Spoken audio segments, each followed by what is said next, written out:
Here we go, baby. Oh, yeah. John Bird. Ooh, yeah. John Bird's already over the top. I'm sorry. It's okay. I know you're excited. You've been waiting on this for a long time. And by a long time, I mean like 3 days. But that's enough to get John Bird like over the top excited. But glad you're here. I'm glad to be here. This is the first time we're doing this sort of live stream at a big event like this. Like a hangout, man. Like a hangout deal. Tony Gump in the house. I'm here as well. I'm excited. Are you excited? Everybody's excited. Yes. This is going to be fun. This is history, brother. It is, man. I can't express how big of a deal this speech is going to be. I pointed this out on the show. The importance of this speech comes from a place where you're going to have a lot of eyeballs watching this speech unfiltered that have not watched Donald Trump unfiltered in the past. What I mean by that is a lot of people are used to hearing what Donald Trump says or what Donald Trump did from somebody else. Yeah, through a liberal lens. Yes, through a filter or a third party, the media, Hollywood, something, Trump said on social media or whatever. And so those people, because of the circumstances surrounding everything that's happened over the past 5 days, everybody wants to see this speech. Yes. And it's going to be bigly epic. Thank you to all you guys that are already jumping on. We had 40 people hop in here right off the bat. Nice. That is bigly. Yep. So we're excited. We want to carry this for you. I don't have the, what would you call that? The itinerary of who's going to be showing up. We got Kid Rock, Dana White, Trump, I think, is going to be here. Sure. He's speaking. Yeah, Trump's probably going to be here. Hogan. Hulk Hogan. Oh yeah, brother. It's gonna be big. And I know I wore this last night on the podcast, but since I only wore it at nighttime, I figure if I wear it tonight, then that equals a whole day, so it's still fair game. I was thinking about wearing my "Don't Tread on Me" shirt, and I was like, no, I bet Andrew's going to try. So I wore my good old USA flag. I like shirt. that. It's got a little drip to it, like looks like a painting. Oh. Yeah. No, you don't get anything on it. Looks good. It's really hip. But we're just going to kind of hang out here. This is not some sort of official fancy show. This is us hanging out with you guys while we watch Donald Trump, and it's going to be big. Going to be big. You wanted to start off, yes, with I guess I don't want to call it the national anthem because obviously it's not. But you wanted to start this shindig with a song because it's kind of like when you have a big football game or sports game, you got to have that song, patriotic song, to kick it off. So here you are, and you're going to play God Bless the USA. What a fitting song.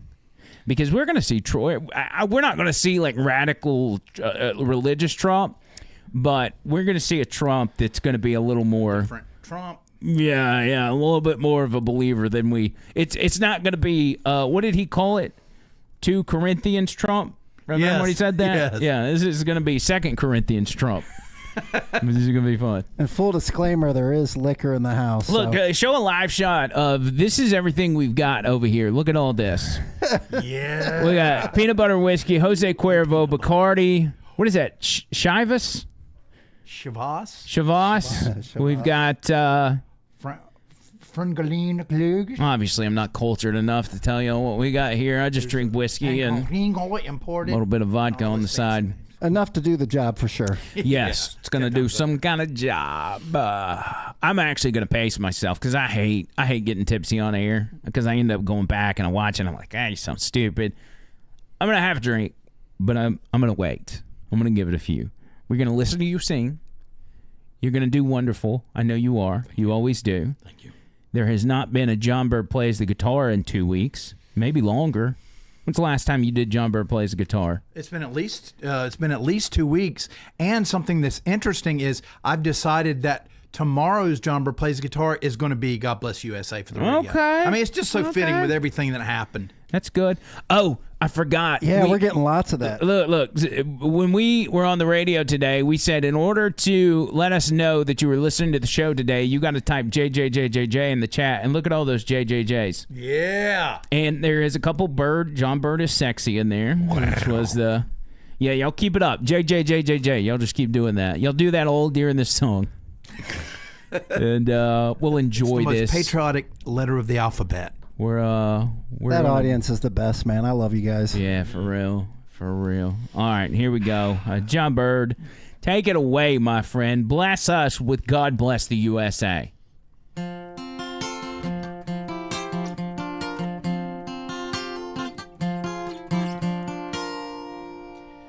If tomorrow all the things were gone I'd worked for all my life, and I had to start again, just my children and my wife, I thank my lucky stars to be living here today, 'cause the flag still stands for freedom and they can't take that away.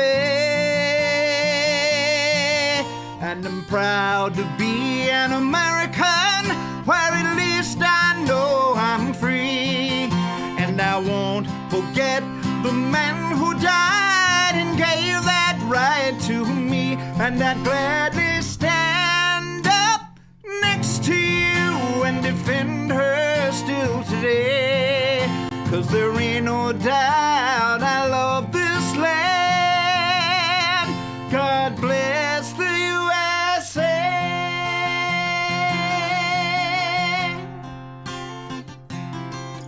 From the lakes of Minnesota to the hills of Tennessee, across the plains of Texas, from sea to shining sea, from Detroit down to Houston and New York to LA. There's pride in every American heart, but it's time we stand and say that I'm proud to be an American, where at least I know I'm free. And I won't forget the man who died and gave that right to me. And I gladly stand up next to you and defend her still today. 'Cause there ain't no doubt I love this land. God bless the USA.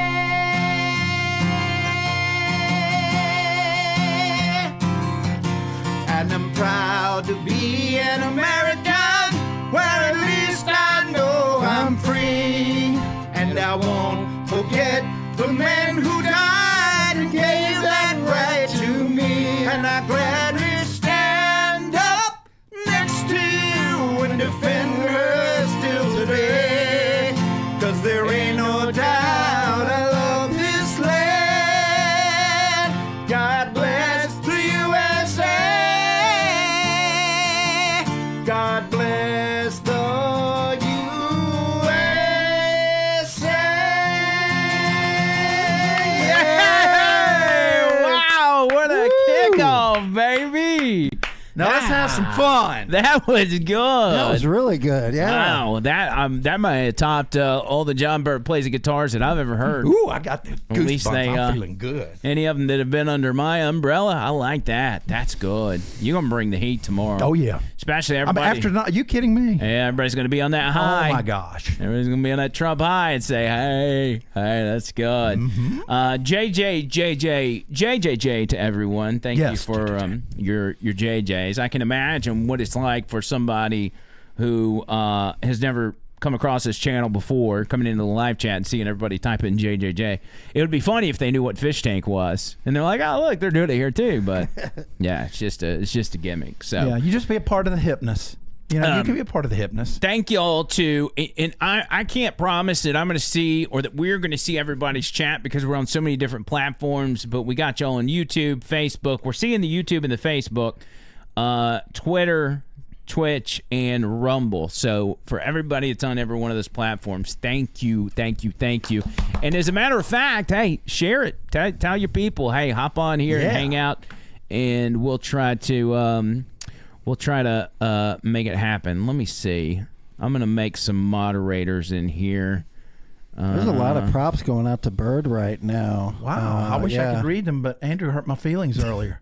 Well, listen. Sent me a mean text, so I'm not going to look at it. Well, I didn't allow John Bird to have a laptop because he would get so distracted by the comments, and I'm like, well, just read the comments to you. Here, let's read a few. Okay. All right. Let's say Trish says a great way to start the show. Thank you, Trish. That's some good music, says Tracy. Kicking it up, Jay Bizzle. This is from Boomer. Make America Great Again. Cheers. Let's see what else. We all needed this, JB. That's from Tim. I did too. Hey now, awesome. Lee Greenwood ain't got nothing on the Bird from Bama Phoenix. Stop it. Bama. JJJJJ. So there you go. Good stuff. Guys, I'm sorry. I'm about to pass out. I mean, I'm like all kind of like this. Are you've been off the Adderall for a minute, right? Yeah, and it hadn't affected me a bit. I'm still woo. I mean, this is a Christmas morning thing. Yeah. This is a Christmas morning for us. It really is. So I've got that feeling. That Christmas morning feeling, Well, that's good that you got kind of a natural Adderall thing going on here because this is I hadn't seen you at this level in a minute. Like if you'll focus on John Bird for a moment, watch the back of his chair. Oh, it's constantly moves. Oh. I don't give a crap. I mean, I can't stop. This is good stuff. Anyway, here we go with the RNC. Alina Haba speaking right now, by the way. I think we should bring some of that because I absolutely love this chick. This is one of Trump's attorneys, and she's a bulldog. I hope she can be press secretary. If Vivek's not press secretary, make this lady press secretary. I want to take you behind the law and behind the headlines and share with you a side of President Trump that reveals his character, his kindness, and his commitment to saving this great country. That's right. Yep. As a devout Catholic, give it up for the Catholics. Woo, woo. Catholic in the house. proud first-generation Arab-American woman, Nice. and a feisty Jersey girl Yeah. who is fed up with far-left corruption in Washington. President Trump championed my journey, empowering me to be who I became today. His unwavering support not only shaped my career, but has inspired other young women with big dreams. President Trump loves this country. He does. He does. And he lifts up those around him. To my children, Luke, Chloe, and Parker. He's the man with one heck of a golf swing that lets them ride in a golf cart with some of the world's most famous golfers so they feel included in mom's job. Wow. And by the way, he can kick some of those guys' butts. Yeah. Oh, kick ass. Come on, say it, girl. We know. To my husband, whose family members have survived the Holocaust, he is a champion of the Jewish faith. Wow. To my Iraqi parents, he is a mentor to their daughter. But to me, he is my friend. Talk about unity in the Middle East. Why are we getting emotional? It just started. Come incredible. on. Do we drink every time they cry? What's going on? Not too long We ago, might have to. a supporter shouted, "God bless you and President Trump," in the middle of Manhattan after one of our trials. Little did that man know that I was on the phone with the president himself. and he immediately asked me to pause, give the man my phone, and spent time speaking to him and thanking him for his support. Wow. He's a man of the people. Yes, he is. Bird, you look all relaxed, like you're chilling. I am, man. Despite I'm in my the zone. lawfare and the politics, President Trump loves the American people, and he loves this country. Woo! Come on, y'all, give her some more cheers and props. Let's go, baby. Come on, folks, get warmed up. There. Yeah, their big screen's For audio's off. decades, the Trump organization transformed skylines and created thousands of jobs.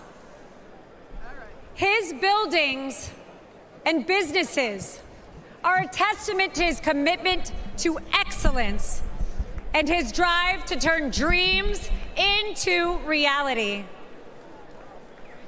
But his greatest construction project was yet to come.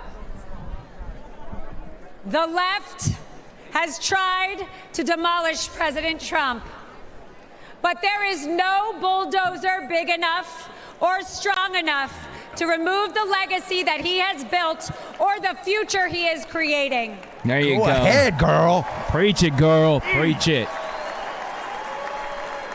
Come on, cuz. As the 45th President of the United States, Donald Trump built a legacy of putting America first. And as the 47th President, he will build America stronger than ever for we, the people. Yep. As we stand on the brink of a new chapter in America's story, I am reminded of the country my family fled 4 decades ago. A place marked by religious persecution, oppression, and a lack of freedom. They came here because America is a beacon of liberty and opportunity. Yeah, it is. It is now our duty to protect the values that define us. We're being And serious, John. keep I'm sorry. this the greatest nation Yes. on earth. Yeah. Mm-hmm. That's right. Amen. That's right. Man. Amen. Stop with that polite clapping. Come on, get up on your feet. Everybody needs to have an ear patch on or something. Yep. There's actually a bunch of people in the crowd that are wearing ear patches, which is pretty awesome. Oh, I need to get one for little Trump. Oh, we should. I need, yeah. Do you want to go? Yeah. You want to go get a piece of toilet paper? Yeah, I'm gonna go get one for little Trump. Okay. Every attack on President Trump Don't trip. only strengthens our careful. movement. The left's madness is only a sign of desperation. Sham indictments and baseless allegations will not deter us. That's right. Because the only crime President Trump has committed is loving America. Amen.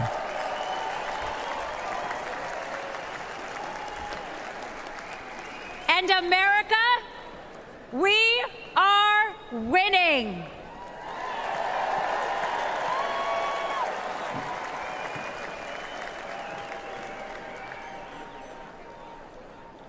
Outside of his family and our country, President Trump also has another love: music. A few years ago, he wanted me to hear a new song he had selected for an upcoming rally. I could hear it blaring in the background at Mar-a-Lago. Oh, he's got the best taste in music, He too. landed on a song called Hold On, I'm Coming. What a great fit, by the way. Yeah. I'm coming. Hold on. I'm going to America? come. We no longer have to hold on. JJ. We just have to show up. That's it, baby. Just show up. Just show up.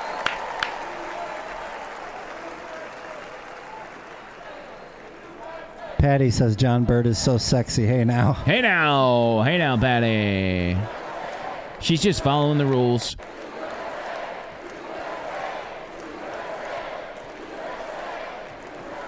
Somebody says on So if Twitch you're ready that they to like end the the show. That's Democrat good. I destruction, saw that.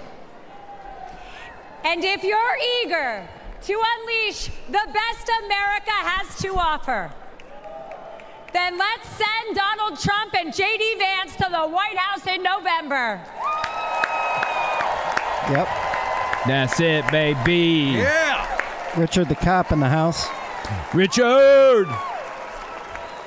The future of America and the world is bright, and it begins with the unwavering spirit of each and every one of us. Because of the resilience and the leadership of my friend, President Donald J. Trump. Man, she's such a fighter.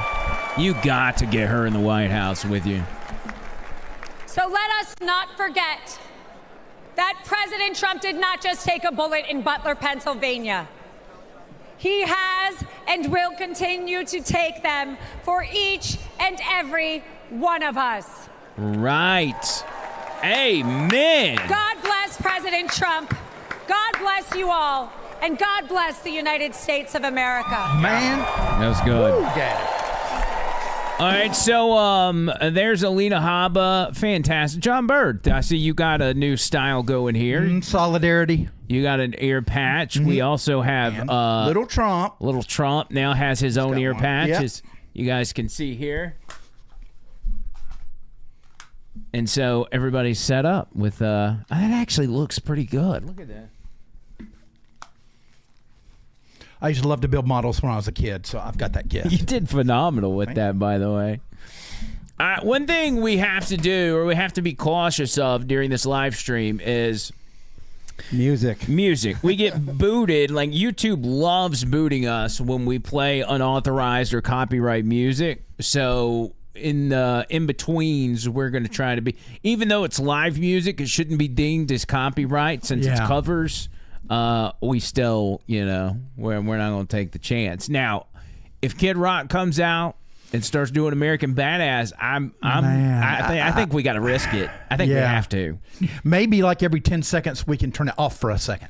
Well, here we're Something using Right Side Broadcasting, who is very particular about what they play and don't play because they don't want to get a strike either. So I think we're probably safe with these guys. I mean, we'll just mute it when we can, where it's not a big deal, like here. Yeah. Let's see what they're playing real quick. Hold on, I'm coming. Yeah. Hold on. I'm coming. That's such a good song. By the way, that's such a good song that I have it as one of my tones, my ringtones. I'm still getting over JB's song. That was good. Oh, yeah. Wait till you hear the Trump train. That's the new tune I'm working on, man. It's going to be Trump going to be playing that thing. You got a Trump train. Yeah, it's going what? to take a while. I'm working on an original Trump train song. Oh, so not a cover. It's going to be. It's a JB original. Yeah. Nice. Yeah, I might even get the listeners involved where they can sing along, and I'll record it. That'd be fun. Mm-hmm. I think there might be a way.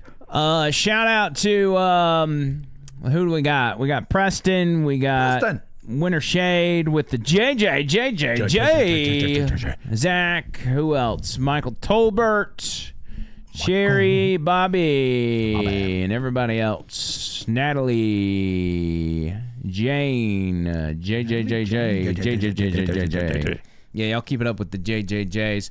We have currently, when we add all of our platforms together, we just hit an all-time high on the amount of people we've got watching. And we just started, so that's pretty cool. And they're quick to point out that John Bird's got the bandage on the wrong ear, but that's on purpose so the camera can see it. Yeah. Camera angles. Come on, I'm a professional. Okay?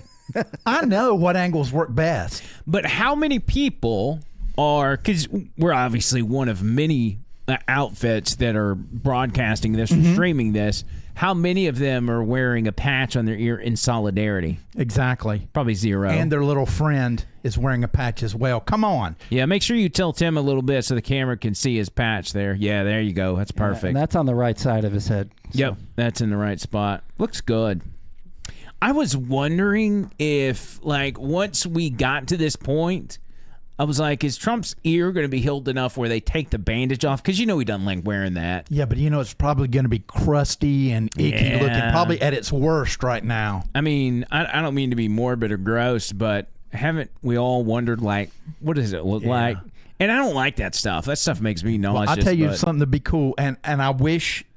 my prayer is that it heals completely, but if it doesn't, how badass would a president look with a cauliflower ear? Are you kidding me?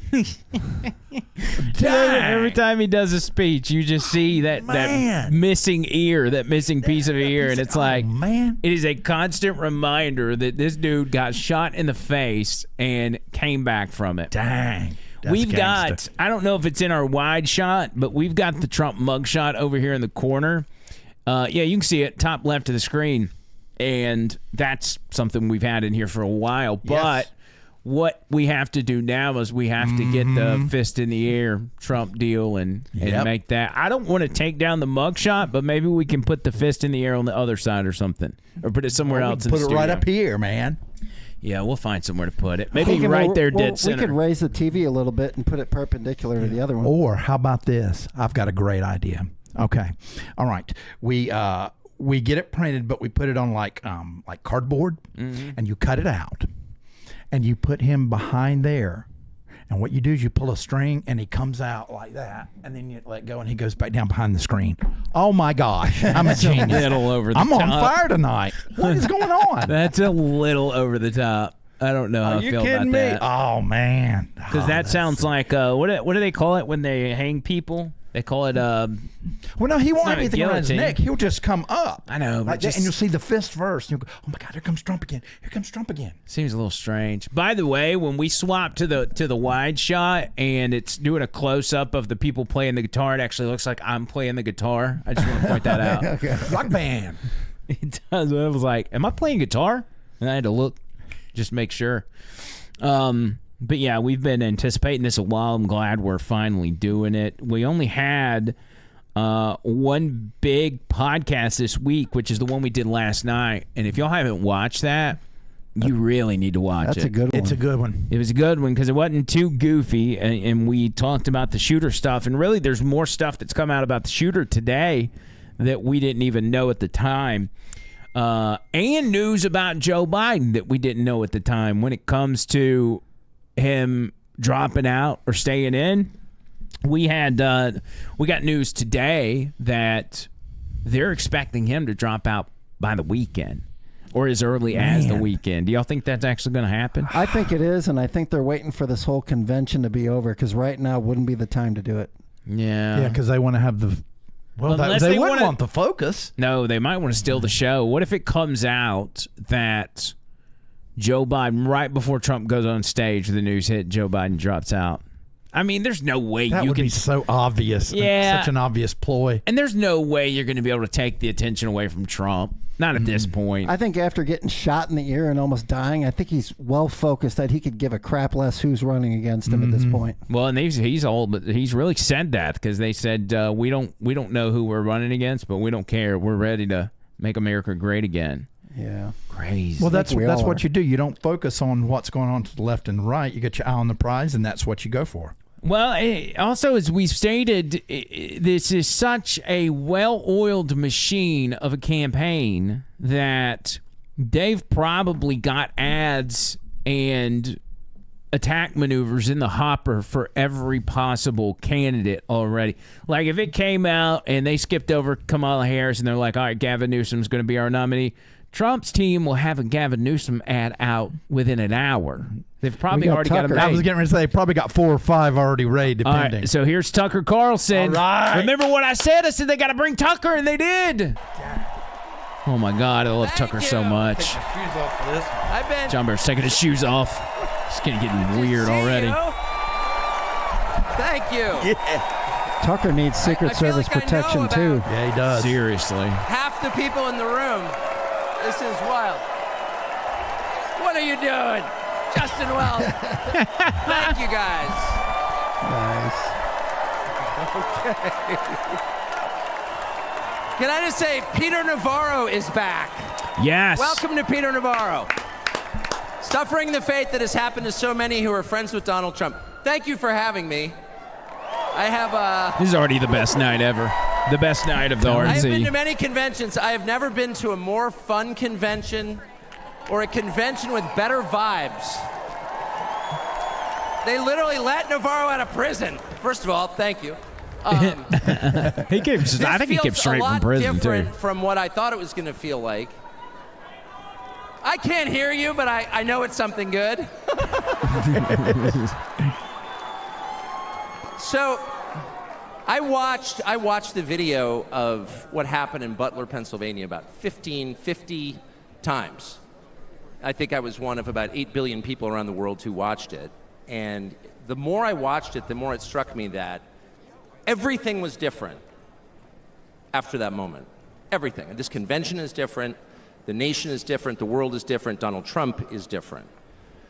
When he stood up after being shot in the face, bloodied, and put his hand up, I thought at that moment, that was a transformation. This was no longer a man. We all did. Mm-hmm.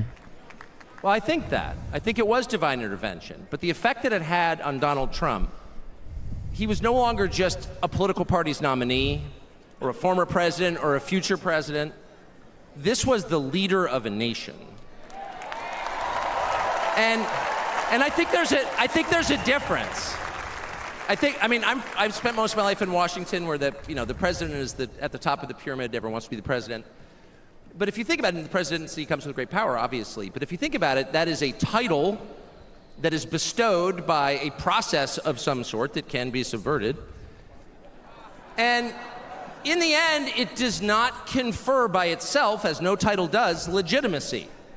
Just because you call yourself the president doesn't mean that much inherently. I can call my dog the CEO of Hewlett-Packard. It doesn't mean she is. Couple people saying he needs to be press secretary. Yeah. And you hate to say he'll it, never but work it's in also government. true. It is a fact that you could take, I don't know, a mannequin, a dead person, and make him president. If you, no, you could. I'm just saying theoretically possible. With enough cheating, that could happen. Oh. Wow. But being a leader is very different. It's not a title. It's organic. You can't name someone a leader. A leader is the bravest man. That's who the leader is. That is true in all human organizations. Yep. This is a law of nature. And in that moment, Donald Trump, months before the presidential election, became the leader of this nation. That was the most obvious to me. And I have to say, I think it changed him. He reached out to Trump within hours of it that night. And what he said to me that night, having just been shot in the face, he said not a single word about himself. He said only how amazed he was and how proud he was of the crowd, which didn't run. And I thought two things. The first thing I thought was, well, of course they didn't run. His courage gave them heart. A leader's courage gives courage to his people. Yep. It's so obvious. And the second thing I thought was, this is the selfish guy I've been hearing about for 9 years, really? Not a word about himself? Right. About his people, period. And the second thing I noticed, which I don't think anyone has remarked upon in public, but I'm just going to since I don't have a script, like why not, is that he turned down the most obvious opportunity in politics to inflame the nation after being shot. To inflame the nation, which is an opportunity that almost every other politician I've ever met, and certainly his opponents, would have taken instantly. And they would have said, well, what is this? How did he get shot? Like, how did this happen? And those are real questions that we have to get to the bottom of. Yep. But in the moments, the days, the week after the shooting, he did not say that. He did his best to bring the country together, and I thought, this is the divisive figure, this is the irresponsible person. No. This is the most responsible, unifying behavior of a leader I think I've ever seen. So the question is, where is he leading us? And I could go on for hours, but let me just sum it up. I do think the entire point from the famous escalator ride 9 years ago until today of Donald Trump's public life has been to remind us of one fact, which is a leader's duty is to his people, to his country, and to no other. That's the point. That's the only point. And another word for this is democracy. Democracy, in case you're a little sick of being beaten in the face with democracy on television, actual democracy is the proposition that the citizens of a country own that country. They're not renters, they're not serfs, they're not slaves, they are the owners of the country. And for that to be true, their leaders have to represent them, which is another way of saying they have to do what the people want them to do, or a close approximation thereof. But if they completely ignore what people want, not just 1 year, but generationally, say for 50 years, then it may be, I don't know what, it's not a democracy. And so I think the entire Trump project, paradoxically, he's attacked as an enemy of democracy, is to return democracy to the United States. Hey, let's pay attention to what people actually want. And the lack of interest in that question in Washington is something that ultimately drove me out of the city after 35 years. I think he's the first one to not use a teleprompter. Like, he's completely freestyling right now. Drugs. That's to go cast amazing. votes to send money to some foreign country. Yeah, actually, we've lost more Americans from drugs in the past 4 years than we lost in World War II. God. Yeah. Our bloodiest war. More than we lost in World War II. Does anybody care? It is pathetic. It is pathetic. And do you hear a single word from Washington about doing anything about it? We know where the drugs are coming from. We know the supply routes. The U.S. military spent billions bombing the Ho Chi Minh Trail. You don't see our commander-in-chief suggesting that we use our military to protect our country or the lives of its citizens. No. That's for Ukraine. And it's too much, actually. It's too insulting. It's too insulting. It's a middle finger in the face of every American. It's a very clear statement, which is unmistakable.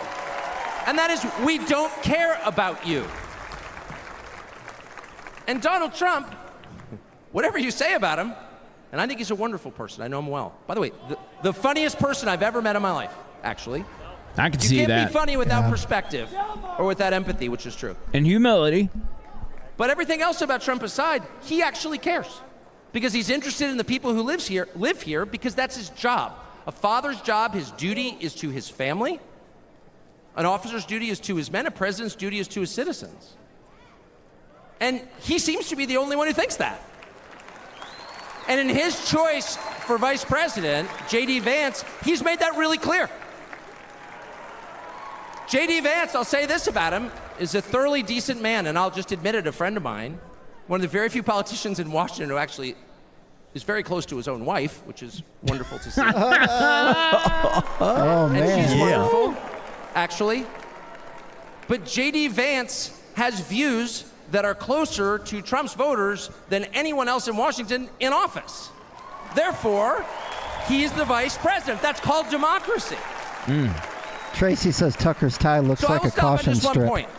Kind of And that does. is what's happened over the past month since the debate, and particularly on Saturday in Butler. I think a lot of people are wondering, what is this? This doesn't look like politics. Something bigger is going on here. I think even people who don't believe in God are beginning to think, well, maybe there's something to this. Actually. And I'm starting to think it's going to be okay, actually. I do think that. In the day after the midterm elections in 2018, Antifa came to my house. The Democratic Party's militia, okay? I was at work. It was obvious when I was at work because it was public. My wife was home alone. They tried to come in through the front door. They terrorized her. She hid in our pantry. It was on television. It was horrible, actually. It was, I mean, I'm not whining about it. It wasn't getting shot in the face, but it wrecked our day. And the next morning, we're lying in bed, and the phone rings for my wife, and it's Donald Trump, who's not like a regular text buddy of Donald Trump's. She picks it up, hello? Susie, it's Donald Trump.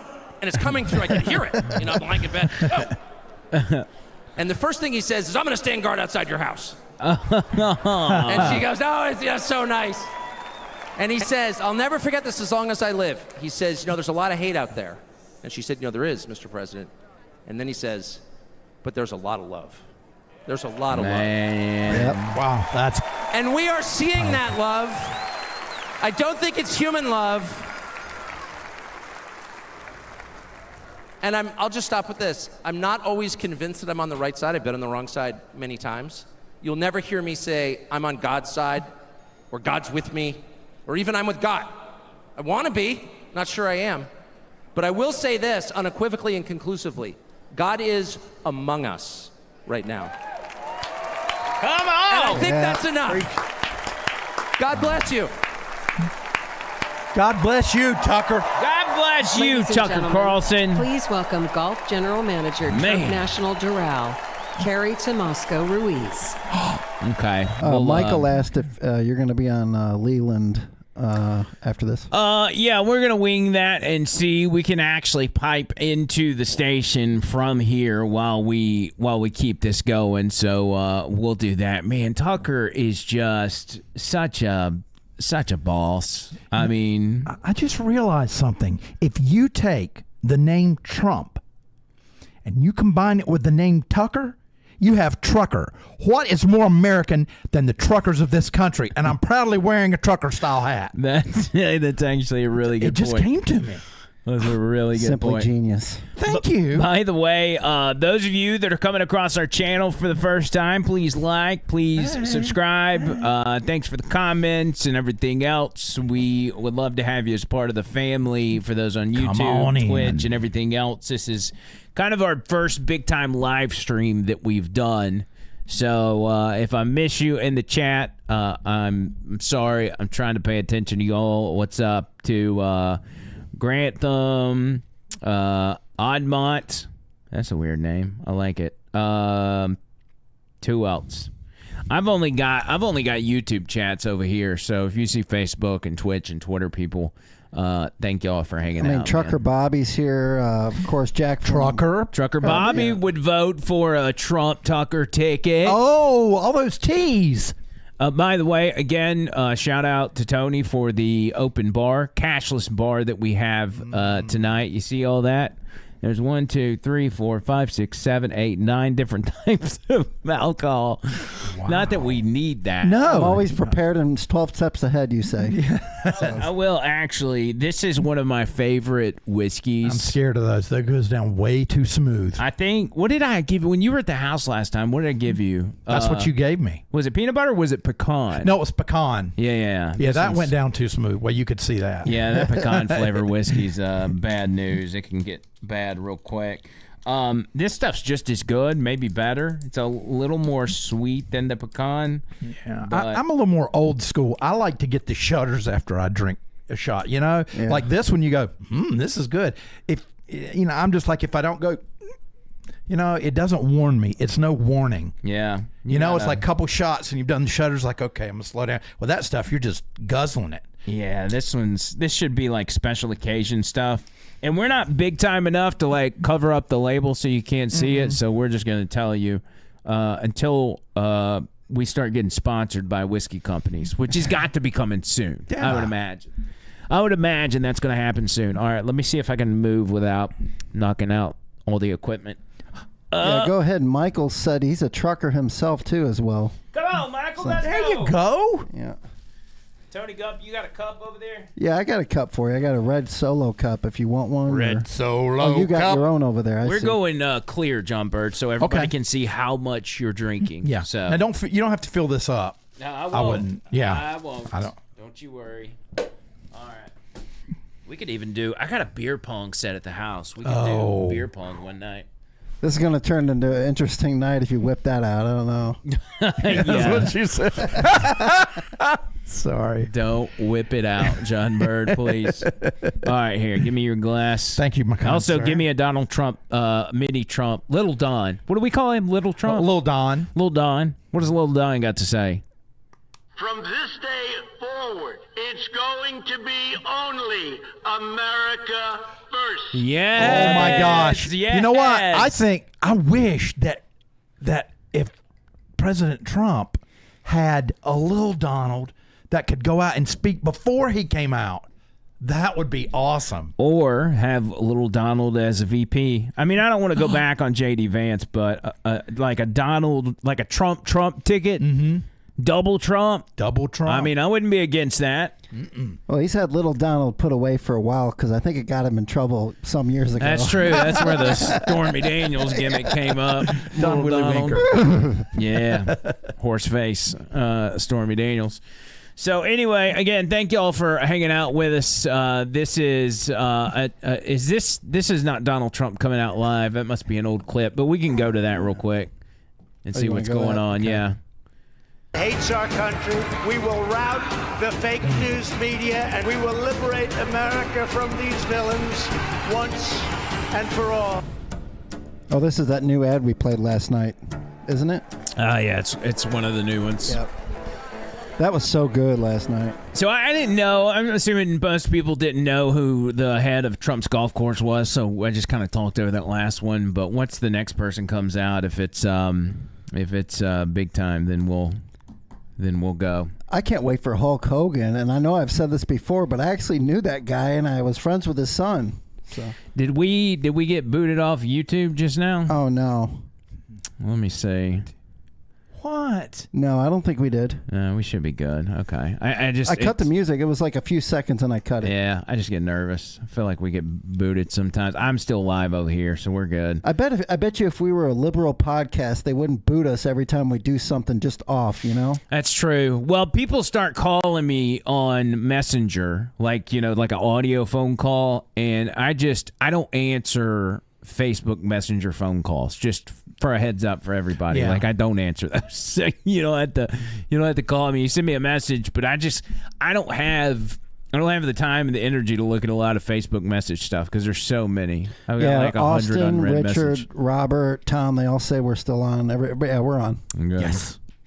I think it was Boomer that was trying to call me, and so but I don't know why he's doing that when maybe he's watching. trying to think. Maybe things were set up, for that. I mean, that's something we would like to do. We do need to do that in the future, where, like on Twitter, they have a thing called Spaces, and it's kind of a thing where everybody chats back and forth. But I don't know. We'll figure that out one day and take some calls. We've got to get to a spot where we can do more live videos, but it's so hard because normally when we shoot our videos, we're doing them in the afternoon at like 3:00, and then we put them out at like 6 or something. We don't want to do a live and just railroad all over, Leland or whoever else is on air. But yeah, we got a Mark Bell, JJ, and a Danny Robertson, JJ. Shout out to you guys. JJ. And that stands for John Bird is sexy, if I'm not mistaken. Yeah, that's just for tonight. Just for tonight. Okay, I don't want that to be forever. John Bird is sexy. So again, thank you for those of you on YouTube, Facebook, Twitter, Rumble. Y'all are awesome. Make sure you subscribe to whatever platform you're on and hit the notification bell. And one thing to note, whatever platform you're on, you're not seeing the chat of the other people on the other platforms, but there's lots of chat going on overall. Yeah, I've yet to see chats from anything but YouTube and Facebook. So if you're chatting with us on Twitter or Rumble, we're not seeing you. And Kelly says JJ. How about this? All right. At the count of 3, everybody that's watching on Rumble and Instagram and Twitter/X. We're not on Instagram. Scratch Instagram. At the count of 3, everybody type and send it, and we'll see if it works. Ready? Okay. 1, 2, 3. Type. Did it come through? We got to give it a second. Oh, okay. We've got somebody else speaking, though. We might want to. I tell you, will we wait for the JJs? She's an everyday American, it looks like. You want to pull her up? Yeah, let's go with this. Okay. All right, here we go. North Carolina. North Carolina. That's your people, John Bird. Like my parents and my grandparents, I was a lifelong member of the Democrat Party. Don't worry, the story gets better from here. A lot of people like that right now. After completing a degree in criminal justice, I started a career working with the North Carolina Department of Corrections. I left my job in the criminal justice system to work for Charlotte-Mecklenburg School District to engage our youth before they got stuck in the system. It didn't take long for me to realize that public schools are a part of the problem. Yes. Agreed. Finally. Somebody tell it, girl. Sadly, too many of our schools are more like prisons than places of learning. Yes. That must change. You know, kids say that whether it is or not. They're like, In one school's public just high prison school, for kids. I witnessed a full-blown riot. I saw many violent altercations between students and physical attacks on staff. Okay, so let's actually discuss that, because that's a Yes. big issue with school. We see them all the time. I see them all the time when I'm doing show prep. It's another fight at a school, and they seem to get more violent. And you get to see them because everybody's got a phone. Anytime a fight breaks out, you got 20 people recording, whether it's on the street or in a school. And, I mean, kids have died from some. Do y'all remember that happening when we were younger? There were fights that would occasionally break out, but it seems like they're happening and they're getting worse. Yeah, it was when it happened. Like the schools I went to, it generally would not be one gang against another, or it wouldn't be like a free for all like on the baseball diamond where both teams come out. Usually it was a couple of guys fighting or a couple of girls pulling earrings, and the teachers came in and broke it up, and when the coach came in, it was over. That was it. But now they're attacking coach, and they're not paying. I've got so many people in my life that are teachers, and it's just you can't pay them enough to be in a war zone like that in some places. Yeah. Hey, do you guys remember anytime there was a fight in school, it would get really quiet, and then everybody would look to see what was going on? And the girl fights were the best, by the way, in my opinion. Yeah. Mm-hmm. Yeah, I remember seeing one 1976. It was these two black girls, and they still had the afros back then, and they had the big gold hoops. Yeah. Well, you're gosh. getting. Yeah, they had the big gold hoops in their ears, and these girls were going to it, and there was one girl that was smacking the other one, and she reached out and she grabbed both. And this is back in the day. I'm talking about this is a real deal metal. She yanked, and those ears went.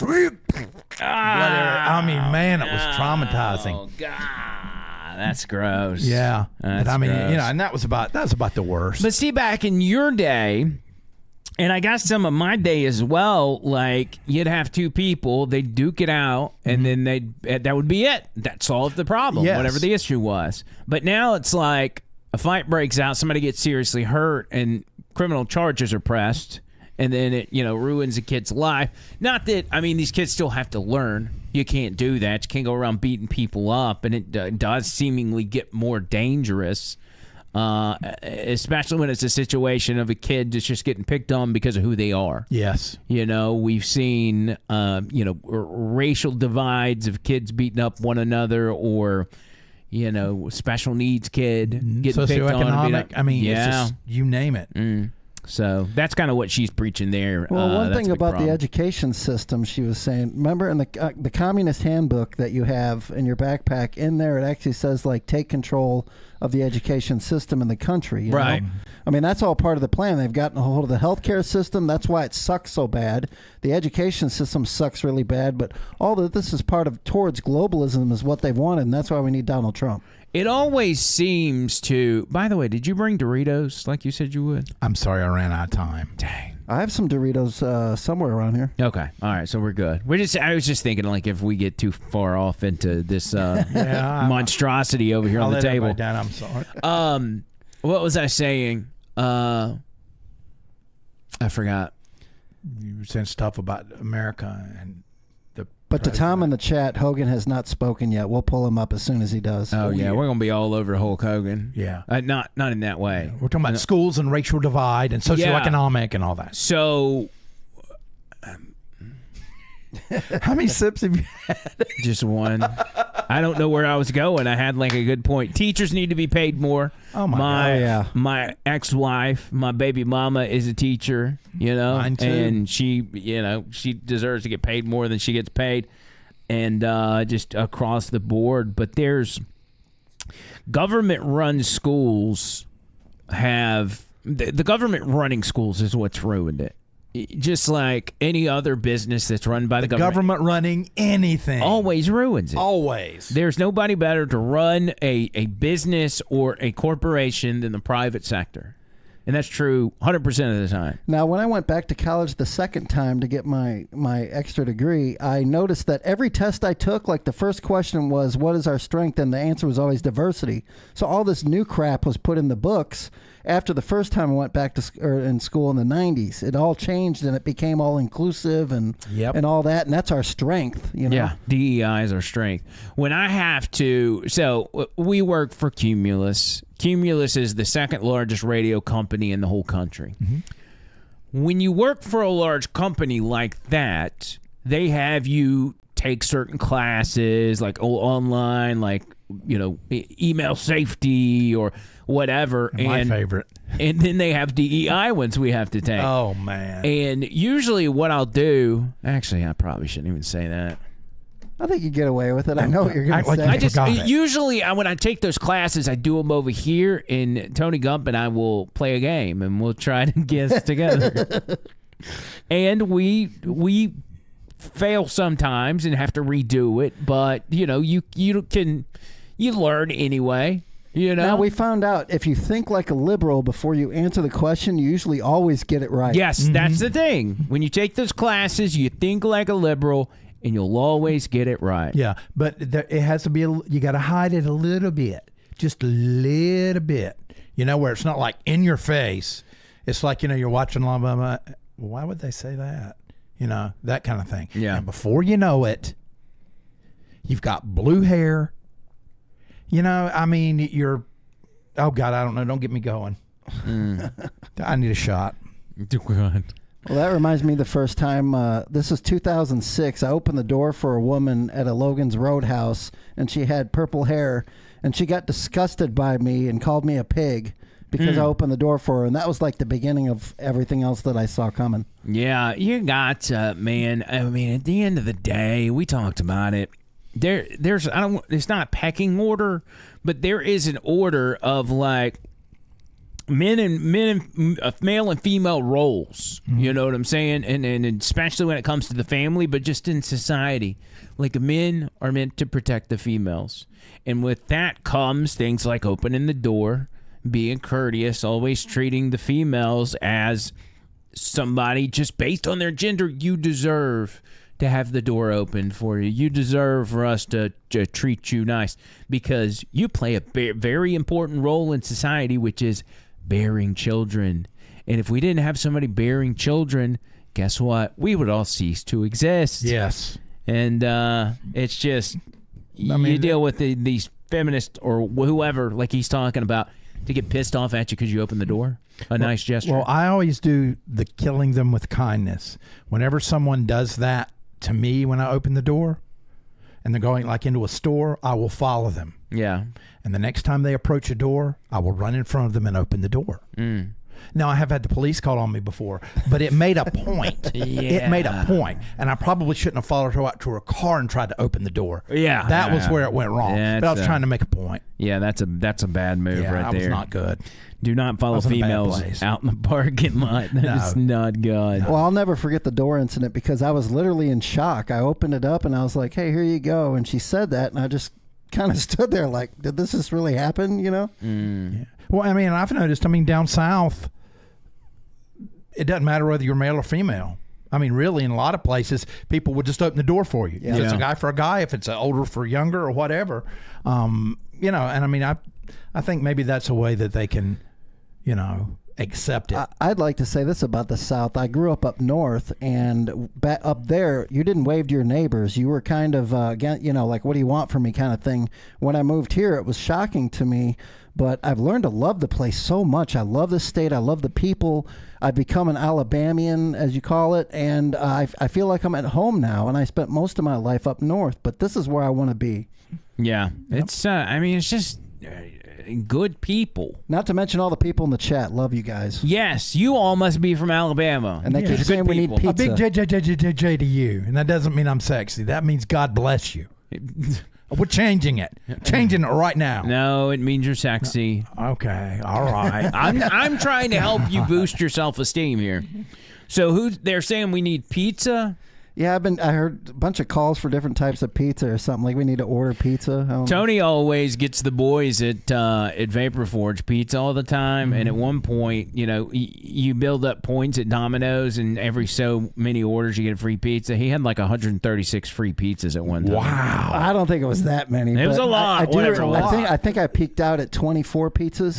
Yeah. That's 60 points to get a medium pizza. Yeah. Yep. Oh, dude. Every time I get a free pizza, I'm burning that bad boy. I may not even need it. I'm like, I got to. And it's so, they've got you hooked. Yeah. You're like, I got to get to 60 points. I'm going to spend $300. Oh, I get a free pizza. I don't know, man. I'm a Domino's guy, and not because Domino's is my favorite pizza, but because you're able to do a, the coupons. Two topping medium pizza for $6.99.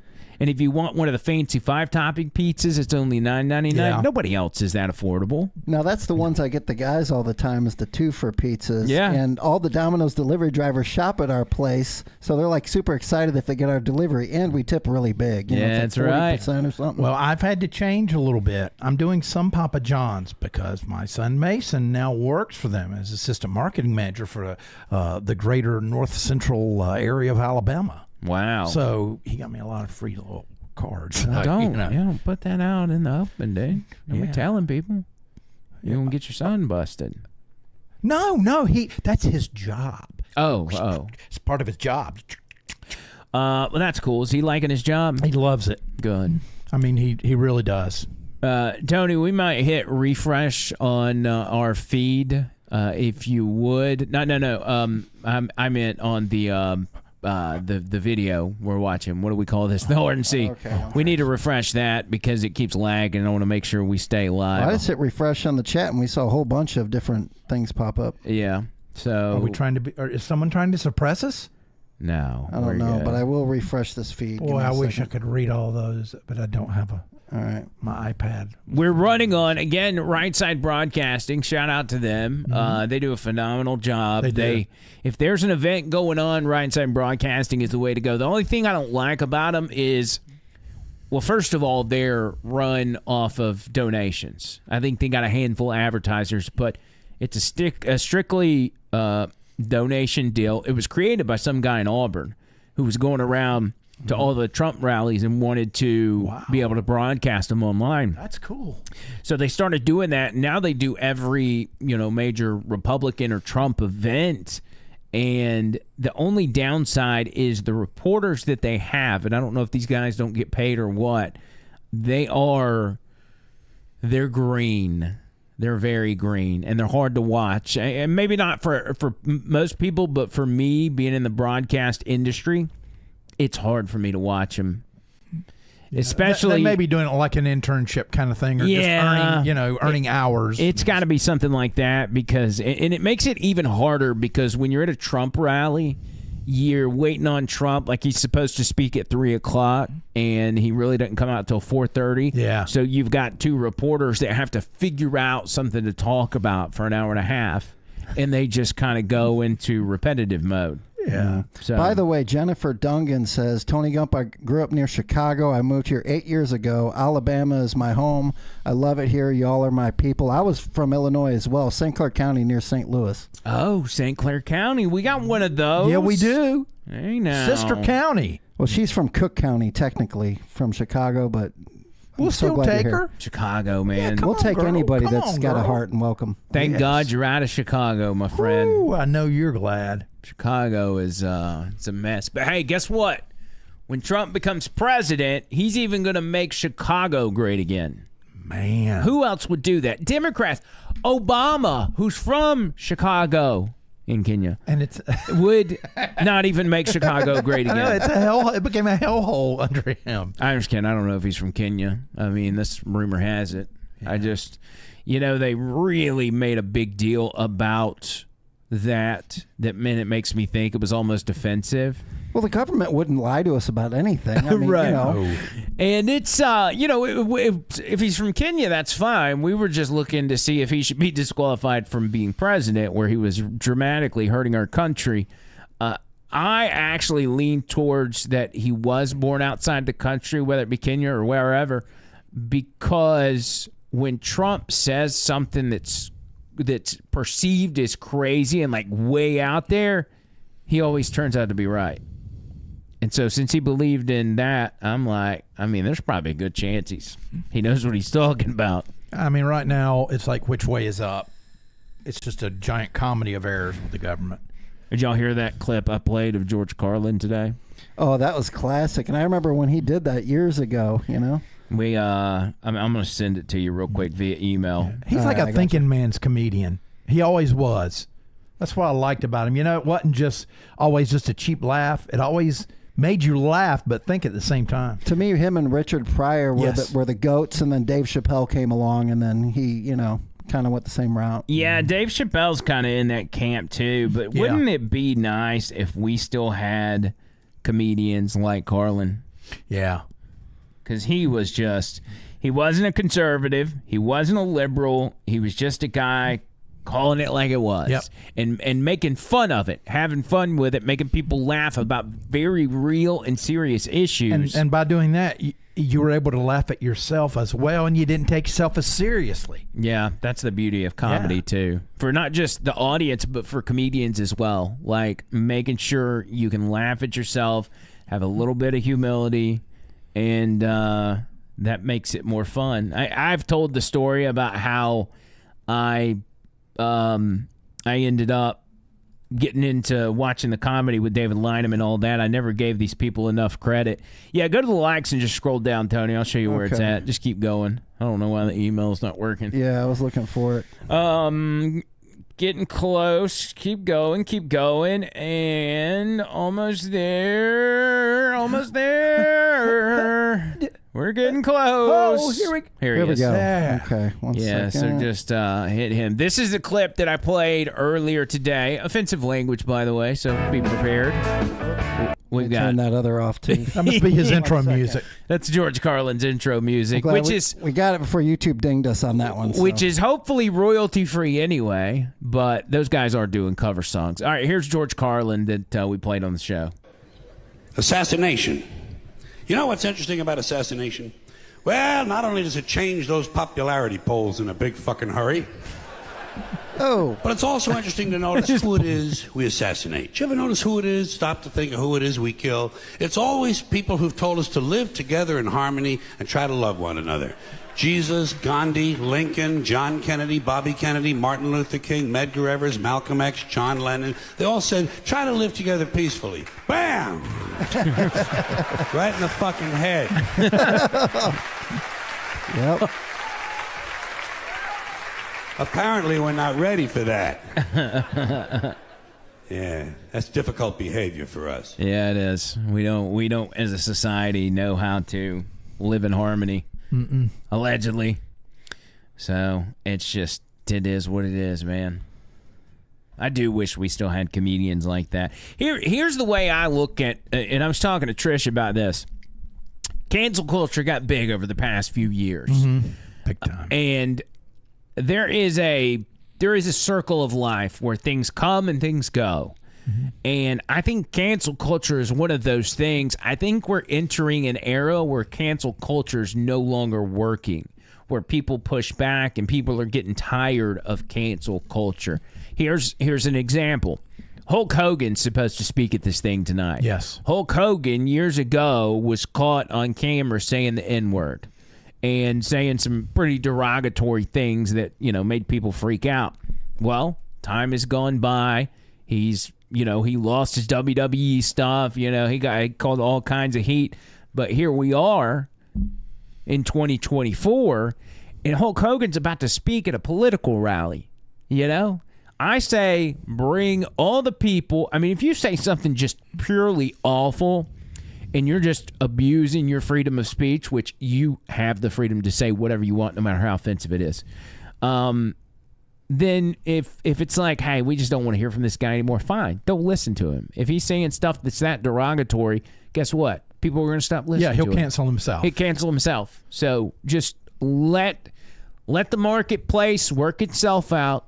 Let freedom of speech, which has never failed, it has never failed us, let it take its course. It will always solve any problems that arise every time. Yeah, and I just want to say I'm vouching for Hulk Hogan. I knew him as Terry, but anytime I was talking to him and have long conversations, a kid would come up and want his autograph, and he dropped anything he would do just to help that kid, make him happy. He'd get kids in headlocks in front of me and have me take a picture of it, stuff like that. And even after the kid left, a lot of celebrities I knew would kind of be like, oh, here we go again. But Hulk was like, that kid was awesome, and he like genuinely liked doing that. It was, Tony Gumm's story is he used to run a car wash in Tampa, which is where Hogan lived. Yeah, right down the road. Get their car washed. Even everybody remembers the story of Nick Hogan getting in his car and wrecking it and almost killing his friend and all that stuff. Tony Gump washed or drove that car the day before. I drove the car the day before he wrecked it. That Saturday, he wrecked it on a Sunday afternoon. Oh, man. Yeah, it had a fresh watch. Yeah, it was a yellow Supra, and it had a sports transmission in it, so not everybody knew how to drive a stick like I did. So, were you hot rodding it, or was you just like pulling it around the building? Oh, I was careful as you can be. Oh, come on, you were drifting it. You were drifting it. No, Nick was the one that was crazy Tokyo drift, but I was careful with it. It wasn't my car, Yeah. But Hulk always brought in his yellow truck all the time, and we gave him free washes and things like that. Michael says Rick and Bubba landed an interview with Peter Navarro when he got out of prison. Ooh, wow! And y'all know Peter Navarro was a Trump administration official, and during the witch hunt, the January 6th witch hunt, they came after him and told him to testify against Trump and break the what do they call it? Executive privilege, which is Trump's private conversations as president. You're not allowed to talk about them or put it out there. So that's what he told them. He's like, executive privilege. I'm not going to tell you what Trump told me. And they said, if you don't, we're going to send you to prison for 4 months or however long they put him in there. And he said, send me to prison. And so he did. He's been in prison until I think he might have got out today and immediately went to the RNC and spoke earlier. That dude's a boss. Yes, he is. Steve Bannon's in jail right now in prison.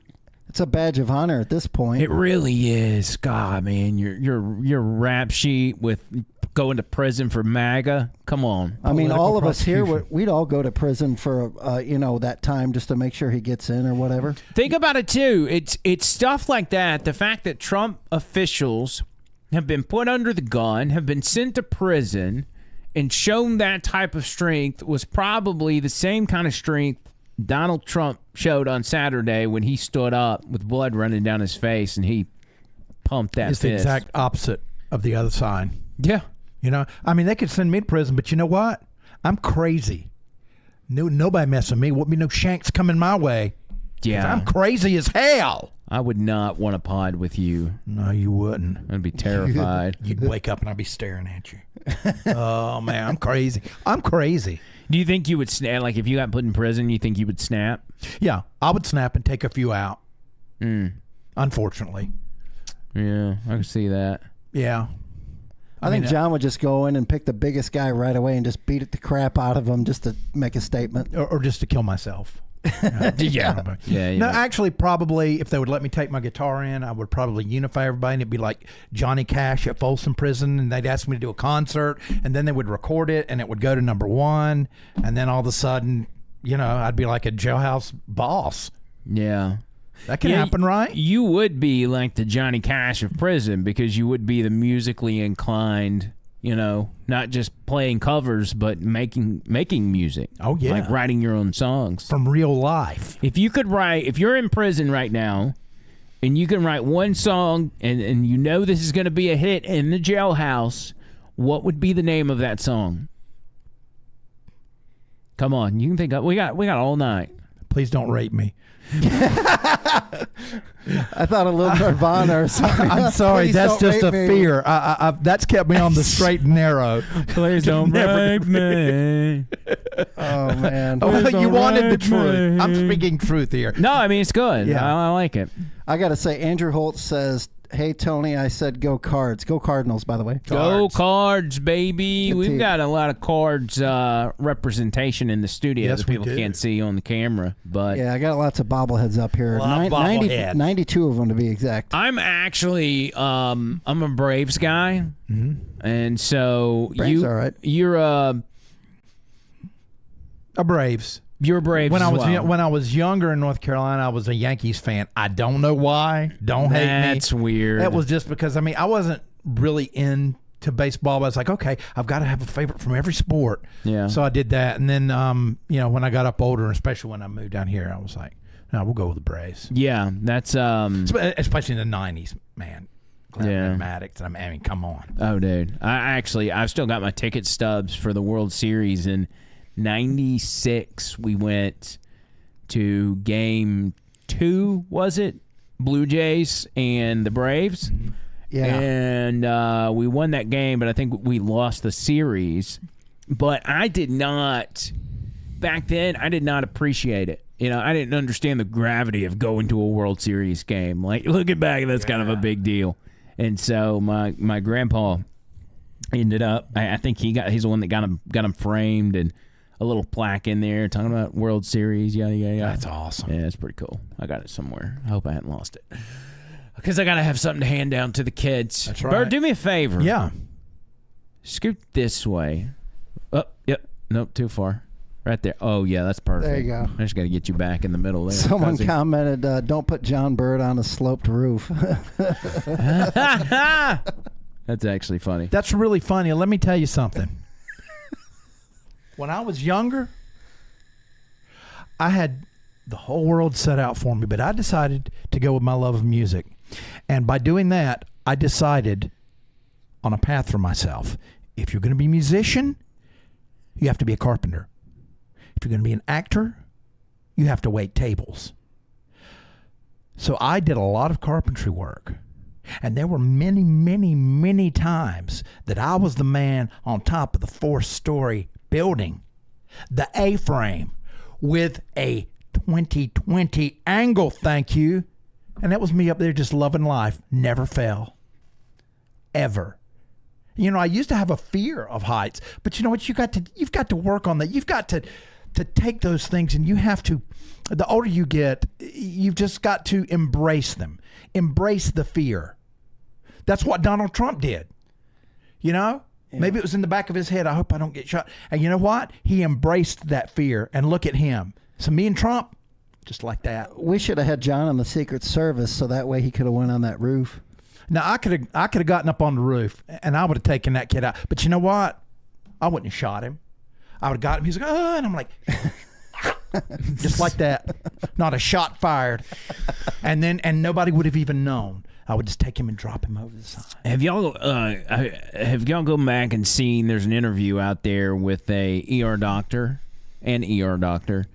where they were talking about I guess it's maybe drone footage from the FBI after he was shot, before people got over there to him to kind of assess the situation. And there's not a lot of blood kind of puddled up around him. And if you get shot in the head, you got to imagine there's a lot of blood, and especially if it's on a sloped roof, you got to imagine it's running down. Yeah. And there's not. It's weird. Didn't they get him in the neck? Was that it? I thought, but if they got him in the neck, that's going to be where it's going to be spurting all over the place. Anyway, here's Trump walking out again. Didn't he already walk out? Is he walking out again? Maybe they're replaying it. Don't know. Maybe he just likes to walk around, get his exercise. I don't know. what kind of music we he's got? going back up to his seat. Maybe he had a bathroom break. Yeah. And had to come come back out. Let's see. Well, you know what? Biden won't have to do that for the Democrat. He just pee in his pants. Yeah, he would. He's covered. Biden does not have to take bathroom breaks because he just dumps in his pantaloons. If he's still around for that. I still think he pooped his pants in front of the Pope. I firmly believe that. He pooped in front of the Pope. Man. He poped his pants. He did that Biden squat everybody does, you know? He's done that so many times. Man. You know. Imagine being around the president and you get a whiff of that just old man duty. Look at that And stud it's right like, there. Man, what a boss. That's a boss. What a boss, man. Somebody made a comment earlier. He should have an American flag on his ear to cover that. Yeah, should have got a design going on. Telling you, man, do sponsors. He could have like a little LED and little billboards go by. Like a NASCAR deal. Yeah. As long as he doesn't put that Hawk Tuah girl on his ear. You know? Oh, God, please I'm so don't. tired of that. I bet she's sad because, Why? like, she's gone now. I mean, Yep. she, you know, Trump stole her thunder. It This was, is probably the most media she's gotten since, you know. Is she out of the spotlight? yeah, pretty much. You think? Yeah. I mean, I hadn't seen much for her. There's still some stragglers that are still making Hawk Tuah jokes. I made one on a Facebook comment today on a Facebook post, and Trish got in there and said something. There's Hulk. There he is. She's like, Lord help. I don't even want to ask. Yeah, check that real quick and see if it's probably playing music. Yeah, they're playing Hulk Hogan's theme music. I guess it's all right. I don't know. We'll just wait. But I sincerely mean that in person. That guy is super awesome. Love that guy. I've always liked him. I've always liked Hulk Hogan. He had the same vibes when I moved here and met Charles Barkley a bunch of times. Same type of vibes. He loved meeting people and getting autographs and pictures and stuff. I can't say enough good things about the guy. Here he comes. Is this him? There he is, baby. All right, here we go. Let's go. Wow. That's What's up, brother? Yeah. Oh, I love it.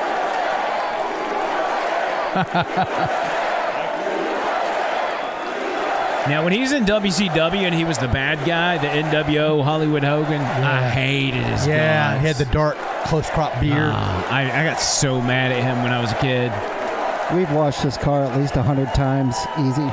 Well, let me tell you something, brother. So good.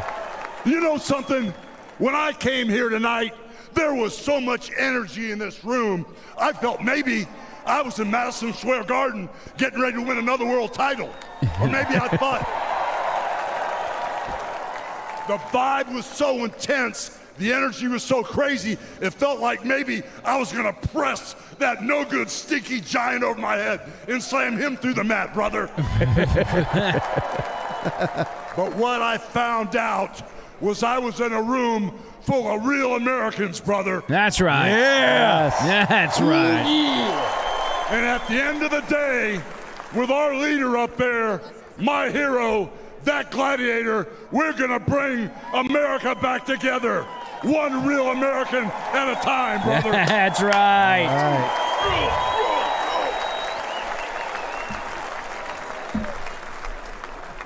You know something? I've seen some great tag teams in my time. Hulk Hogan and ooh yeah, the Macho Man Randy Savage. Oh yeah. But you know something? Slim Jim. I see the greatest tag team of my life standing upon us, getting ready Yes, to straighten sir. this country out. Yes, Real sir. nerds. Drinks up, baby.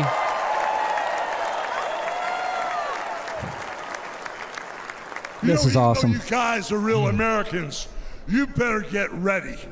Because when Donald J. Trump becomes the president of the United States, all the real Americans are going to be nicknamed Trumpites. Because all the Trumpites are going to be running wild for 4 years. That's right. So with the power of Donald J. Trump and all the Trumpites running wild, America is going to get back on track. And like Donald J. Trump said, America is going to be great again. Yeah. Yeah, it is. Man. You know, when I look out and I see all the real Americans, I think about how Donald Trump, his family was compromised. When I look out there and I see Donald Trump, I think about how his business was compromised. But what happened last week when they took a shot at my hero? Look at this. And they tried to kill the next president of the United States. Here it goes. Enough! Come on! Was enough! Let's go! Let Trumpomania rule again! Let Trumpomania make America great again!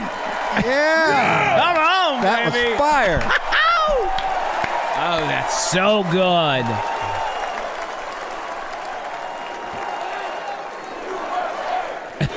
Oh, man.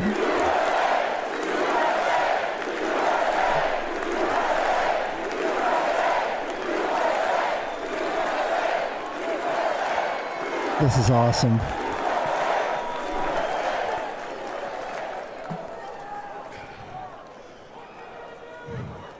You know something, Trumpites? I didn't come here as Hulk Hogan, but I just had to give you a little taste. You know, my name is Terry Bollea. Yep.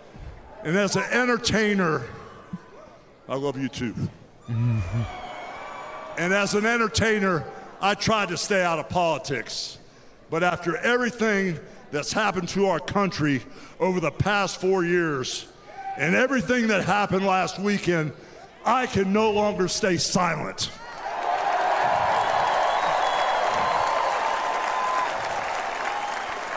I'm here tonight because I want the world to know that Donald Trump is a real American hero. Yes, sir. Man. Tell him, Hulkster. I'm proud to support my hero as the next president of this United States. What a cultural shift, by the way. I know it. Like on a dime. You know, shifted. guys, I've known Donald Trump for over 35 years. You know, hold on a second, hold on. I just had a flashback. Man. This is really tripping. You know, the last time I was up on stage, Donald Trump was sitting at ringside at the Trump Plaza. I was bleeding like a pig, and I won the world title right in front of Donald J. Trump. Yeah. And you know something? He's gonna win in November, and we're all gonna be champions again when he wins. Yes. Yep. He's sincere. I can tell. Yeah. And like I said, I've known that man for over 35 years, and he's always been the biggest patriot, and he still is. He's always told you exactly what he thought, and he still does, brother. And no matter the odds, he always finds a way to win. And when he's back in our White House, America is going to start winning again. Oh, man. Oh, man. Preach it. I can't. He's not even blinking. He's serious. Got to get up and John run Bird's about to around. rip his shirt off. JJ. This polyester is too hard.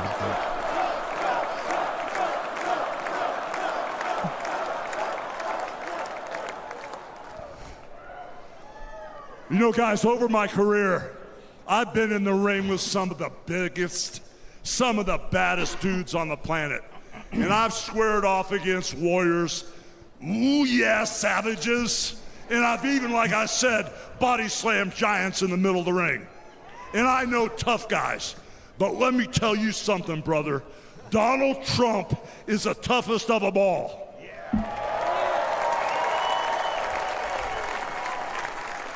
They've thrown everything at Donald Trump. All the investigations, the impeachments, the court cases, and he's still standing and kicking their butts. Yes. You can say ass. It's okay. It adds more effect. You know, we never had it better than the Trump years. Back then, we had a thriving economy. We had strong borders. We had safe streets. We had peace and respect around the world. But then we lost it all in a blink of an eye. Crime is out of control. The border is out of control. The price of food and gas and housing is out of control. And the only person who can clean this up is Donald Trump. God, I love Hulk Hogan. You know, guys, I really, really love this country. And I've lived the American dream. And I want my kids, your kids, and all those little teeny Hulkamaniacs out there to live the American dream too.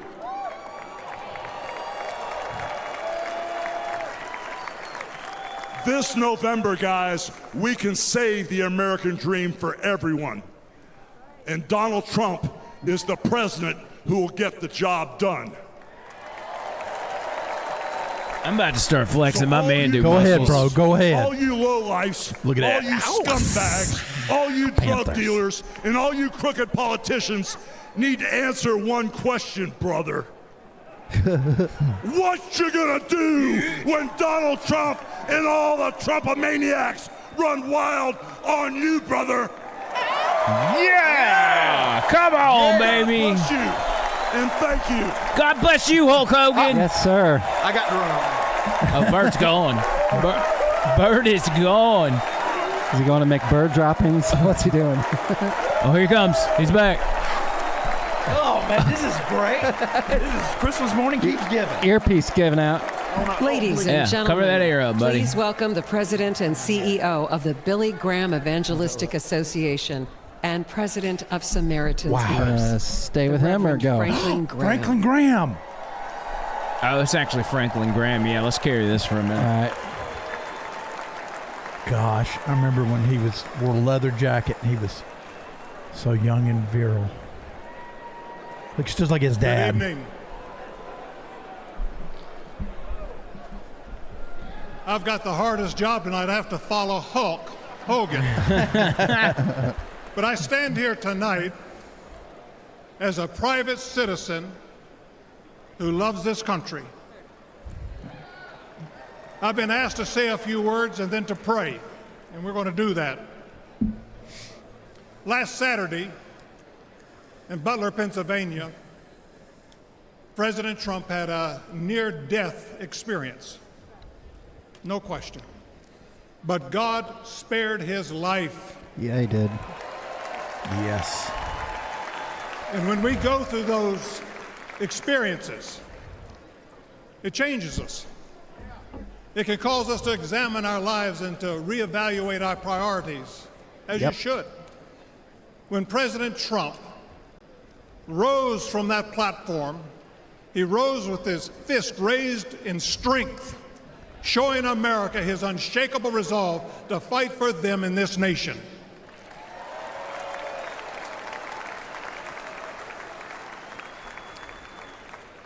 I cannot explain why God would save one life and allow another one to be taken. I don't have the answer for that. But one thing I do know is that God loves us, and he wants us to be with him in heaven one day. Yes. Yes.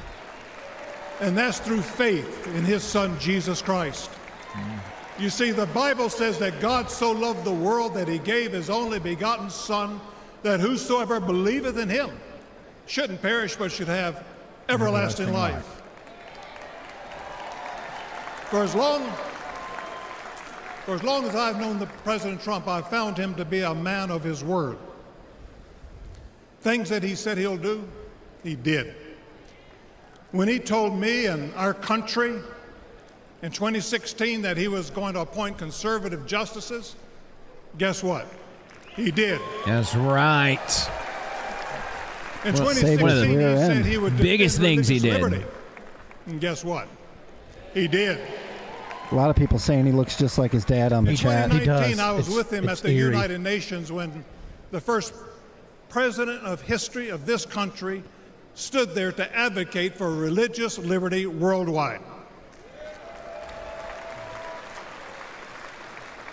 Beth Allen, Trump 24. When American Beth citizen Allen. and Pastor Andrew Brunson was being held in a Turkish jail on false accusations, President Trump demanded that he be released. And he applied economic pressure and sanctions until they did that. This is the good old days. President. I'm grateful and thankful for what he did as a 45th president of the United States. And I know that as the 47th president, he will keep his word to the American people to make America great once again. Come on with Wow. it. Come on with it. It's an honor for me to be asked to pray for Donald Trump this evening. And so what I'd like to do, I'd like us to pray, but I'd like us all to stand as we call upon the name of the God of heaven. I don't think we have a choice, John Bird. We're going to have to stand. This is going to look weird on camera. Our Heavenly Father, we come before you this evening with grateful hearts. Thank you for saving the life of President Donald J. Trump. In his own words, it was you and you alone who saved him. We pray for the others that were injured on Saturday, for the family who lost their loved one. Put your loving arms around them. Comfort them, and may they sense your presence. We stand before you tonight. We say thank you for the provisions you have given to the United States of America. You have blessed this country more than any country in the world. Sadly, as a nation, we have forgotten who is responsible for all the freedoms, the liberties, and the bounty that we enjoy. It has all come for you. Thank you. This evening, our nation is in trouble. We're divided politically, racially, economically, with millions of people seeking refuge and hope in our dry and thirsty land. You're the only one who can fix the complexity of the problems that we face today. We pray for President Trump, that you would give him wisdom, strength, and a clear vision for the future of this nation and the task that is at hand. Continue to protect him from his enemies. I pray that you would surround him with men and women who will give him sound counsel and guidance. We pray for Melania, for Barron, and for all the President Trump's children and grandchildren. We pray for Senator J.D. Vance, his wife Ulsa, along with their young family. We're thankful for his strong stand for defending life. As your word instructs, we also pray for the leaders of our nation, whether they're Republican, Democrat, or Independent. We know that all authority comes from you. You are a great God, and we ask that if it be thy will that you will make America great once again. And we ask that you'll unite our hearts, bring us together, one nation under God, indivisible, with liberty and justice for all. And we pray this in the mighty name of my Lord and Savior, Jesus Christ, the King of Kings and the Lord of Lords. Amen. Let's go, baby. Come on, cuz. That was powerful. That's good stuff right there. You can't beat that. Ladies and gentlemen, please welcome businessman and executive vice president of the Trump Organization, Eric Trump. Yeah, we'll leave him on. Yeah, can you just, I mean, can we take a moment to talk about how great and just awesome Trump's kids are?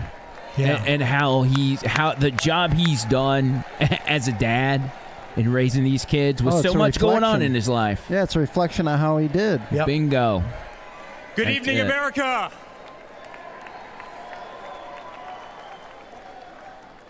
Here. 8 years ago, my father sat our family down. He spoke of a nation in decline, of dreams slipping away, of a future endangered by failed leadership and broken promises. It was in that moment I knew my father had made a decision that would forever change our lives. We realized he had chosen to step into the arena, to fight for the soul of America. He had decided to leave behind the comforts of an unbelievable business empire, to leave behind everything he had ever built, to answer the call to serve our nation. Unlike his predecessor, it was not a decision born out of necessity. Unlike the current president, it was not a decision that would enrich his family. Rather, it was a decision made out of love for this country and a deep concern for America's future.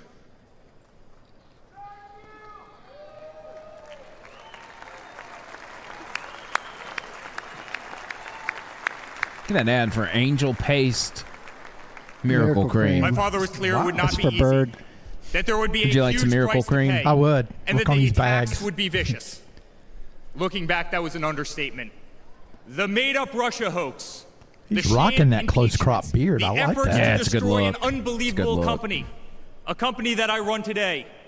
The efforts to cancel us, to silence him, to gag his free speech, and to drag him through every radical left courthouse in America, to take his life.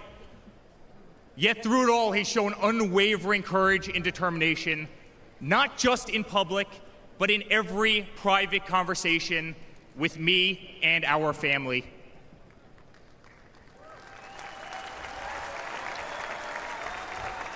Yes, sir. He stood tall, fueled not by personal ambition, but by a profound love for this country and a love for all of you, the American people. That man is my father.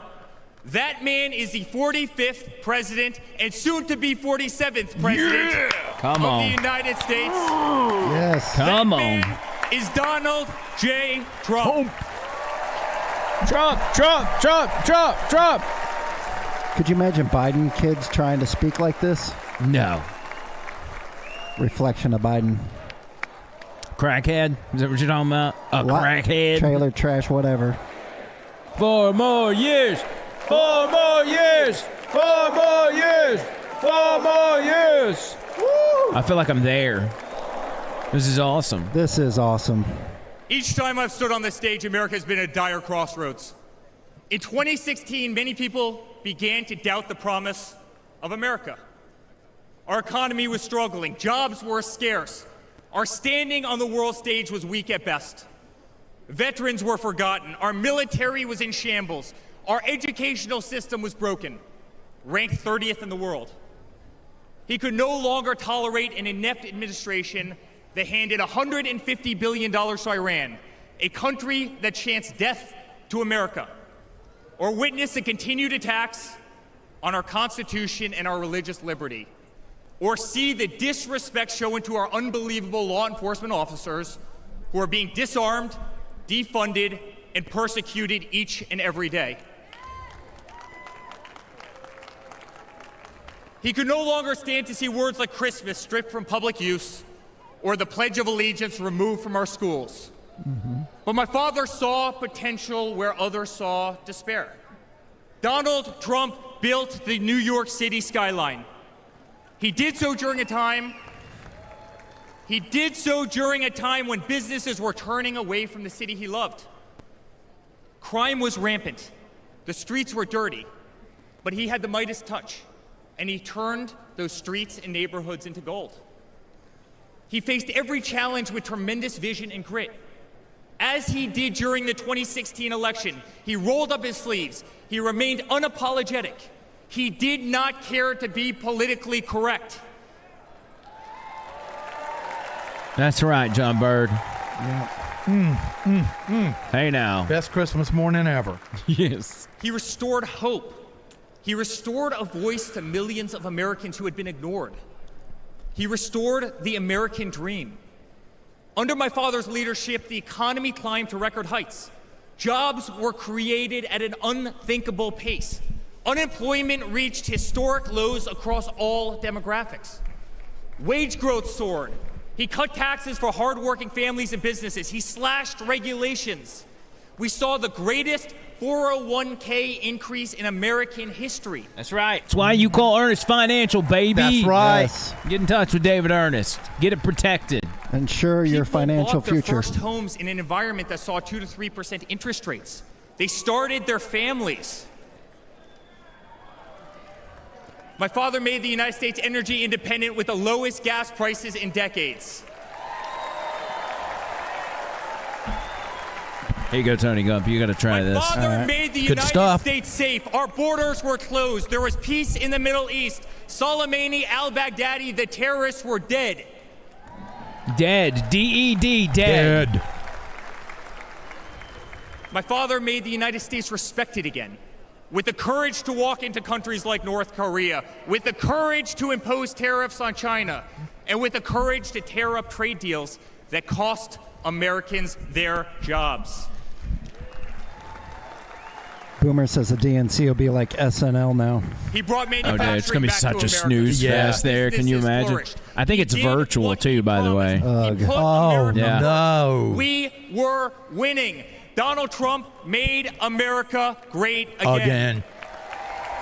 Again.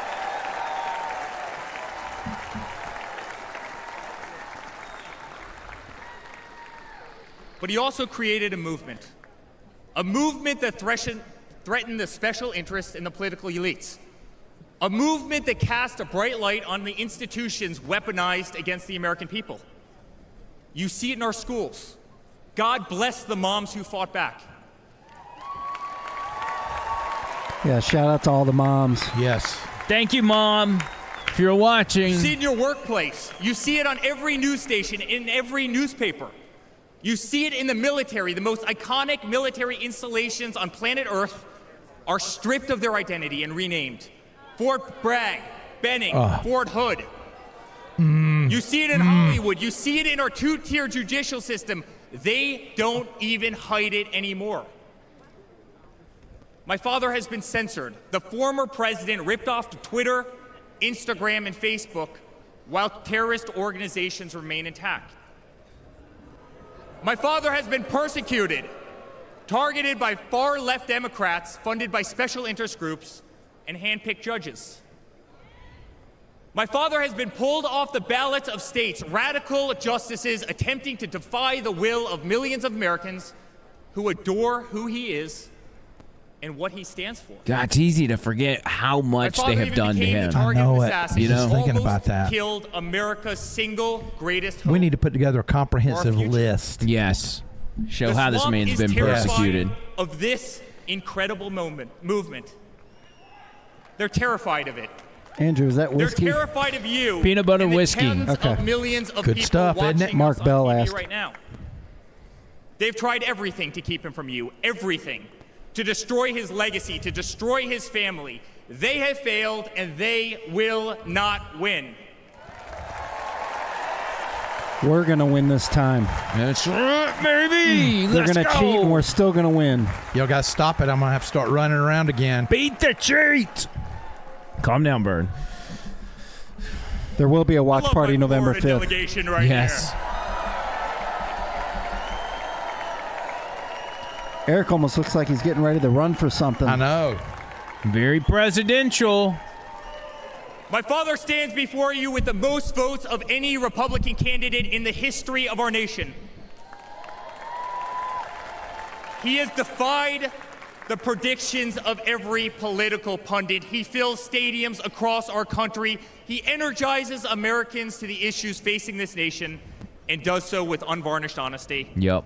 He is not a threat to democracy. He is a threat to those who despise our republic, many whom are bought and sold, bribed and coerced, people who have never signed the front of a check and who have been dependent on the government their entire adult Preach lives. on, brother. Oh, that's so true. Oh.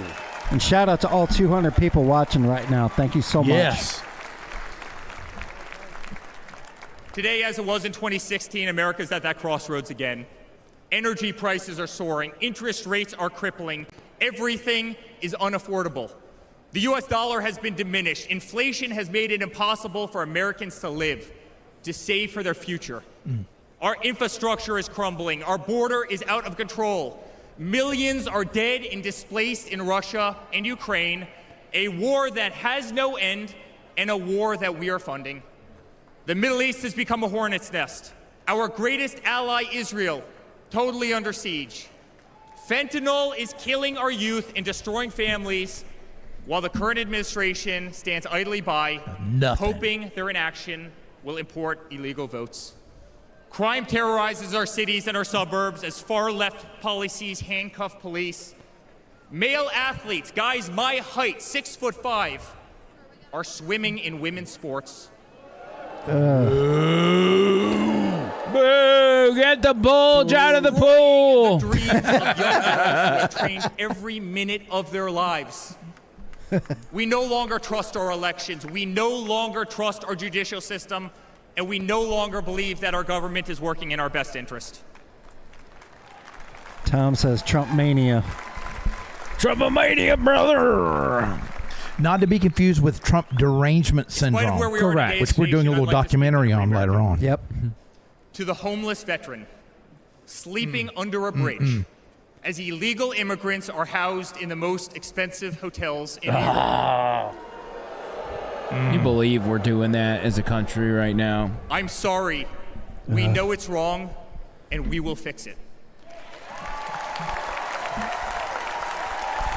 Bama said, John Bird, no getting naked and peeing in the corner. And don't end up with vomit in your back pocket. No, I don't have any back pockets tonight, so that's good. Groceries and has been forced to work 3 jobs. I'm sorry. It does not have to be this way. To the parents who lost a son or daughter to fentanyl, including the incredible woman that spoke the other night, while an administration does absolutely nothing, I'm sorry. Your government can do so much better, and it will. You ever hear anybody from the political realm say those words, I'm sorry? Yeah. Nobody says Tucker, it. yeah. To the children who are being brainwashed instead of learning the fundamentals in school, I'm sorry. There are teachers who care, and my father will empower them. Yes. Whoo, man. Whoa. He's about to make a To the law huge enforcement speech, and he's got the officers, grandbaby our brave sitting Border on his Patrol, lap. Secret Service agents who work every single day to protect our communities, knowing damn well that the system will throw you under the bus. I'm sorry. We will stand behind you. Thank you, Bill Wilder. Bill Wilder says Vapor Forge rocks. Love it. Yes, it does. Yes, it does. Yeah, I hear good things about those people. Commuters often petrified to good take spot. a bus, take a train, or walk the streets in cities across our nation. I'm sorry. That man right there will fix this. Yeah. You preaching, baby. You preaching, Eric. But Trump's got to be proud. He's sitting up there just, and his son is just killing it. Oh, To the yeah. construction workers, to the middle-class families, to the families with children with disabilities, families who can no longer afford medical benefits or to take a vacation, I'm sorry. We will make America great again. Yes. Come on. Shout out to Heather Preston in the chat. Thank you, guys. And to my father, who has been ruthlessly silenced, slandered, and attacked by a corrupt administration, I'm sorry. We know, and America knows, that they're not just after you, they're after all of us, and you just happen to be standing in their way. And that's it. No truer words That's right so there. true. Spot on.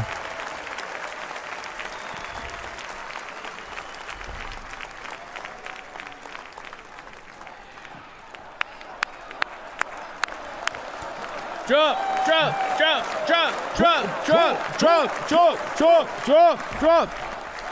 To all Americans watching tonight, the greatest retribution will be our success. Success not just for ourselves, but for our grandchildren and our children. Under President Donald J. Trump, the swamp will be drained. America will be respected. Our cities will be safe. Our streets will be clean. And our border will once again be secure. Yes. Yep. God, I feel like this is Christmas morning for real. I know. I told you, it's like it never stops. We will have peace. We will have prosperity. Your hard-earned tax dollars will enrich a better America, not be squandered in corrupt foreign nations. Education will be handed back to the states. We will no longer be 30th in the world. We will be first. Yeah.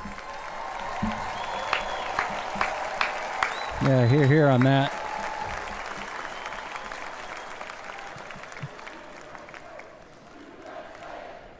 USA. Here it goes. USA. USA. Michael, vaping's better than smoking, just so you know. Check it out. All vapey, no smoky. Our children will understand family. Our children will have values, and our children will love God. Isn't it nice to be able to watch a feed where you don't have Fox News jabronis interrupting it every 5 minutes? We're here to serve the people. Our country will prioritize free speech, respect freedom of religion, and honor our Constitution.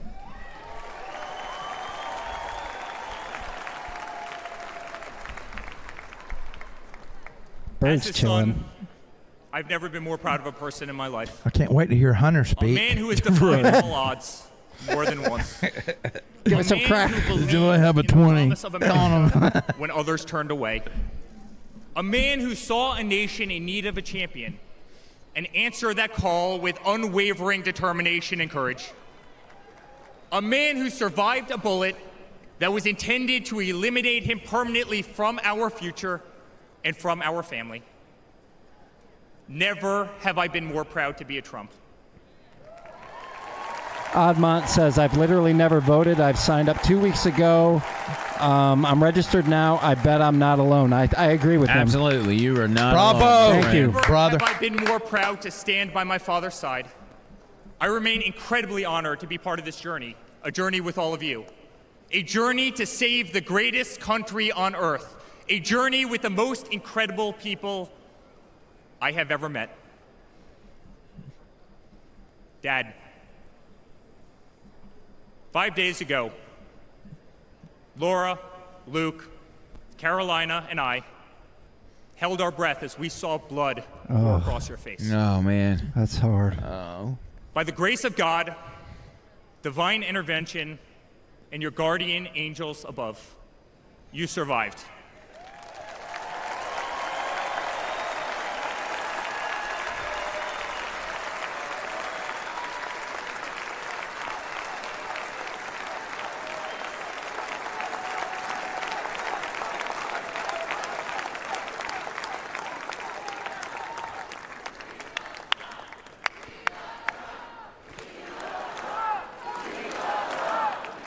Spontaneous, man. Oh, if Eric Trump gets emotional, I'm not going to be able to handle it. This is what I love. I mean, this is no practiced, script they're going by. It's just You spontaneous. are the greatest fighter I have ever seen.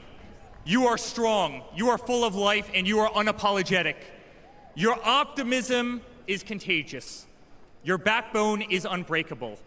Your conviction to fight for what is right and against all that is wrong is truly next level.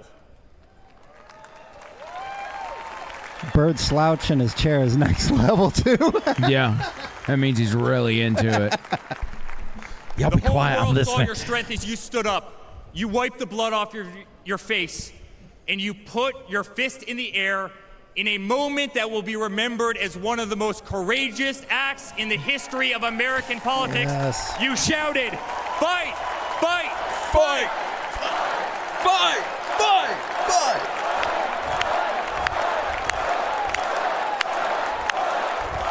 Yes.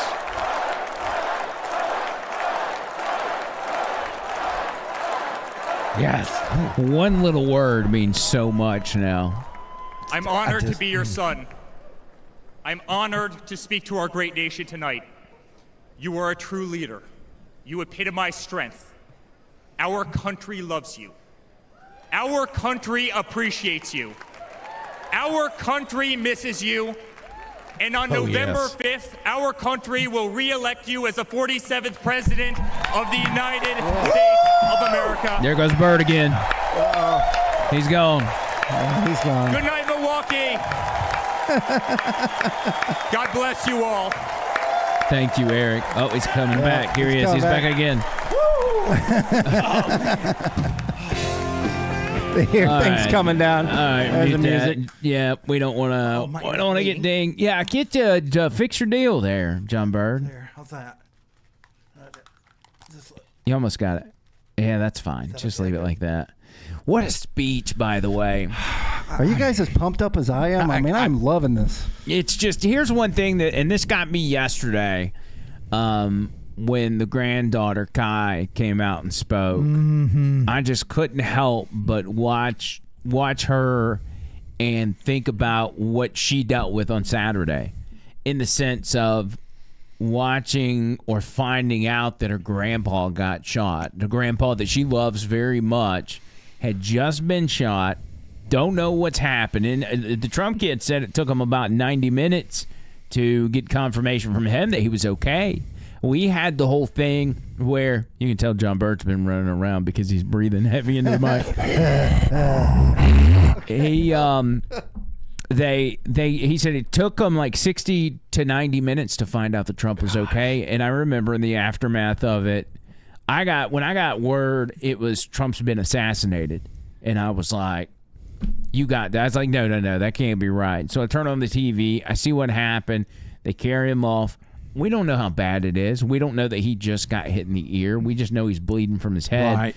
And so for that period of time, it was the most agonizing, worrisome, hour or so. The Secret Service finally comes out and says, hey, he's safe. And that brought a little bit of relief. But you're like, it could have turned out so differently. And it still makes me nauseous to watch that video. It's still surreal. It feels surreal. Yeah. Yeah, Tom from the chat had to leave, but to other people asking, Trump is still to speak. We got that coming up probably really soon. Yeah. Yeah, I would imagine Dana White is there, and it almost, the way they presented it, he was going to speak, because this night the theme is Make America Strong Again, right? Mm-hmm. I think Make America Safe Again was last night. The other night was Make America Wealthy Again. Each night had a different theme. And so Dana White, from what I understand, is supposed to speak. I would think he's next, but I don't know who to tell y'all is before Trump. Yeah, that's what I was wondering. I would think that they'd put Eric Trump before his dad. That's what I thought, and he might introduce him. But watch him whip out Barron right now. But I think they'll go with Don Jr. maybe. Do you think, is it possible that Donald Trump comes out to Kid Rock doing American Badass Live? Should we test YouTube out and see if it works, if that happens? Oh, man, that makes me nervous. Yeah, we'll just... I don't want to get booted, Well, we'll just kind of cut back in and out of it. I think there's like a 5-second rule, kind of like food on the floor kind of thing with music. And then as you pause it, we'll keep singing along with it, and we'll fill in the gaps. Yeah, let me pull up my lyrics. Radio edit. Because wouldn't that suck, like, if we made it all this way without getting booted off YouTube, and then at the end, they get us? They ding us? They always get us, so I'm like real careful now, By the way, we got a couple hundred people watching from all across the different platforms. Thank you so much. That is so awesome. Thank you, guys. I mean, when we add it all up, this is the most that we've had on a live stream to date. So you're the best. If you're on this stream and you're on YouTube or TikTok or Twitch or whatever, and you have not subscribed, please do so. We got you some good content coming up. We're going to be doing more of these podcasts, and we're going to try to do more lives if it's possible. Yeah, and shout out to all the new people in the chat, and of course to the Hey Now Nation, the Bama, Boomer, all you guys, Tracy, everybody, you're awesome. Can we just do a Hey Now check-in? Everybody in the chat, no matter what platform you're on, just type Hey Now right now. Just Hey Now. And then we'll do JJJJJ next time. Robert first says, hey now. Hey now. Hey now. Hey now. Hey now. Hey now. Hey now. Hey now. Hey now. We're also, we don't know what day we're doing this, but we're going to be doing the radio show live from this studio, and we're going to have John Bird on it as well, because we're going to have him zoomed in. And he's going to be on the screen as well. Which would be awesome. That's going to be challenging for me, so just bear with me if I screw up. But I'm new at all this stuff, but I'm really trying, guys, I promise. Well, and the good news is John Bird's going to be the main producer, and you're actually probably going to have to do more than that. I'm going to be doing all the clips and the wheel and all that. Audio producer. Yeah. Oh, here's Melania. Here she's coming out. Is she just going to take a seat with her hubby? She sure looks better than Jill Biden. I'll give you that much. Does. She's not wearing a shower curtain. Don't need any alcohol for that. Do they have the music playing for her? Let's see. Yeah, I don't know. Something. It sounds classical, like we could get away with it, but No, I know on I don't YouTube know. they ding us. Yeah, watch it. Cut. Man. So she's going up there to sit with her husband. Now, what I'm watching is like how long before Donald Trump comes down from his seat to go backstage and get ready.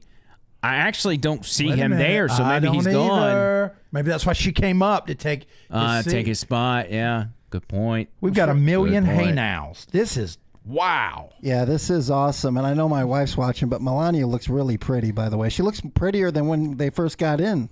She is a very eloquent first lady.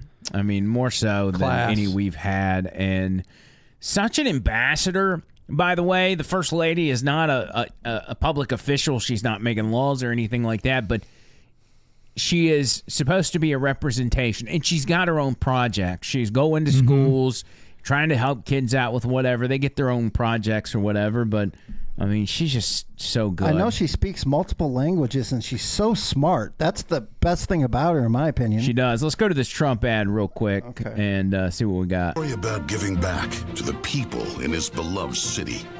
But most of all, this is a story about putting his country first. And it's a story best told in pictures. Young and confident, Donald Trump wasn't afraid to think big and build even bigger. And he left his mark on the New York skyline that greeted visitors from around the world. Oh, no, he's got a black man at the door.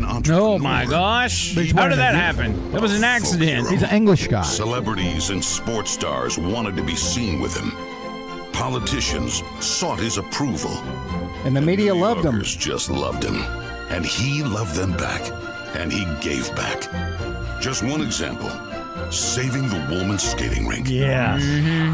The Woolman skating rink in Central Park is open again. The city spent nearly 6 years and $12 million trying to fix it. And then to the rescue, developer Donald Trump. As Tracy Egan tells us now, he accomplished in 3.5 months what the city couldn't do in 6 years. Donald, you performed a great public service. Hey, Justin says, hey now. Donald Look at Al Trump was the Sharpton. toast of the town. Fat Al But he Sharpton. was also something even more important. A patriotic American.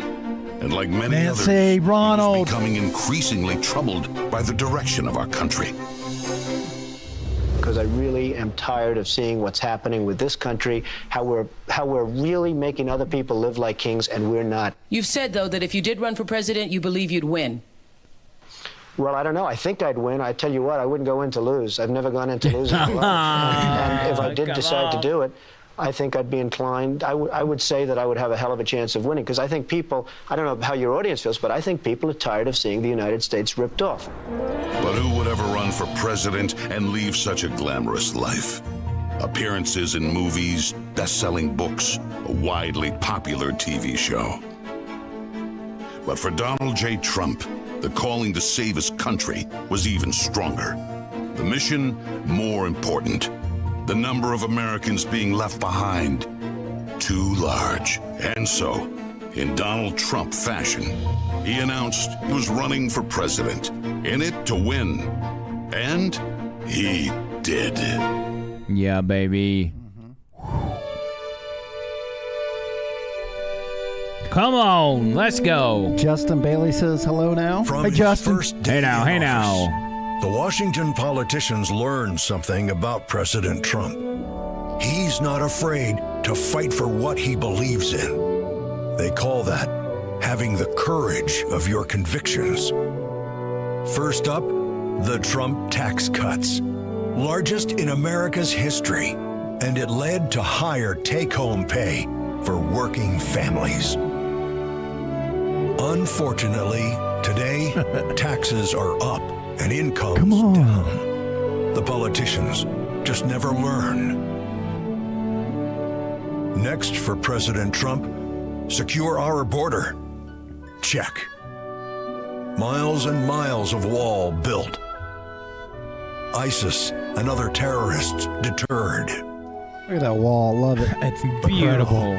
Absolutely we have the beautiful. Barney Fife of border security. To 250,000 Americans dead from fentanyl coming in. brutal migrant crime spreading across America. And ISIS, now here. President Trump promised he'd keep America out of endless wars. Welcome words to the families of our young men and women who serve. And another promise kept. He started by strengthening our military, then traveled the world, meeting with our allies, and even with our main adversaries. Just so they understood that America's strength and resolve was back. Because that's what a strong commander-in-chief does. You got that right. Wow, And it wow. led to a stable world at peace and our troops safe. Today, a different story. Our enemies smelled weakness. Yeah. Then set the world on fire. Apparently Trish has gotten a lot of cleaning done. Invaded Ukraine. You go, babe. Hamas saw it. Then started a war in the Middle East. Putin needs an enema, Admon said. Yeah, he does. He needs a cleansing. There's one more thing we've learned about President Trump. He believes so strongly in America, so optimistic for our possibilities. God, it's badass. And so committed to fighting to once again make our country great. That there is nothing that is going to stop him. Look at that. That's like the 4 men with the flag in World War II, Iwo Jima. Yeah. Man. Come on, man. Goosebumps. Ladies and gentlemen, please welcome Kid Rock. Oh, yeah. Are they going to play it? I don't know. What up, America? Let's roll with it. Should we go? Okay. If we get kicked off YouTube, I apologize, guys. We'll come right back. Stand up! Let's go. To put a fist up in the air! Everybody, get a fist up in the air! Yeah! Now follow me! Say fight! Fight! Fight! Fight! Say fight! Fight! Fight! Fight! Say fight! Fight! Fight! Fight! Now somebody scream!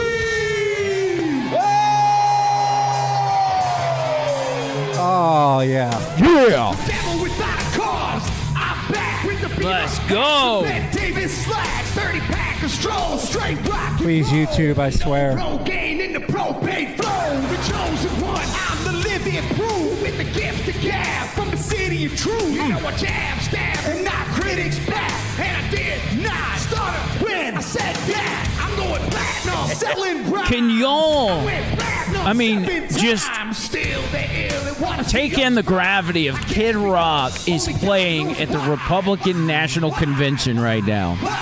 Think about how crazy that is. He's an American badass. Only Trump could make this happen. Yep. Say fight! Fight! Fight! Fight! Say fight! Fight! Fight! Fight! Say Trump! Trump! Trump! Trump! Let's do it, baby. Kevin from Anderson says, hey now. Hey now. ACDC and ZZ Top. Yeah. Poseidon's beasties and the kings of rock. Skinner, Seeger, Lip, Corn, the Stones. David Attenco and the No-Show Jones. Yeah. Pass that bottle of It's one of the best concerts I've ever been to in my life, by the way. I've seen Kid Rock multiple times. It gets better every time. Never gain no pain. I don't play with ass. Well, watch me rock with Liberace flash. Rock the clash. Boy bands are trash. I like Johnny Cash and Grandmaster Flash. Ooh. Flash. Old school. Flash. Oh, cowboy. I'm a singer of the black. Throw a fist in the air. Let me see where you're at. Say fight. Fight. Fight! Fight! Say fight. Fight. Fight! Fight! Say fight. Fight. Fight! Fight! Say Trump. Trump. Trump! Trump! Oh, God, I love that guy. man. There we go. Yeah! You can roll with rock or you can Yeah, cut it out. Yeah. Chat's going awesome about this. Look at that backdrop. 208 viewers.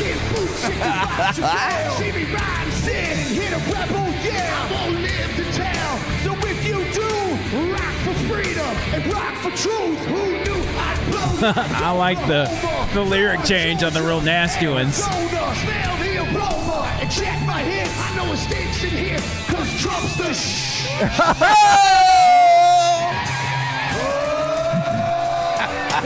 cowboy. I'm a singer with black. Throw a fist in the air. Let me see where you're at. Say Trump, Trump, Trump, Trump. Say Trump, Trump, Trump, Trump. Say Trump, Trump, Trump, Trump. Say Trump, Trump, Trump, Trump.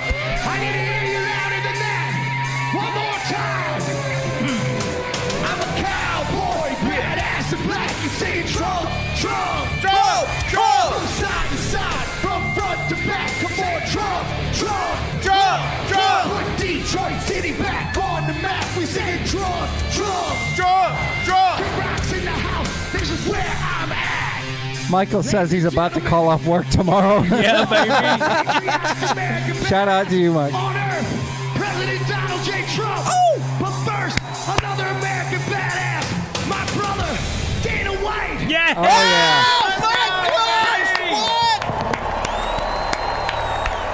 Yes. Yes. Man. Oh, my. I'm not I'll sleeping mute tonight. this music until it's over here. Man, I got so pumped up, I started unplugging my headphones there for a second. I was like, oh, God, we're going out. I felt like I was actually at a concert just now. Yeah, I did too. I mean, it was... And I want y'all to recall what I said on the show. I said, you know what this, because I didn't know what the lineup was for tonight. I said, but you know what they're missing? You know what would make night 3 the best night? I said this. This is before I knew any of this was going on. I said, you got to have Tucker, Kid Rock, and Dana White. You called it. And look, here we are. Dennis Brown says, hey now from Twitter. Hey now, tweet hey now, man. hey now. Yeah, see, we don't know what our numbers are on Twitter. We're at an all-time high as far as we're at 210 all together, but it's you know, we don't know who's what the individual numbers are. We're but trying thank our best, y'all. guys, and we're trying to save the country. Always. Man, you know, this tops the Christmas of 1972. I never thought that would happen. I never dreamed in my wildest dreams that my here it comes. It's fit to get better because here's Dana oh my White. gosh, Christmas is here we 72, go, baby. Oh baby, oh baby. Now this guy's a badass. Good evening, ladies and gentlemen. I am speaks the Dana truth. White. I am the CEO and president of the Ultimate Fighting Championship. Dwight Ritchie says, love you guys. So 2 weeks Love ago, you too, I got Dwight. a Love you call long time. from President Trump asking me if I'd be willing to speak tonight. As usual, there was no pressure, no demands. He asked me as a friend, and of course I said yes. Then, after I accepted his offer, he sent me a text message, and I just want to read to you a little piece of what President Trump wrote to me. Dana, I'm so honored that you will be doing the introduction at the National Republican Convention. He's nervous. He is. Think of it as the biggest fight you ever had, a fight for our country and even the world. I only wish you didn't have to interrupt your family trip, but I hope they understand they love you and they know how important this is. Wow, Man. Now think about this. This man's running for president of the United States. He's fighting for the future of this country, and he's concerned about interrupting my family trip. Yep. That's the President Trump that I know. A man who truly cares about people. The mainstream media likes to push the narrative that he doesn't care about anyone but himself. I absolutely know that's not the truth because I've been friends with this guy for 25 years. And for the people who know me, they'll know this is true. I just want to make something very clear. Nobody in the Trump campaign has ever told me what to say. Nobody tells me what to say, and I'm nobody's puppet. I know. And I'm not telling you what to think. I'm telling you what I know. And I know President Trump. I know President Trump is a fighter. I've been saying this since 2015. Now look at what's happened over the last 10 years. We have all seen it with our own eyes. He's so fired up right now. I'm in the tough guy business. And this man is the toughest, most resilient human being that I've ever met in my life. Yeah, Tracy's right. He's not nervous. He's fired up. I was wrong. Yeah, that energy coursing through his veins. The harder he fights, and this guy never, ever gives up. So what's at stake here? The answer is in President Trump's text, and I quote, "A fight for our country." I know why he's running for president again. Why else would he put himself through everything he's dealt with just to get back here? We all know he doesn't need this. This guy's got a great life, he has a beautiful family, and he has achieved everything that you could possibly achieve in life. I know President Trump is literally putting his life on the line for something bigger than himself, and he's willing to risk it all because he loves this country. Yeah. Danny says this ain't your Papa's Republican Party anymore. No, it is not. I love it. I know he wants what's best for the American people. All American people. I know he's running for president to save our American dream. I'm living the American dream, and I know the American dream is very real. Whether you were born in this country or came here from someplace else, this is the last real land of opportunity. President Reagan once said, government's first duty is to protect the people, not run their lives. And if you're buried in government red tape, how will you ever start your own business? If you're struggling to pay your bills, how can you ever afford to start a family? And if you don't feel safe in your own town, why would you ever buy a house? I know that President Trump is fighting to save the American dream, and that's what's at stake in this election. You got that right. We are choosing who we want to lead us in this fight. I know President Trump is a proven leader, a fearless leader, and this country was in a much better place when he was in the Oval Office.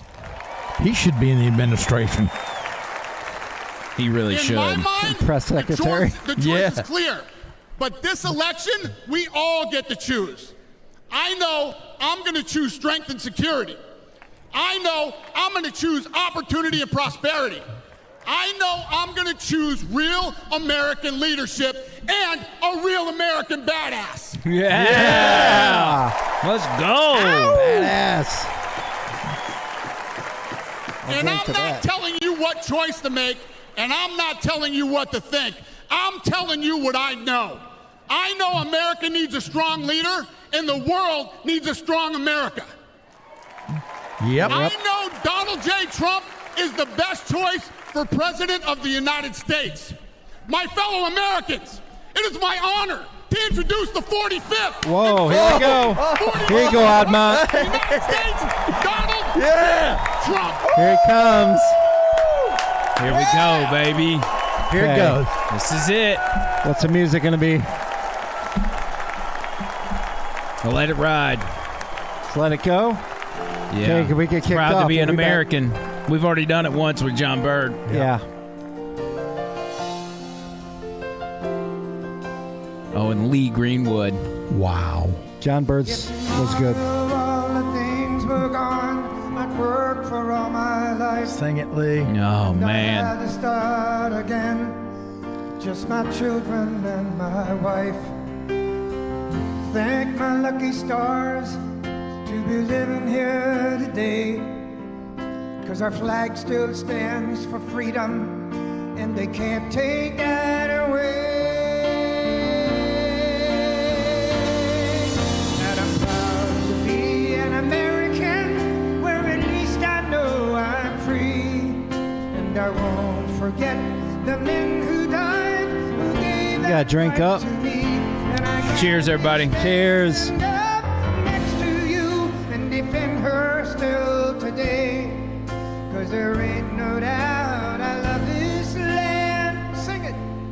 God bless the USA.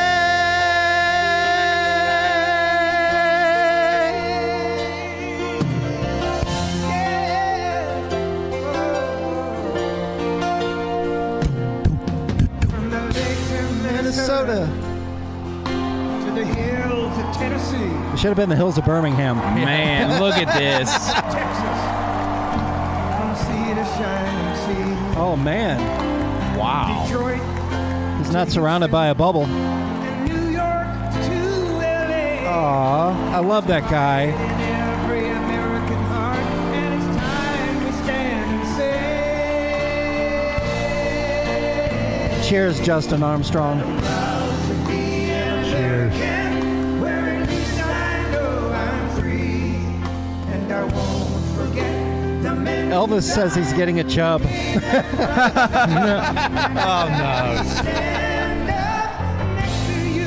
I guess we all respond in different ways. Today, 'cause there ain't no doubt I love this land. God bless the USA. With a picture of the White House in the back. Wow, wow, wow.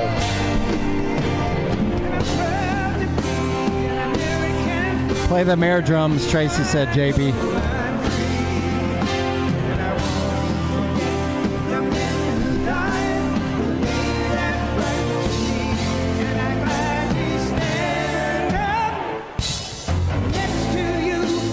God, what a beast. Goosebumps.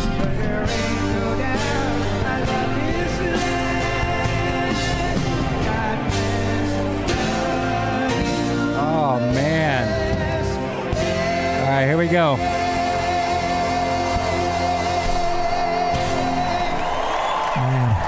I remember the entrance for the 2016 RNC and how powerful it was. No match for this. Because in 2016, he came out the final odds. The Republican Party was divided, but he came out on top. So it was powerful in that sense. But there's nothing. You can feel it. matched. You can feel the energy in here. This is something you just. Nothing You're right, has matched Michael. This is history. All right, we got to be quiet. Okay.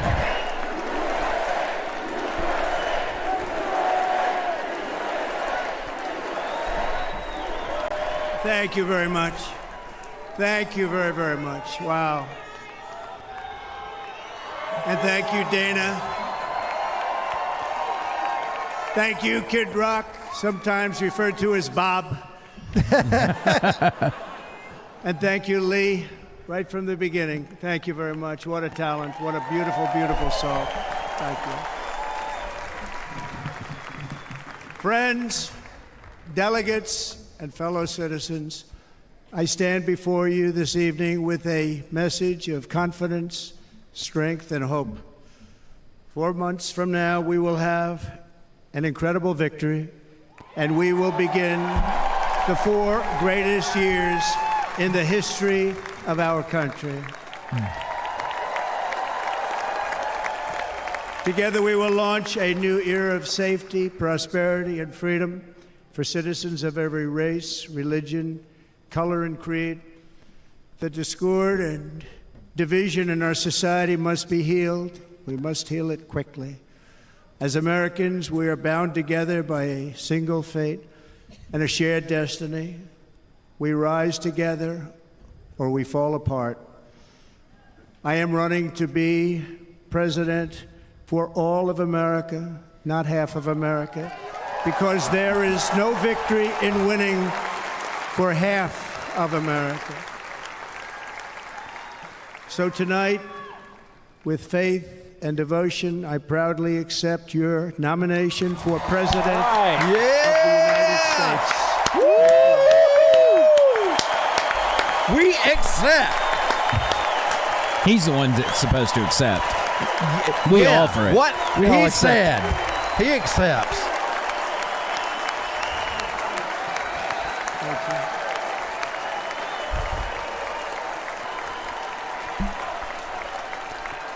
Thank you very much.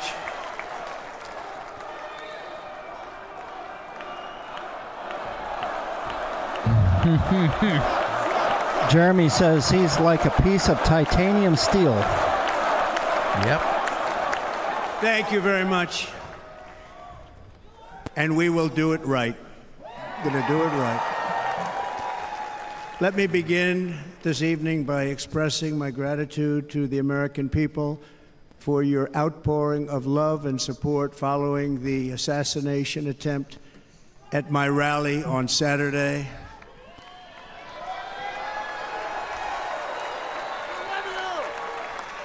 As you already know, the assassin's bullet came within a quarter of an inch of taking my life.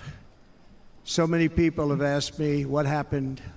Tell us what happened, please. And therefore, I will tell you exactly what happened, and you'll never hear it from me a second time because it's actually too painful to tell. It was a warm, beautiful day in the early evening in Butler Township in the great Commonwealth of Pennsylvania. Music was loudly playing, and the campaign was doing really well. I went to the stage, and the crowd was cheering wildly. Everybody was happy. I began speaking very strongly, powerfully, and happily, because I was discussing the great job my administration did on immigration at the southern border. We were very proud of it.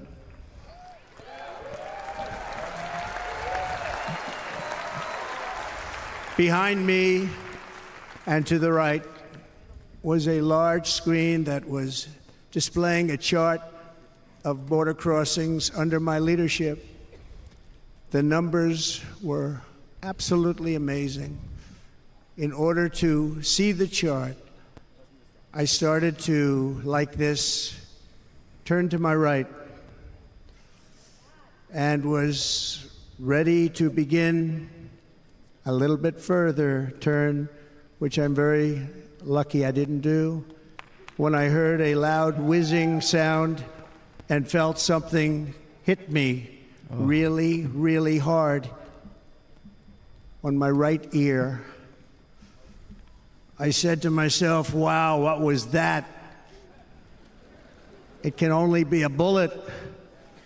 And moved my right hand to my ear, brought it down.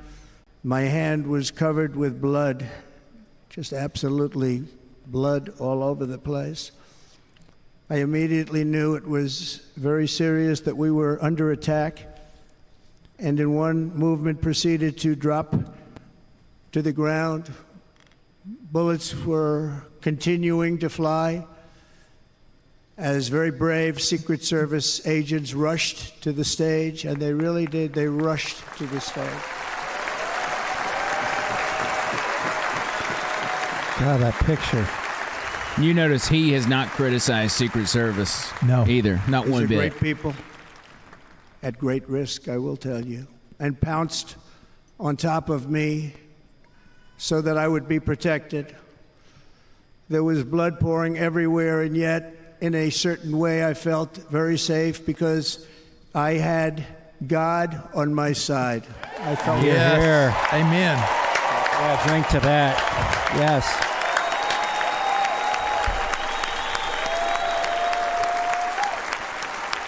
Thank you, God. The amazing thing is that prior to the shot, if I had not moved my head at that very last instant, the assassin's bullet would have perfectly hit its mark, and I would not be here tonight. We would not be together. The most incredible aspect of what took place on that terrible evening in the fading sun was actually seen later. In almost all cases, as you probably know, and when even a single bullet is fired, just a single bullet, and we had many bullets that were being fired, crowds run for the exits or stampede, but not in this case. Yes. Very unusual.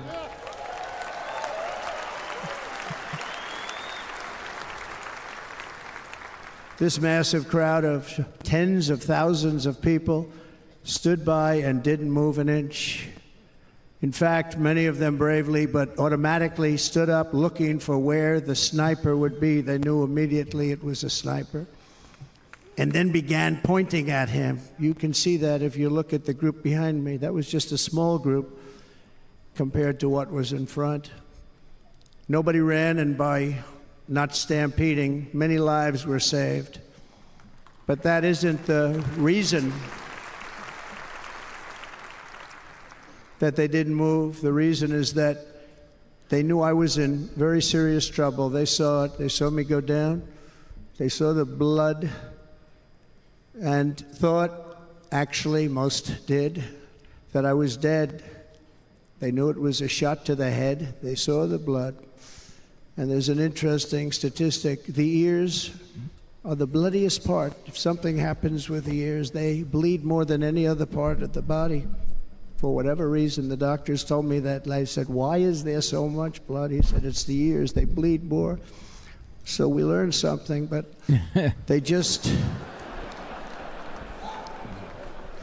this beautiful crowd, they didn't want to leave me. They knew I was in trouble. They didn't want to leave me. And you can see that love written all over their faces. They're incredible people. They're incredible people. Bullets were flying over us, yet I felt serene.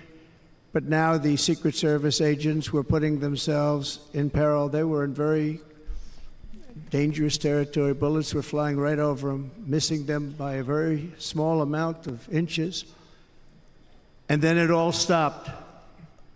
Our Secret Service sniper, from a much greater distance and with only one bullet used, took the assassin's life, took him out.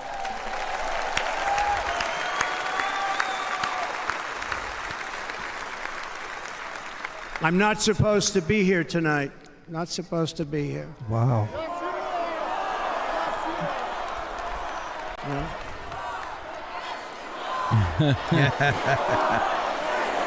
And they're right. There is a reason he's standing on that stage. Absolutely. He's a different Donald Trump now. Yes. Thank you. But I'm not. And I'll tell you, I stand before you in this arena only by the grace of Almighty God. Yes. Amen. It's that prophecy coming to fruition. It's unbelievable. In watching the reports over the last few days, many people say it was a providential moment. Probably was. When I rose surrounded by Secret Service, the crowd was confused because they thought I was dead, and there was great, great sorrow. I could see that on their faces as I looked out. They didn't know I was looking out. They thought it was over. But I could see it, and I wanted to do something to let them know I was okay. I raised my right arm, looked at the thousands and thousands of people that were breathlessly waiting, and started shouting, "Fight, fight, fight. Fight, fight, fight, fight, fight, fight, fight, fight, fight, fight, fight, fight, fight, fight, fight, fight. Yes.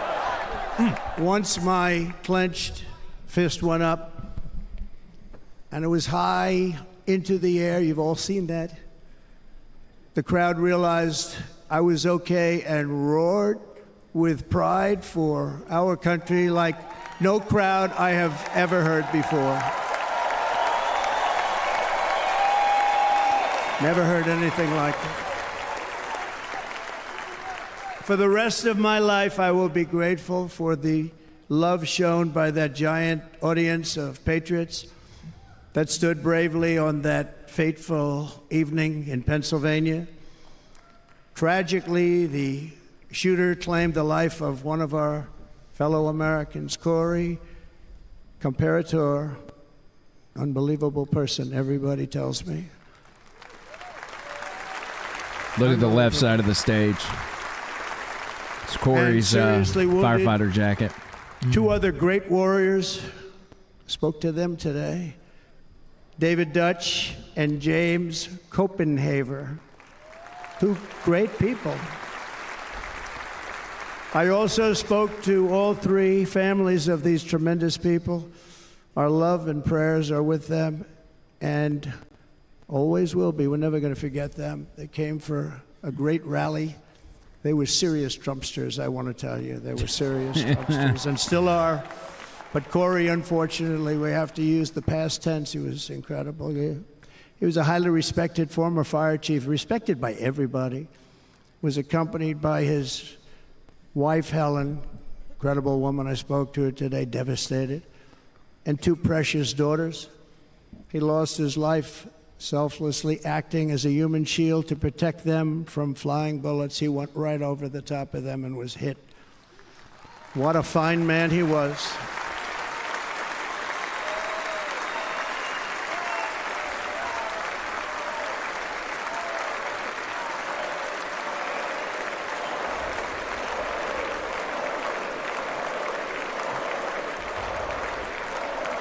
What's this? Wow.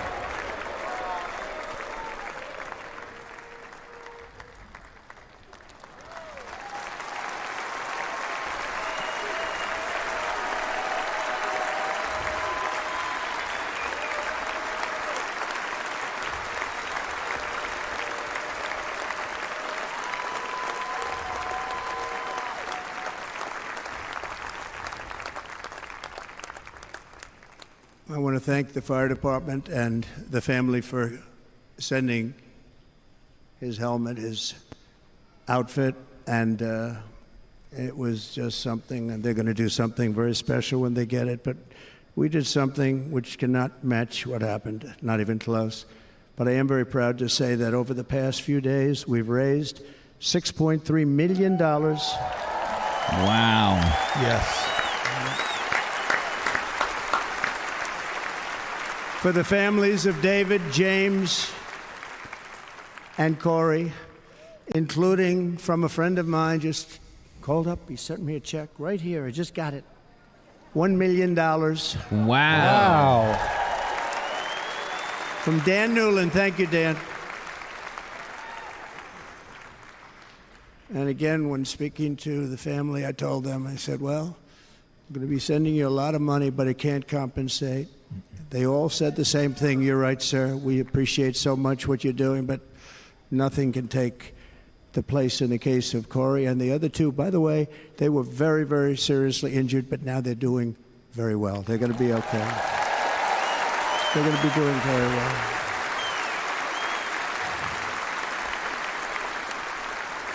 They're warriors. So now I ask that we observe a moment of silence in honor of our friend Corey.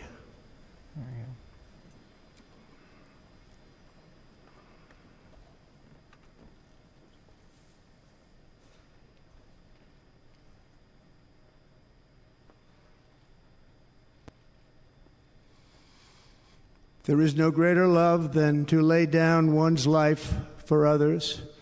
This is the spirit that forged America in her darkest hours, and this is the love that will lead America back to the summit of human achievement and greatness. This is what we need.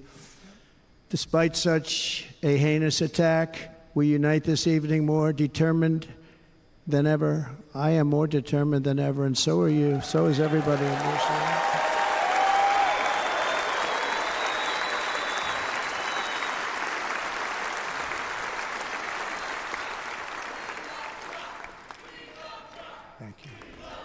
Thank you very much.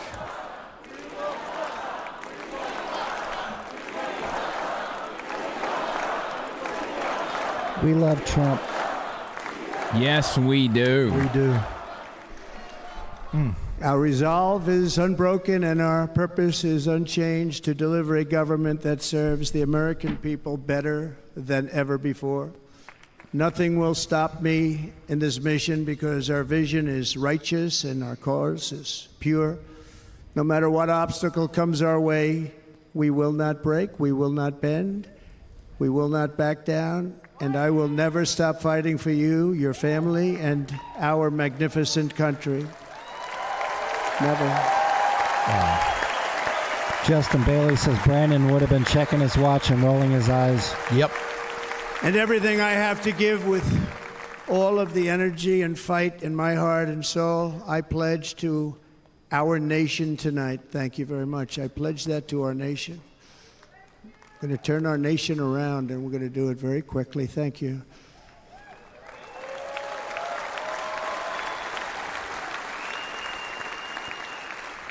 This election should be about the issues facing our country and how to make America successful, safe, free, and great again.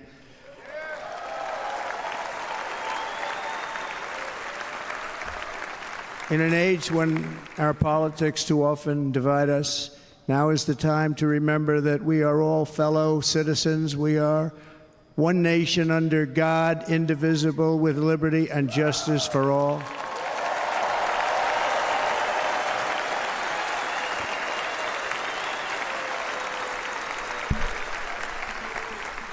And we must not criminalize dissent or demonize political disagreement, which is what's been happening in our country lately at a level that nobody has ever seen before. In that spirit, the Democrat Party should immediately stop weaponizing the justice system and labeling their political opponent as an enemy of democracy. Especially since that is not true. In fact, I am the one saving democracy for the people of our country.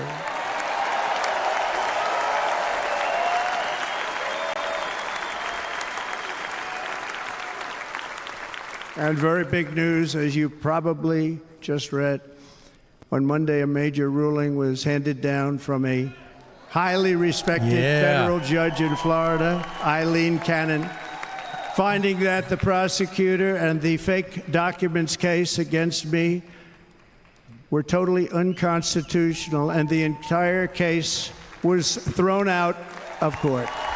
Yes. With all of that publicity, thrown out of court.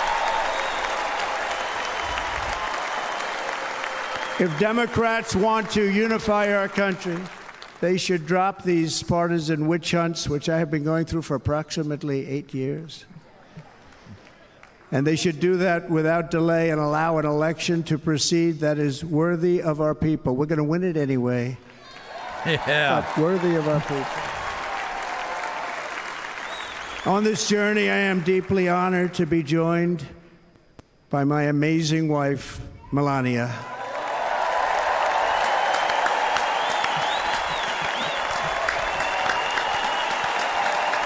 It's a proud wife right there. Yeah. Her husband almost got killed.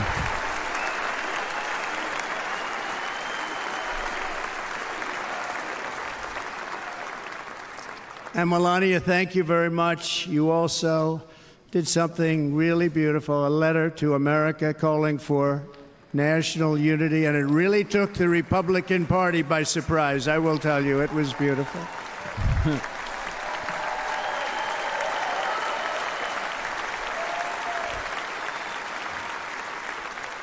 In fact, some very serious people said that we should take that letter and put it as part of the Republican platform. That would be an honor, wouldn't it? Right, Mr. Congressman? But it captivated so many, so I also want to thank my entire family for being here. Don, Kimberly, Ivanka and Jared, Eric and Lara, Tiffany and Michael, Barron. We love our Barron.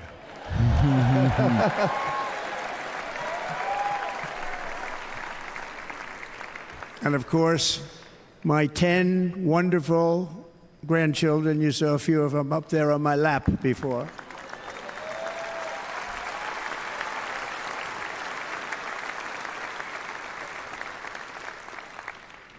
And how good was Dana? Was Dana good? I mean, was he good? You know, he was on probably the only vacation he's had in about, maybe ever, because he works, but about 10 years with his wife, very far away. I won't tell you where, but very, very far away, beautiful place. And my people called, and he said, I won't be able to do it. This is many, many years. I promised my wife I can't do it. And they came in, they said, Dana won't be able to do it because he was my first, second, and third choice. I said, well, that's too bad, but I understand he's away, and it's good. It's good for him. And that was it. About 30 minutes later, she came back in, sir, Dana just called. He's going to do it. And his wife, she said, you can't turn him down. You just can't do it. You have to go. That's a good wife. Yeah, it is. I can see my wife doing that. Yeah, mine would. She's too. like, get out of here. Go introduce he got Trump. on a plane. He got here a little while ago. Now he's going to get on the plane in a little while, and he's going to go back home to his wife. But they're great, and I just want to thank her and him and their whole family, because that's not easy. And Kid Rock, same thing. Called, he said, I want to be a part of it. I want to be a part, because, Kid does his great song, Big, Big Monster song. I had no idea. He became a friend of mine over the last 10 years. And he's amazing. Everyone loves him. I didn't even know how big he was. He has rallies, 35, 40,000 people he gets every time he goes out. I think he's making so much money he doesn't know what the hell to do with it. You want to know? He just called Kid Rock concerts rallies. And then we had Kind of a my Kid other Rock friend, rally. and I've known him so long, and we took that song, and it was a big success, but we made that. I saw a chart of great songs to America. That was number one on the chart recently. Number one. That's right. Yeah. That's Lee Greenwood, very special, beautiful person. He's a beautiful man. But they all wanted to be here. They called. And how about the Hulkster? How good was he? Is he up? Yeah. Where is he? Boy, oh boy. Love you, Terry. That's so awesome. It is. They may call that entertainment. I know about entertainment, but when he used to lift a 350-pound man over his shoulders and then bench press him 2 rows into the audience, I say maybe entertainment, but he is one strong son of a gun. I will tell you, I watched it many times. There aren't a lot of entertainers that can do that, right? You were fantastic. Thank you very much. Followed by Eric. What was that all about? Boy, that was good. I didn't want to really come up here.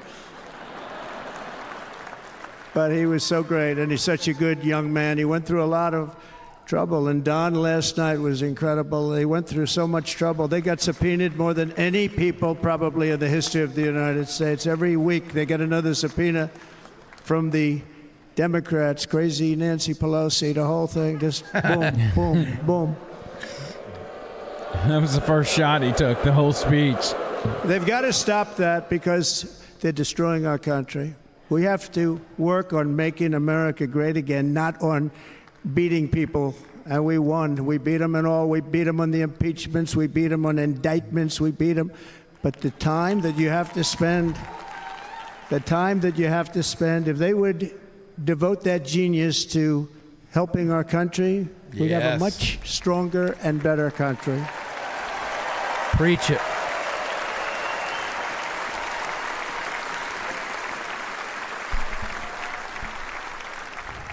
And Jason, the biggest star in country music. Jason, thank you for being here.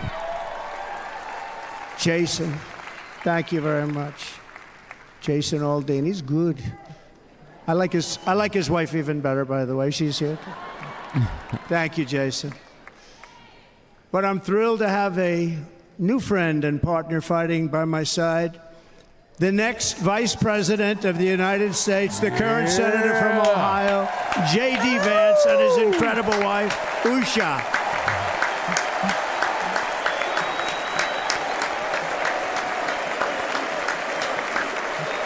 And I watched Hillbilly Effigy this afternoon when I got home. Nice. Yeah. Great movie. I got to go back and watch it. Wow. It's been a while. Good He's stuff, going to be though. a great Vice President. He's going to be great. He'll be with this country and with this movement, greatest movement in the history of our country. Make America great again. when they criticize it, they say, we're going to try and stop MAGA. I said, MAGA is making America great again. What are you going to stop? There's nothing to stop. Then they say, oh, that's right. It's very tough to fight it. And all of the people that did try and fight it have failed. But he's going to be with us for a long time, and it was an honor to select him. Great student at Yale. His wife was a great student at Yale. They met at Yale. These are two smart people. So, JD, you're going to be doing this for a long time. Enjoy the ride.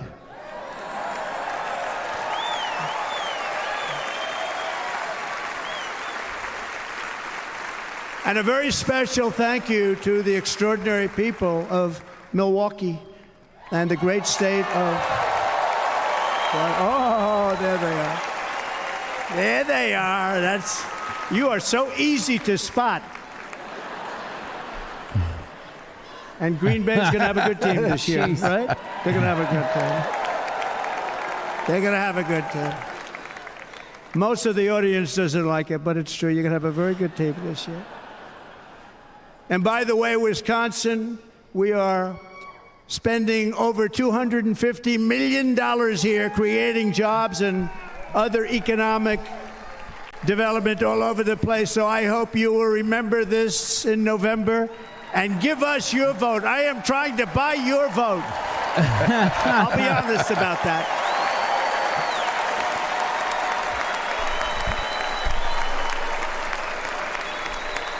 And I promise we will make Wisconsin great again. We're going to make it. Thank you, Mr. Governor. Thank you very much. Thank you. I'm here tonight to lay out a vision for the whole nation. To every citizen, whether you're a young or old man or woman, Democrat, Republican, or independent, black or white, Asian or Hispanic, I extend to you a hand of loyalty and of friendship.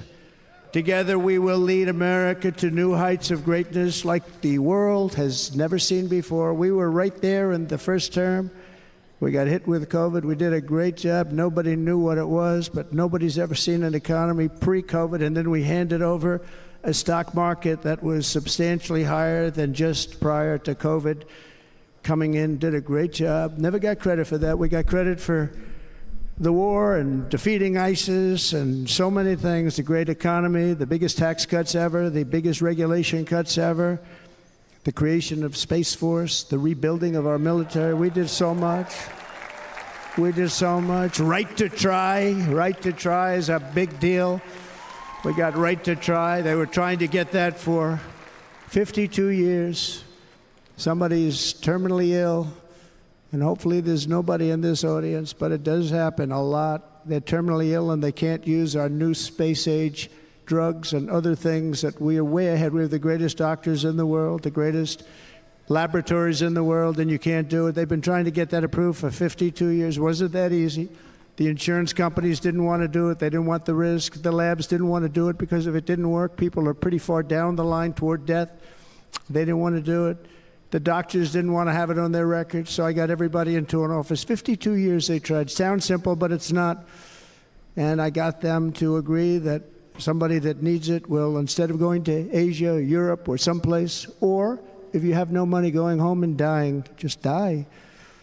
We got them to sign an agreement, agree to it, where they're not going to sue anybody. They're going to get all of this stuff. They're going to get it really fast. And what's happened is we're saving thousands and thousands of lives. It's incredible. Right to try. It's a great feeling.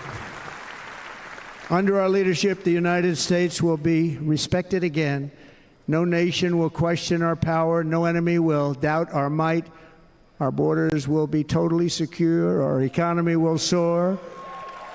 We will return law and order to our streets, patriotism to our schools, and importantly, we will restore peace, stability, and harmony all throughout the world.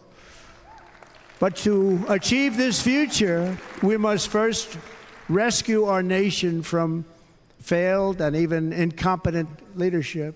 We have totally incompetent leadership. This will be the most important election in the history of our country. Under the current administration, we are indeed a nation in decline. We have an inflation crisis that is making life unaffordable, ravaging the incomes of working and low-income families, and crushing, just simply crushing our people like never before. They've never seen anything like it. We also have an illegal immigration crisis, and it's taking place right now as we sit here in this beautiful arena. It's a massive invasion at our southern border that has spread misery, crime, poverty, disease, and destruction to communities all across our land. Nobody's ever seen anything like it.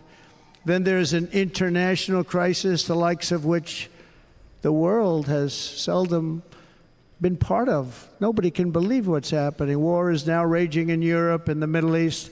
A growing specter of conflict hangs over Taiwan, Korea, the Philippines, and all of Asia. And our planet is teetering on the edge of World War III. And this will be a war like no other war because of weaponry. The weapons are no longer army tanks going back and forth shooting at each other. These weapons are obliteration. It's time for a change. This administration can't come close to solving the problems. We're dealing with very tough, very fierce people. They're fierce people. And we don't have fierce people. We have people that are a lot less than fierce, except when it comes to cheating on elections and a couple of other things. Then they're fierce. Oh, man. Then they're fierce. So tonight, I make this Thanks, pledge Trump. to We got a label on our great YouTube people channel of now. America. I will end the devastating inflation crisis immediately, bring down interest rates, and lower the cost of energy. We will drill, baby, Drill. Drill it up.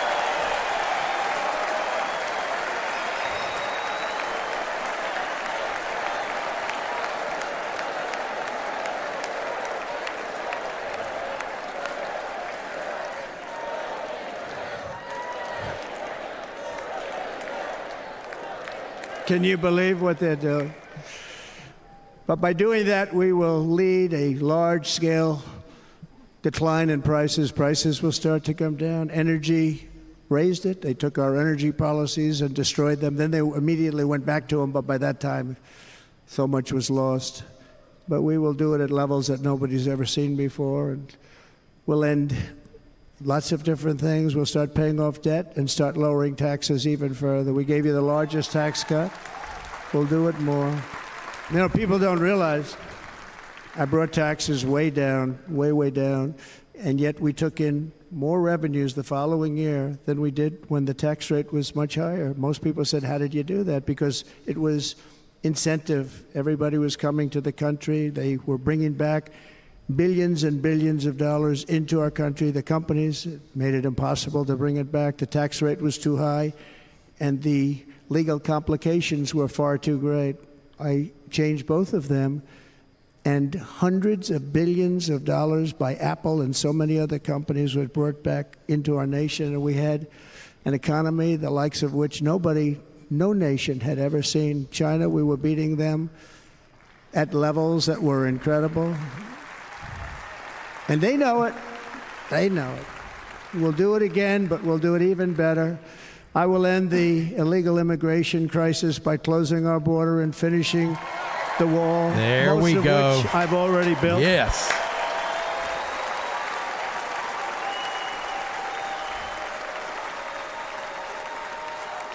On the wall, we were dealing with a very difficult Congress.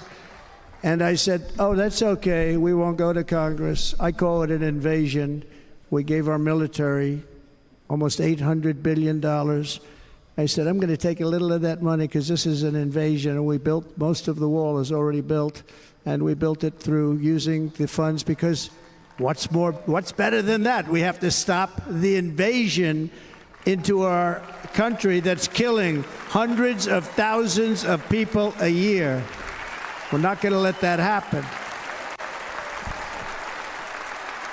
I will end every single international crisis that the current administration has created, including the horrible war with Russia and Ukraine, which would have never happened if I was president. And the war caused by the attack on Israel, which would have never happened if I was president. Iran was broke. Iran had no money. Now Iran has $250 billion. They made it all over the last 2.5 years. They were broke. I watched the other day on a show called Deface the Nation. Has anyone seen it? And they had a congressman who was a Democrat say, well, whether you like him or not, Iran was broke dealing with Trump. I told China and other countries, if you buy from Iran, we will not let you do any business in this country, and we will put tariffs on every product you do send in of 100% or more. And they said to me, well, I think that's about it. They weren't going to buy any oil. And they were ready to make a deal. Iran was going to make a deal with us. And then we had that horrible, horrible result that we'll never let happen again. The election result, we're never going to let that happen again. They used COVID to cheat. We're never going to let it happen again. Ooh, tell it like it is. And they took off all the sanctions, and they did everything possible for Iran. And now Iran is very close to having a nuclear weapon, which would have never happened. This is a shame what this administration, the damage that this administration has done. And I say it often. If you took the 10 worst presidents in the history of the United States, think of it, the 10 worst, added them up, they will not have done the damage that Biden has done. Only going to use the term once. Biden. I'm not going to use the name anymore, just one time. The damage that he's done to this country is unthinkable. It's unthinkable. Together we will restore vision, strength, competence, and we're going to have a thing called common sense making most of our decisions, actually. It's all common sense. Just a few short years ago, under my presidency, we had the most secure border and best economy in the history of our country, in the history of the world. We had the greatest economy in the history of the world. We had never done anything like it. We were beating every country, including China, by leaps and bounds. Nobody had seen anything like it. We had no inflation. Soaring incomes were going. Nobody can believe it. You can't believe what happened 4 years ago is happening now in reverse. And the world was at peace. Inflation has been a killer for our country. No matter what you make it doesn't matter, because inflation is eating you alive. People that were putting away money, they were making great wages, the highest they've ever made, but they were putting away a lot of money. Now they are just being destroyed. They're not putting away anything. They're barely living. They're going into savings accounts. They're taking out their money to live because of inflation. Inflation, remember, it's called a country buster. You can go back to Germany from 100 years ago. You can go back to any country that suffered great inflation. We've suffered the worst inflation we've ever had. But go back and see what's happened to those countries. We've had the worst inflation we've ever had under this person. But in less than 4 years, our opponents have turned incredible success into unparalleled tragedy and failure. It's been a tremendous failure. Today, our cities are flooded with illegal aliens. Americans are being squeezed out of the labor force, and their jobs are taken. And by the way, you know who's taking the jobs that are created? 107% of those jobs are taken by illegal aliens. And you know who's being hurt the most by millions of people pouring into our country? The black population and the Hispanic population, because they're taking the jobs from our black population, our Hispanic population, and they're also taking them from unions. The unions are suffering because of it. Thank you. Yeah. Thank you. I like you too. Said blacks for Trump. Thank you very much. Inflation has wiped out the life savings of our citizens and forced the middle class into a state of depression and despair. That's what it is. It's despair and depression. We cannot and will not let this continue. Less than 4 years ago, we were a great nation, and we will soon be a great nation again. We're going to be a great nation again. Wow. Hear, hear.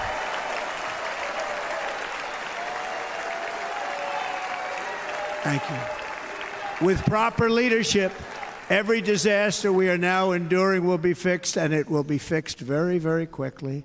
So tonight, Whether you've supported me in the past or not, I hope you will support me in the future, because I will bring back the American dream. That's what we're going to do. You don't even hear about the American dream anymore. With great humility, I am asking you to be excited about the future of our country. Be excited. Be excited.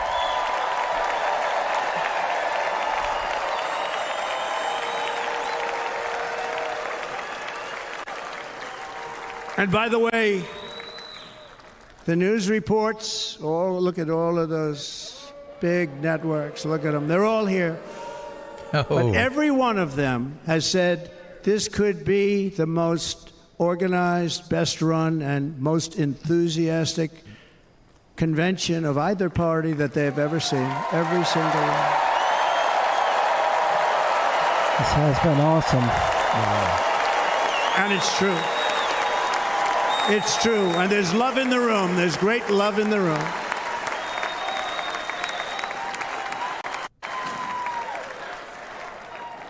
So I better finish strong. Otherwise, we'll blow it. And we can't let that happen. That's right. Now, this was great. All of the great people that spoke, and everybody hit a home run. I mean, there's not one that I can think of where I said, oh, gee, that wasn't great. Every single person. I refuse to be the only one. Don't do that to me. They're already getting ready. See, I gave them an idea. Now, this was a great convention. This was, I think we're actually going to go home and miss it. You know, usually with a first of all, look at these crowds. You'd never have this at a convention. Look at these crowds.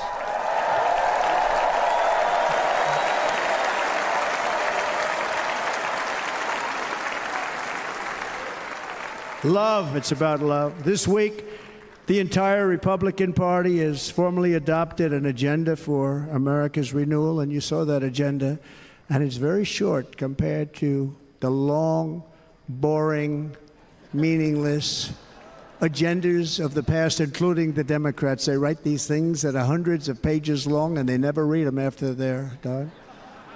In their case, fortunately, they don't read them because they're pretty bad.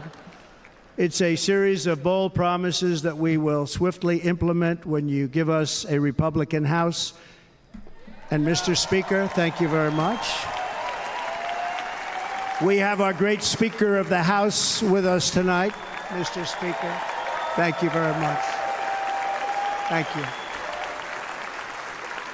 A Republican Senate, we have many senators here. And send me back to our beautiful White House just a few short months from now. We're talking about just months. It can't come fast enough. We have to get it done. First, we must get economic relief to our citizens. Starting on day one, we will drive down prices and make America affordable again. We have to make it affordable. It's not affordable. People can't live like this. Under this administration, our current administration, groceries are up 57%, gasoline is up 60% and 70%, mortgage rates have quadrupled. And the fact is, it doesn't matter what they are because you can't get the money anyway. You can't buy houses. Young people can't get any financing to buy a house. The total household costs have increased an average of $28,000 per family under this administration.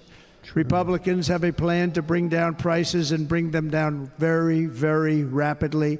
By slashing energy costs, we will in turn reduce the cost of transportation, manufacturing, and all household goods. So much starts with energy. And remember, we have more liquid gold under our feet than any other country by far. We are a nation that has the opportunity to make an absolute fortune with its energy. We have it, and China doesn't. Under the Trump administration, just 3.5 years ago, we were energy independent, but soon we will actually be better than that. We will be energy dominant and supply not only ourselves, but we will supply the rest of the world with numbers that nobody has ever seen, and we will reduce our debt, $36 trillion. We will start reducing that, and we will also reduce your taxes still further. Next, and by the way, they want to raise your taxes 4 times, think of it. And all my life I grew up watching politicians. I always loved politics, I guess. I was on the other side. I'd watch and they were always talking about, we will give you a tax cut. We will give you a tax cut. My whole life I was watching, I will give you a tax cut, right, Mr. Congressman? That's all they talked about. This is the only administration that said, we're going to raise your taxes by 4 times what you're paying now, and people are supposed to vote for them? I've never heard it. You're paying too much. We're going to reduce your taxes still further. We gave you the biggest one, as I said. We're going to give you more, and it's going to lead to tremendous growth. We want growth in our country. That's what's going to pay off our debt.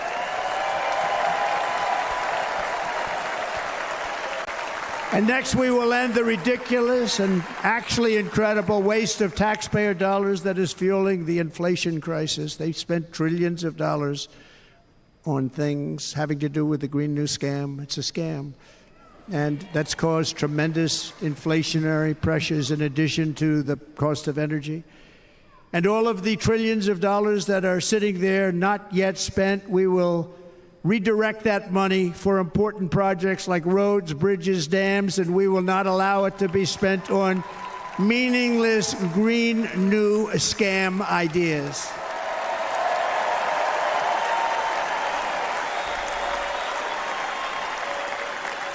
And I will end the electric vehicle mandate on day 1. Yeah. Yes. Thereby saving the U.S. auto industry from complete obliteration, which is happening right now, and saving U.S. customers thousands and thousands of dollars per car. And right now, as we speak, large factories just started are being built across the border in Mexico. So with all the other things happening on our border, and they're being built by China to make cars and to sell them into our country. No tax, no anything. The United Auto Workers ought to be ashamed for allowing this to happen. And the leader of the United Auto Workers should be fired immediately. And every single auto worker, union and non-union, should be voting for Donald Trump, because we're going to bring back car manufacturing, and we're going to bring it back fast.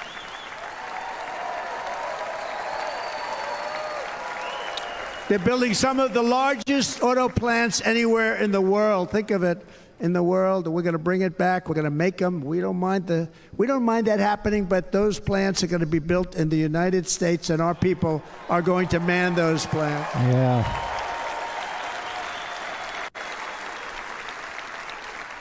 And if they don't agree with us, we'll put a tariff of approximately 100 to 200%. I love it. And they will be unsellable in the United States. And they will change their mind. We have long been taken advantage of by other countries. And think of it, oftentimes these other countries are considered so-called allies. They've taken advantage of us for years. We lose jobs, we lose revenue, and they gain everything and wipe out our businesses, wipe out our people. I stopped it for 4 years. I stopped it, and we're really ready to make changes like nobody had seen before. And remember, USMCA, I got rid of NAFTA, the worst trade deal ever made, and replaced it with USMCA, which is, they say, the best trade deal ever made. Actually, probably the best trade deal was the deal I made with China, where they buy $50 billion worth of our product. They were buying nothing. They buy $50 billion worth. They had to. But I don't even talk about it because of COVID. I don't even mention it, frankly, because of what happened with the China virus. There you go. There you go. The China virus. China. We will not let countries come in, take our jobs, and plunder our nation. They come and do that. They plunder our nation. The way they will sell their product in America is to build it in America. Very simple. Build it in America and only in America. Took our jobs. Yeah, he's got that voice working.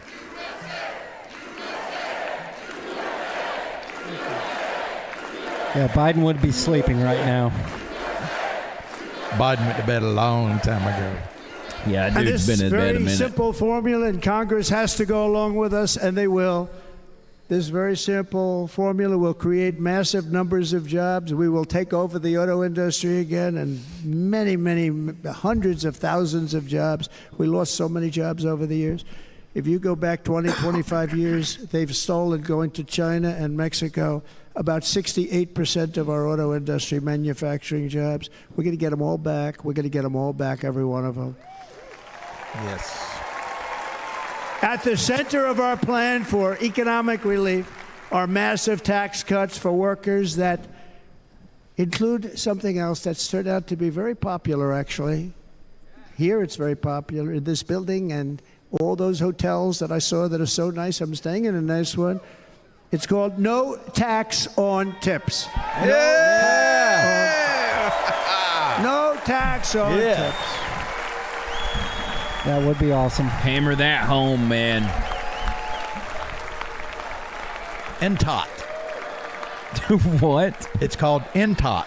NTOT? Yes, no tax on tips. I got that by having dinner recently. NTOT. In Nevada, where we're leading by about 14 points. Hello. I'll see you there very soon, everybody. And we're having dinner at a beautiful restaurant in the Trump building on the Strip, and it's a great building. Tonight? The waitress comes over. How's everything going? Oh. A really nice person. How's everything You're going? eating dinner after this. Tough. That's my The time government's schedule. after me all the time on tips. I said, well, they give you cash. Would they be able to find him? She said, actually, and I didn't know this, she said, very little cash is given. It's all put right on the check. And they come in and they take so much of our money, it's just ridiculous. And they don't believe anything we say. And they've just hired, as you know, 88,000 agents to go after him even more. Boo! And I said, this shows the level of my, most people go out, they hire consultants, they pay them millions of dollars. But I said to her, let me just ask you a question. Would you be happy if you had no tax on tips? She said, what a great idea. I got my information from a very smart waitress. That's better than spending millions of dollars. And everybody loves it. Waitresses and caddies and drivers and everybody's a large group of people that are being really hurt badly. They make money, let them keep their money. I'm going to protect Social Security and Medicare. Democrats are going to destroy Social Security and Medicare because all of these people, by the millions they're coming in, they're going to be on Social Security and Medicare and other things, and you're not able to afford it. They are destroying your Social Security and your Medicare. Under my plan, incomes will skyrocket, inflation will vanish completely, jobs will come roaring back, and the middle class will prosper like never, ever before, and we're going to do it very rapidly.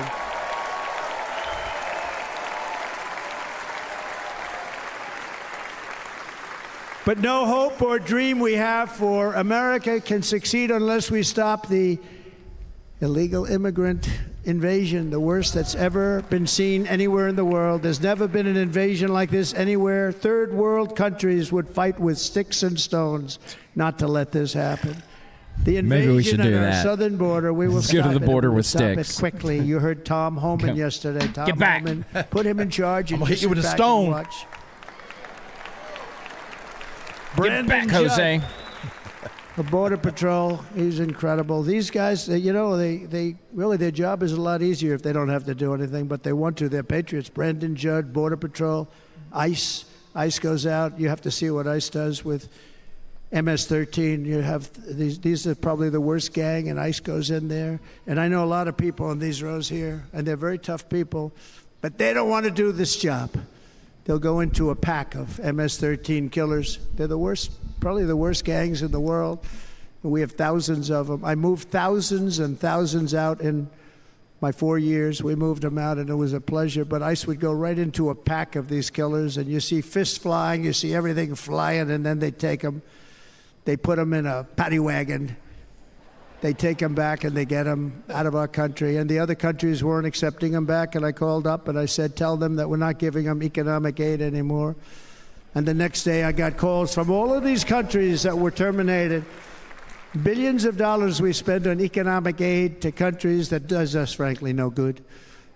And the next day I was called by everybody. I couldn't take all the calls. Sir, what's the problem? I said, you won't take your killers back that you sent in caravans into America. You won't take them back. Well, sir, if you'd like us to, we would give very serious consideration to doing that. And within 24 hours, they were being taken back. For years and years, when I first came in, they said President Obama tried to get him to go back, and they wouldn't accept him. They'd put planes on the runway so you couldn't leave the plane. They'd close the road so you couldn't take the buses. They'd all have to turn back.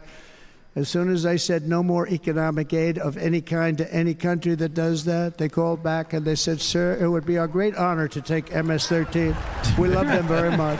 Yeah.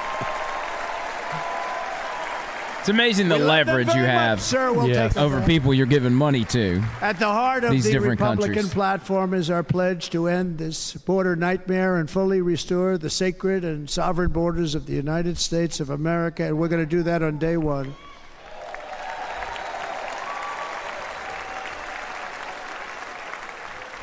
That means two things on day one, right? Drill, baby, drill, and close our borders. Yeah. Top of the list, baby. Drill, baby, drill. Close the border. And by the way, and I think everybody as a Republican, as a patriot in this room, and most Democrats, we want people to come into our country, but they have to come into our country legally. Pretty simple. Legally. It's pretty simple. Less than 4 years ago, I handed this administration the strongest border in American history. But you can see on the chart that saved my life, that was the chart that saved my life. I said, look it, I'm so proud of it. I think it's one of the greatest. Best chart ever. Best Right, chart ever, Patrol. One of the greatest Thank God charts for that I've ever chart. seen. It showed everything just like that. You know the chart. Oh, there it is. That's pretty good. Wow. Feels like I'm surrounded by it. Last time I put up that chart, I never really got to look at it. But without that chart, I would not be here today. That's right. Yeah. Never got to look at Give it. that chart a Medal of Honor. For real. Like literally have the chart when he's in the White House. Give He him can the put a medal Medal and of send Honor him up. back in the chart. Yeah. Oh, that'd be funny. I said, you got to see this chart. I was so proud of it. And by the time I got to there, I never got to see it that day. But I'm seeing it now, and I was very proud. If you look at the arrow on the bottom, that's the lowest level, the one on the bottom, heavy red arrow. That's the lowest level of illegal immigrants ever to come into our country in recorded history, right there. Wow. Right there. And that was my last week in office. And then you see what happened after I left. Look at the rest. And if Shut you go up. out a little bit further, it's getting to be a little bit old, but I love it anyway, right? But you can go much higher with those numbers. Look what happened right after that. The invasion began. We had the opposite. We stopped the invasion, but the invasion that we stopped was peanuts by comparison to what happened after I left. Look at what happened after I left. They took over our country. We ended all catch and release. We shut down asylum fraud. We stopped human trafficking and forged historic agreements to keep illegal aliens on foreign soil. We want them to stay on their soil. Under the Trump administration, if you came in illegally, you were apprehended immediately and you were deported. You went right back. The current administration terminated every single one of those great Trump policies that I put in place to seal the border. I wanted a sealed border. Again, come in, but come in legally. You know how unfair it is? So many people, hundreds of thousands of people, have been working for years to come into our country. And now they see these people pour into our country at levels that are unprecedented. It's so unfair. And we're not going to do it. We're not going to stand for it. They suspended wall construction, ended remain in Mexico. We had a policy, remain in Mexico. You think that was easy to get from the Mexican government? But I said, you must give it to us. If you don't give it to us, there will be repercussions. And they gave it to us. But not easy. Canceled our Safe Third agreements. Demolished Title 42, implemented nationwide catch and release. That's catch and release where we catch them and release them into our country. We catch them and release them into Mexico. There's a slight difference. and took 93. This is the previous administration. 93 executive actions to throw open our border to the world. The entire world is pouring into our country because of this very foolish administration. The greatest invasion in history is taking place right here in our country. They are coming in from every corner of the earth, not just from South America, but from Africa, Asia, the Middle East. They're coming from everywhere. They're coming at levels that we've never seen before. It is an invasion indeed, and this administration does absolutely nothing to stop them. They're coming from prisons. They're coming from jails. They're coming from mental institutions and insane asylums. You know, the press is always on me because I say this. Has anyone seen Silence of the Lambs? The late, great Hannibal Lecter. The late, great. We'd love to have you for dinner. That's insane asylums. They're emptying out their insane asylums. And terrorists are coming in at numbers that we've never seen before. Bad things are going to happen. Meanwhile, our crime rate is going up while crime statistics all over the world are going down. Would that be Jorge Lecter? Their criminals and they're putting them into our country. A certain country, and I happen to like the president of that country. Jorge Lopez. Lopez. He's been getting great publicity because he's a wonderful shepherd of the country. He says how well the country's doing because their crime rate is down. And he said he's training all of these rough people. They're rough. He's training them. And I've been reading about this for 2 years. I think, oh, that's wonderful. Let's take a look at it. But then I realized he's not training them. He's sending all of his criminals, his drug dealers, his people that are in jails, he's sending them all to the United States. And he's different in that he doesn't say that. He's trying to convince everybody what a wonderful job he does in running the country. Well, he doesn't do a wonderful job. And by the way, if I ran one of the countries, many countries from all over, I would be worse than any of them. I would have had the place totally emptied out already.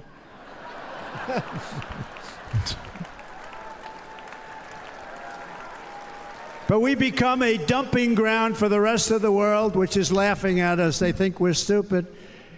And they can't believe that they're getting away with what they're getting away with, but they're not going to be getting away with it for long. That's what I can tell you. Hold on, I'm coming. Yeah. In Venezuela, Caracas, high crime. Caracas, Venezuela, really a dangerous place, but not anymore. Because in Venezuela, crime is down 72%. In fact, if they would ever win this election, I hate to even say that, we will have our next Republican convention in Venezuela because it will be safe. Our cities will be so unsafe, we won't be able. We will not be able to have it there. In El Salvador, murders are down by 70%. Why are they down? Now, he would have you convinced that because he's trained murderers to be wonderful people. No. They're down because they're sending their murderers to the United States of America. This is going to be very bad. And bad things are going to happen, and you're seeing it happen all the time. That's why, to keep our families safe, the Republican platform promises to launch the largest deportation operation in the history of our country.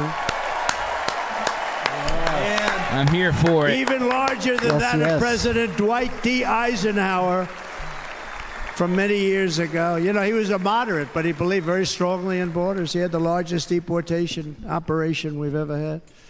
Just recently, I spoke to the grieving mother of Jocelyn Nungary, a wonderful woman, a precious 12-year-old girl from Houston who last month was tied up, assaulted, and strangled to death after walking to the convenience store just a block away from her house. Her body was dumped near the side of the road in a shallow creek, found by some onlookers who couldn't believe what they had witnessed. Charged with Jocelyn's heinous murder are 2 illegal aliens from Venezuela who came across our border, were in custody, and were then released into the country by this horrible, horrible administration that we have right now. I also met recently with the heartbroken mother and sister of Rachel Morin.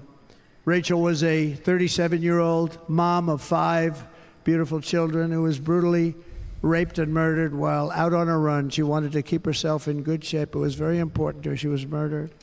The monster responsible first killed another woman in El Salvador before he was led into America by the White House. This White House let them in.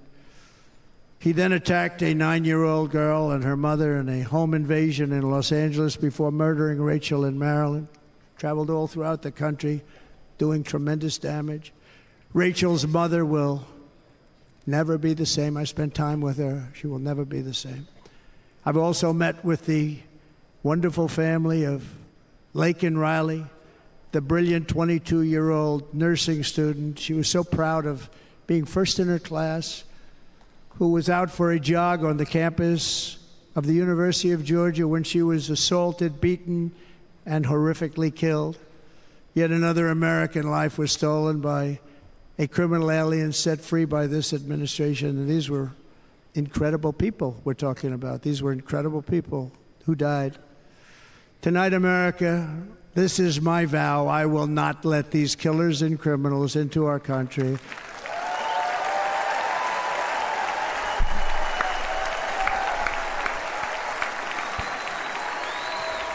I will keep our sons and daughters safe. As we bring security to our streets, we will help bring stability to the world. I was the first president in modern times to start no new wars. You know, we were the toughest, we were the most respected. And you saw this. Hungry, strong country, run by a very powerful, tough leader. He's a tough guy. Press doesn't like him because he's tough. And he came out recently. They were asking him at an interview, the whole world is exploding. What's happening? What's going on? Viktor Orban, Prime Minister of Hungary, very tough man. He said, I don't want people coming into my country and blowing up our shopping centers and killing people. But they said to him, tell us what's going wrong, what's happening, what is it? He said, there's only one way you're going to solve it. You got to bring President Trump back to the United States because he kept everybody at bay. He used a word I wouldn't use because I can't use that word, because you'd say it was braggadocious. The press would say he was a braggart. I'm not a braggart. But Viktor Orban said it. He said Russia was afraid of him. China was afraid of him. Everybody was afraid of him. Nothing was going to happen. The whole world was at peace. And now the world is blowing up around us. All of these things that you read about were not going to happen. Under President Bush, Russia invaded Georgia. Under President Obama, Russia took Crimea. Under the current administration, Russia is after all of Ukraine. Under President Trump, Russia took nothing. Yeah! They sat right there in Moscow, didn't make a move, baby. JJ. That's what I would have said to Putin. We defeated 100% of ISIS in Syria and Iraq. Something that was said to take 5 years, sir. It'll take 5 years, sir. We did it in a matter of a couple of months. We have a great military. Our military is not woke. It's just some of the fools on top that are woke.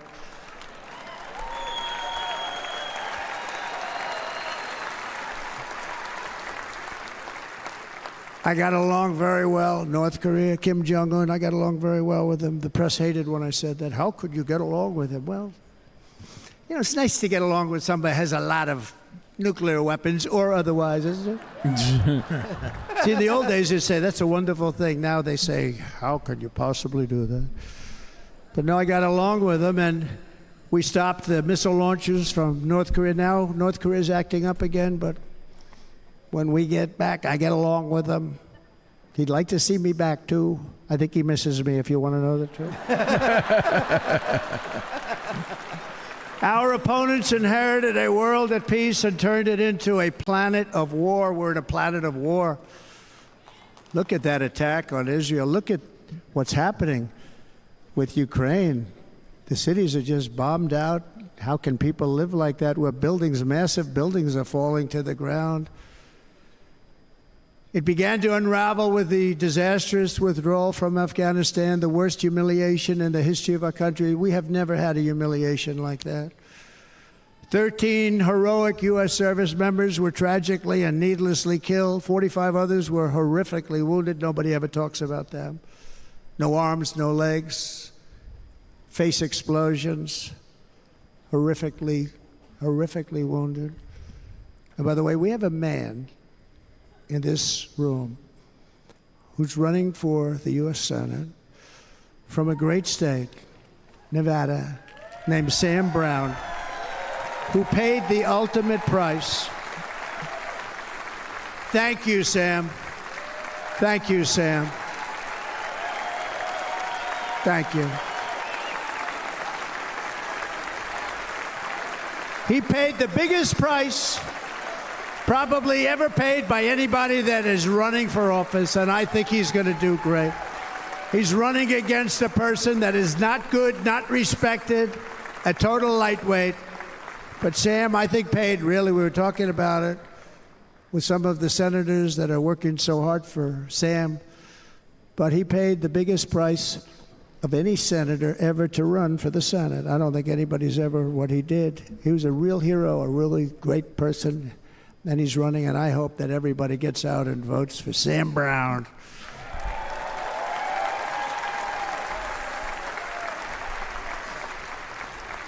And we also left behind $85 billion worth of military equipment, along with many American citizens were left behind. Many American citizens. Emboldened by that disaster, Russia invaded Ukraine. They saw this group of people that were incompetent. We took the soldiers out first. No, we're going to take the soldiers out second. If they would have followed my plan, we had a great plan. But the plan only kicked in if they did everything perfectly. And they weren't doing things perfectly, so we said it doesn't kick in. 18 months in Afghanistan, we didn't have one, so they were killing them left and right, snipers.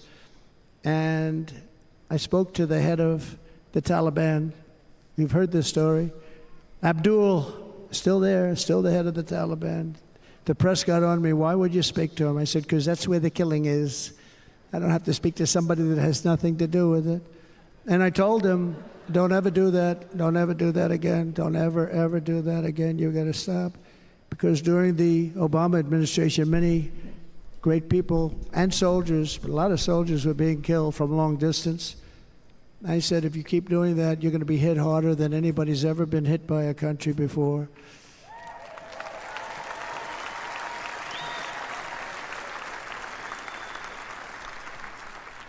And he said, I understand, Your Excellency. He called me Your Excellency. I wonder if he calls the other guy Your Excellency. I doubt it. The other guy gave him everything. I mean, what kind of a deal was that? He walked out, gave him everything. Do you know that right now Afghanistan is one of the largest sellers of weapons in the world? They're selling the brand new, beautiful weapons that we gave them. But think of it, he actually said to me, but why do you show me a picture of my home? I said, you'll have to ask your people or one of your wives. But he could figure His it timing. out. And for 18 months, we had not one attack on an American soldier by the Taliban. 18 months.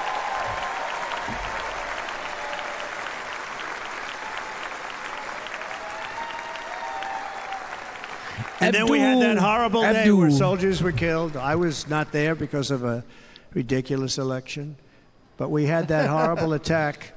And they also gave up Bagram, one of the biggest bases anywhere in the world, air bases anywhere in the world, the longest runways, most powerful, hardened, thickened runways. We gave it up. And I liked it not because of Afghanistan. I liked it because of China. It's 1 hour away from where China makes their nuclear weapons. China. And you know who has it now? China has it now. China. We were keeping that. I miss the China. And now China is likewise circling Taiwan, and Russian warships and nuclear submarines are operating 60 miles off the coast in Cuba. Do you know that? No, the press refuses to write about it. If that were me running this country and we had nuclear submarines in Cuba, I will tell you that the headlines every day would be, what's wrong with our president? You don't even hear this. You're not hearing about this. Russia has nuclear submarines and warships 60 miles away, Mr. Congressman, from Miami, by the way, happens to be here. Correct? In Cuba. And that would not be stood for if it were somebody else. They don't want to mention it, but now maybe they will. And the entire world, I tell you this, we want our hostages back, and they better be back before I assume office, or you will be paying a very big price.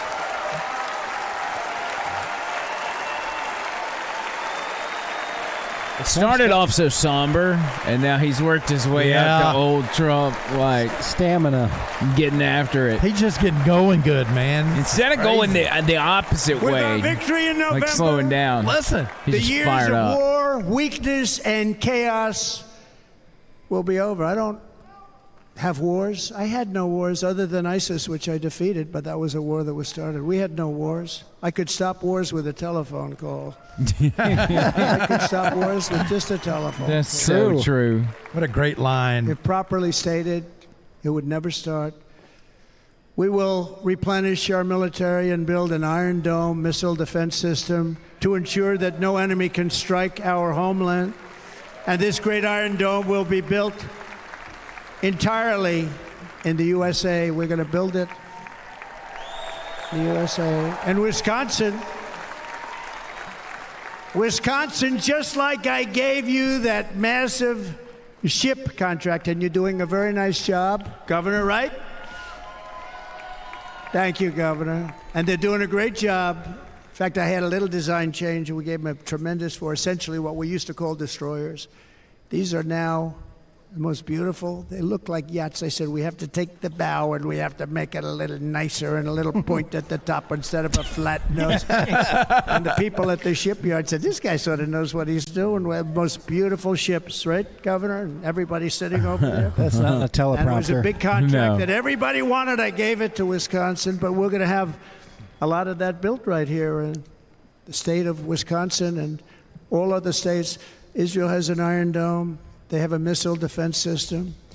342 missiles were shot into Israel, and only one got through a little bit. It was badly wounded. It fell to the ground, but most of them are. And Ronald Reagan wanted this many years ago, but we really didn't have the technology many years ago. Remember, they called it Starship, spaceship, anything to mock him. But he was a very good president, very, very good. Look at that. Yep. Look at him. Reagan. Complimenting your boy. But now man. we have unbelievable technology. And why should other countries have this and we don't? No, we're going to build an Iron Dome over our country, and we're going to be sure that nothing can come and harm our people. And again, from an economic development standpoint, we're going to make it all right here. No more sending it out to other countries in order to help. It's America first. America first. We will unleash the power of American innovation, and as we do, we will soon be on the verge of finding the cures to cancer, Alzheimer's disease, and many other diseases. We're going to get to the bottom of it. We might solve dementia before Joe Biden kicks the bucket. Gentleman that I don't want to mention other than one time I had to, because when you say the 10 worst, I had to do it. I didn't want anybody to be confused.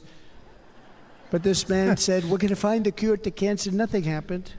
Yep. We're going to get to the cure for cancer and Alzheimer's and so many other things. We're so close to doing something great. You got to fight Big Pharma. But we need... I think they don't want to cure the cure. Let it be done. We will not have men playing in women's sports. That will end immediately. Thank you, Trump. Block the bulge. Block the bulge. Got to win the battle of the bulge again. Yeah, that's what it is. Again. And we will restore and renovate our nation's once great cities, making them safe, clean, and beautiful again. And that includes our nation's capital, which is a horrible killing field. So many things. They leave from Wisconsin, they go to look at the Washington Monument, they end up getting stabbed, killed, or shot. We will be very soon very proud of our capital, again, Washington, D.C.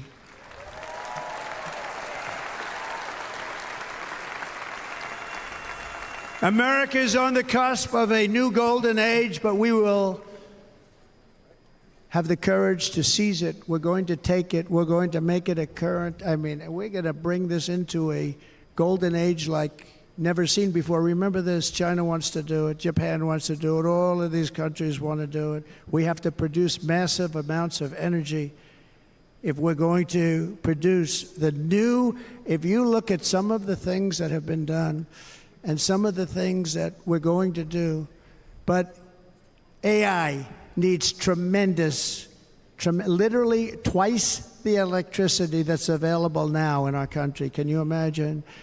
But instead, we're spending places where they recharge electric cars. They built 8 chargers at a certain location toward the Midwest. 8 chargers for $9 billion.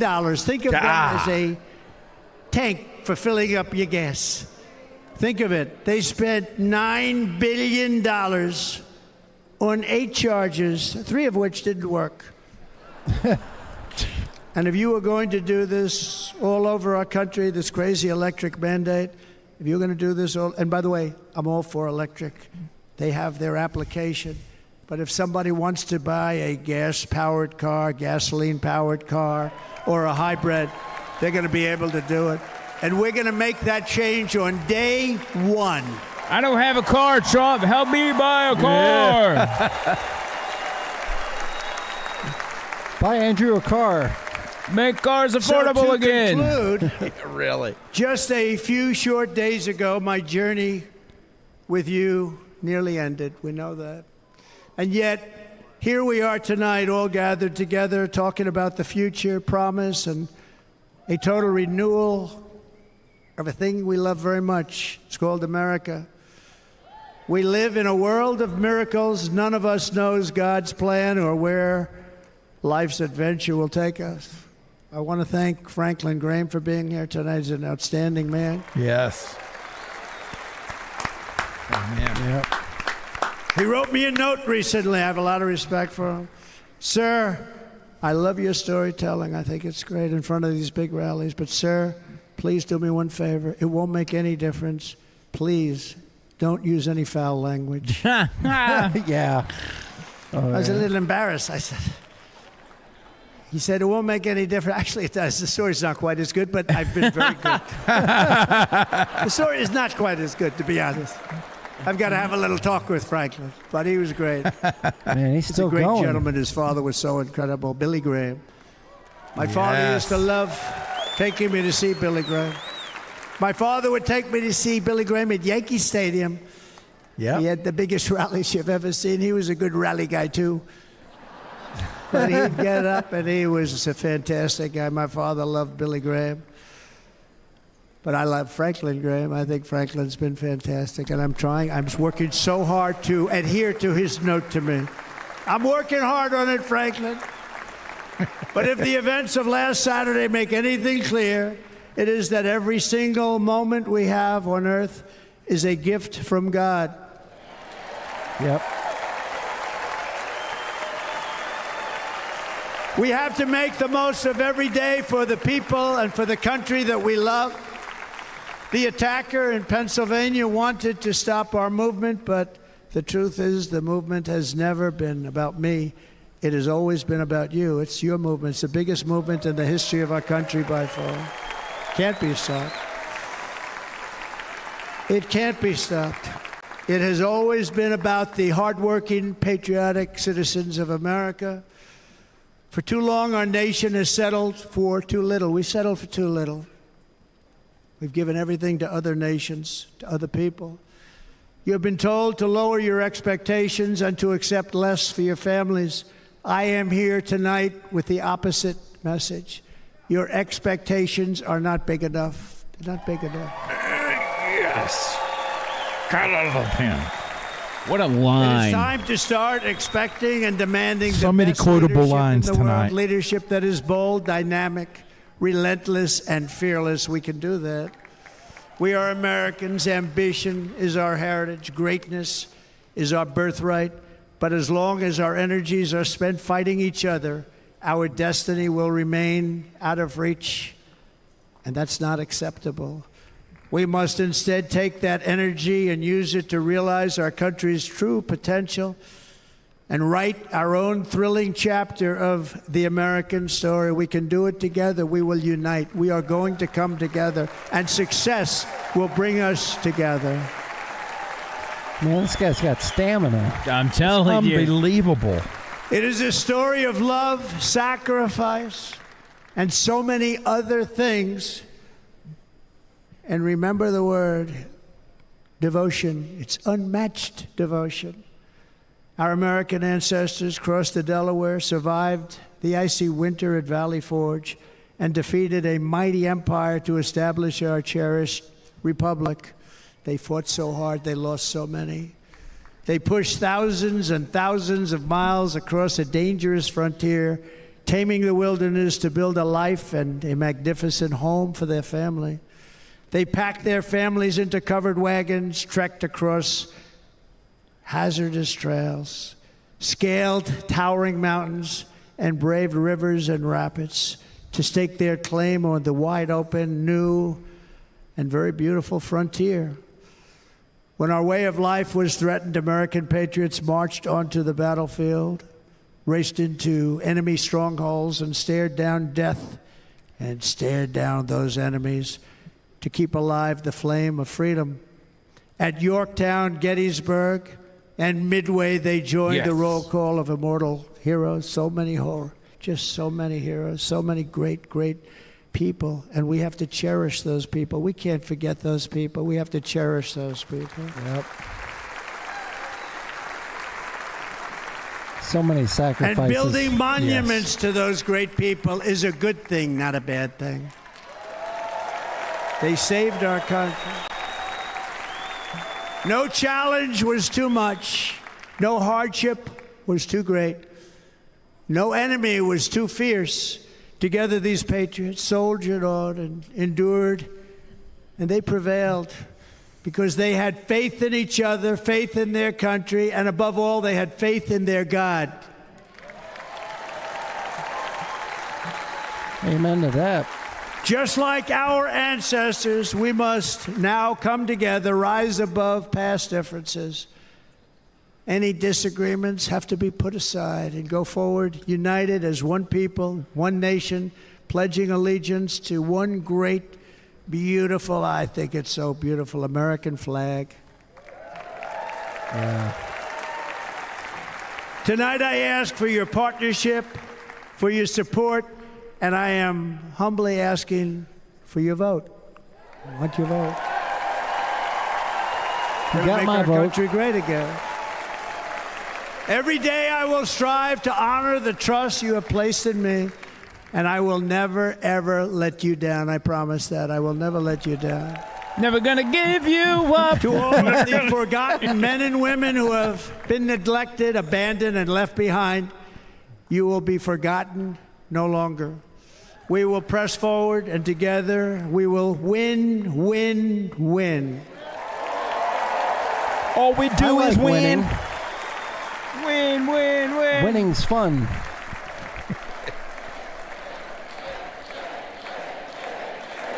We started the chant. Win, win, win, win, win, win. They heard us.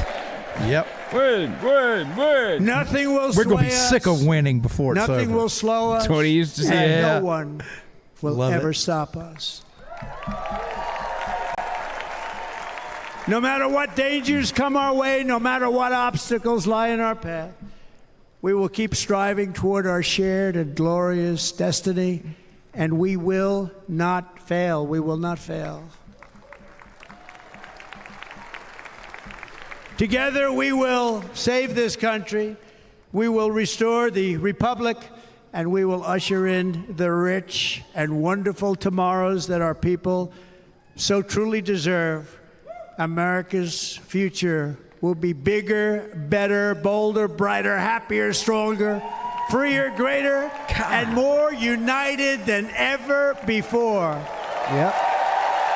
Man, he's wearing that crowd out. They can't even keep up with him. Wow. Still going. And quite simply put, we will very quickly make America great again. Thank you very much. Thank you very much, Wisconsin. God bless you.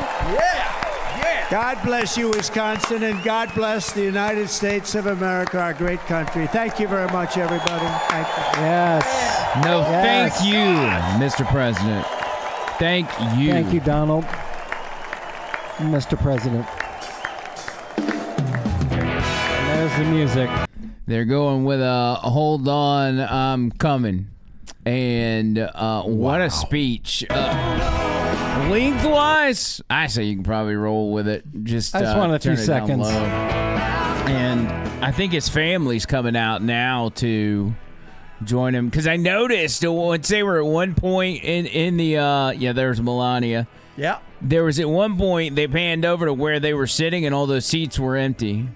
So I expect to see his family walk up on stage here in a moment. Let's just see if that happens.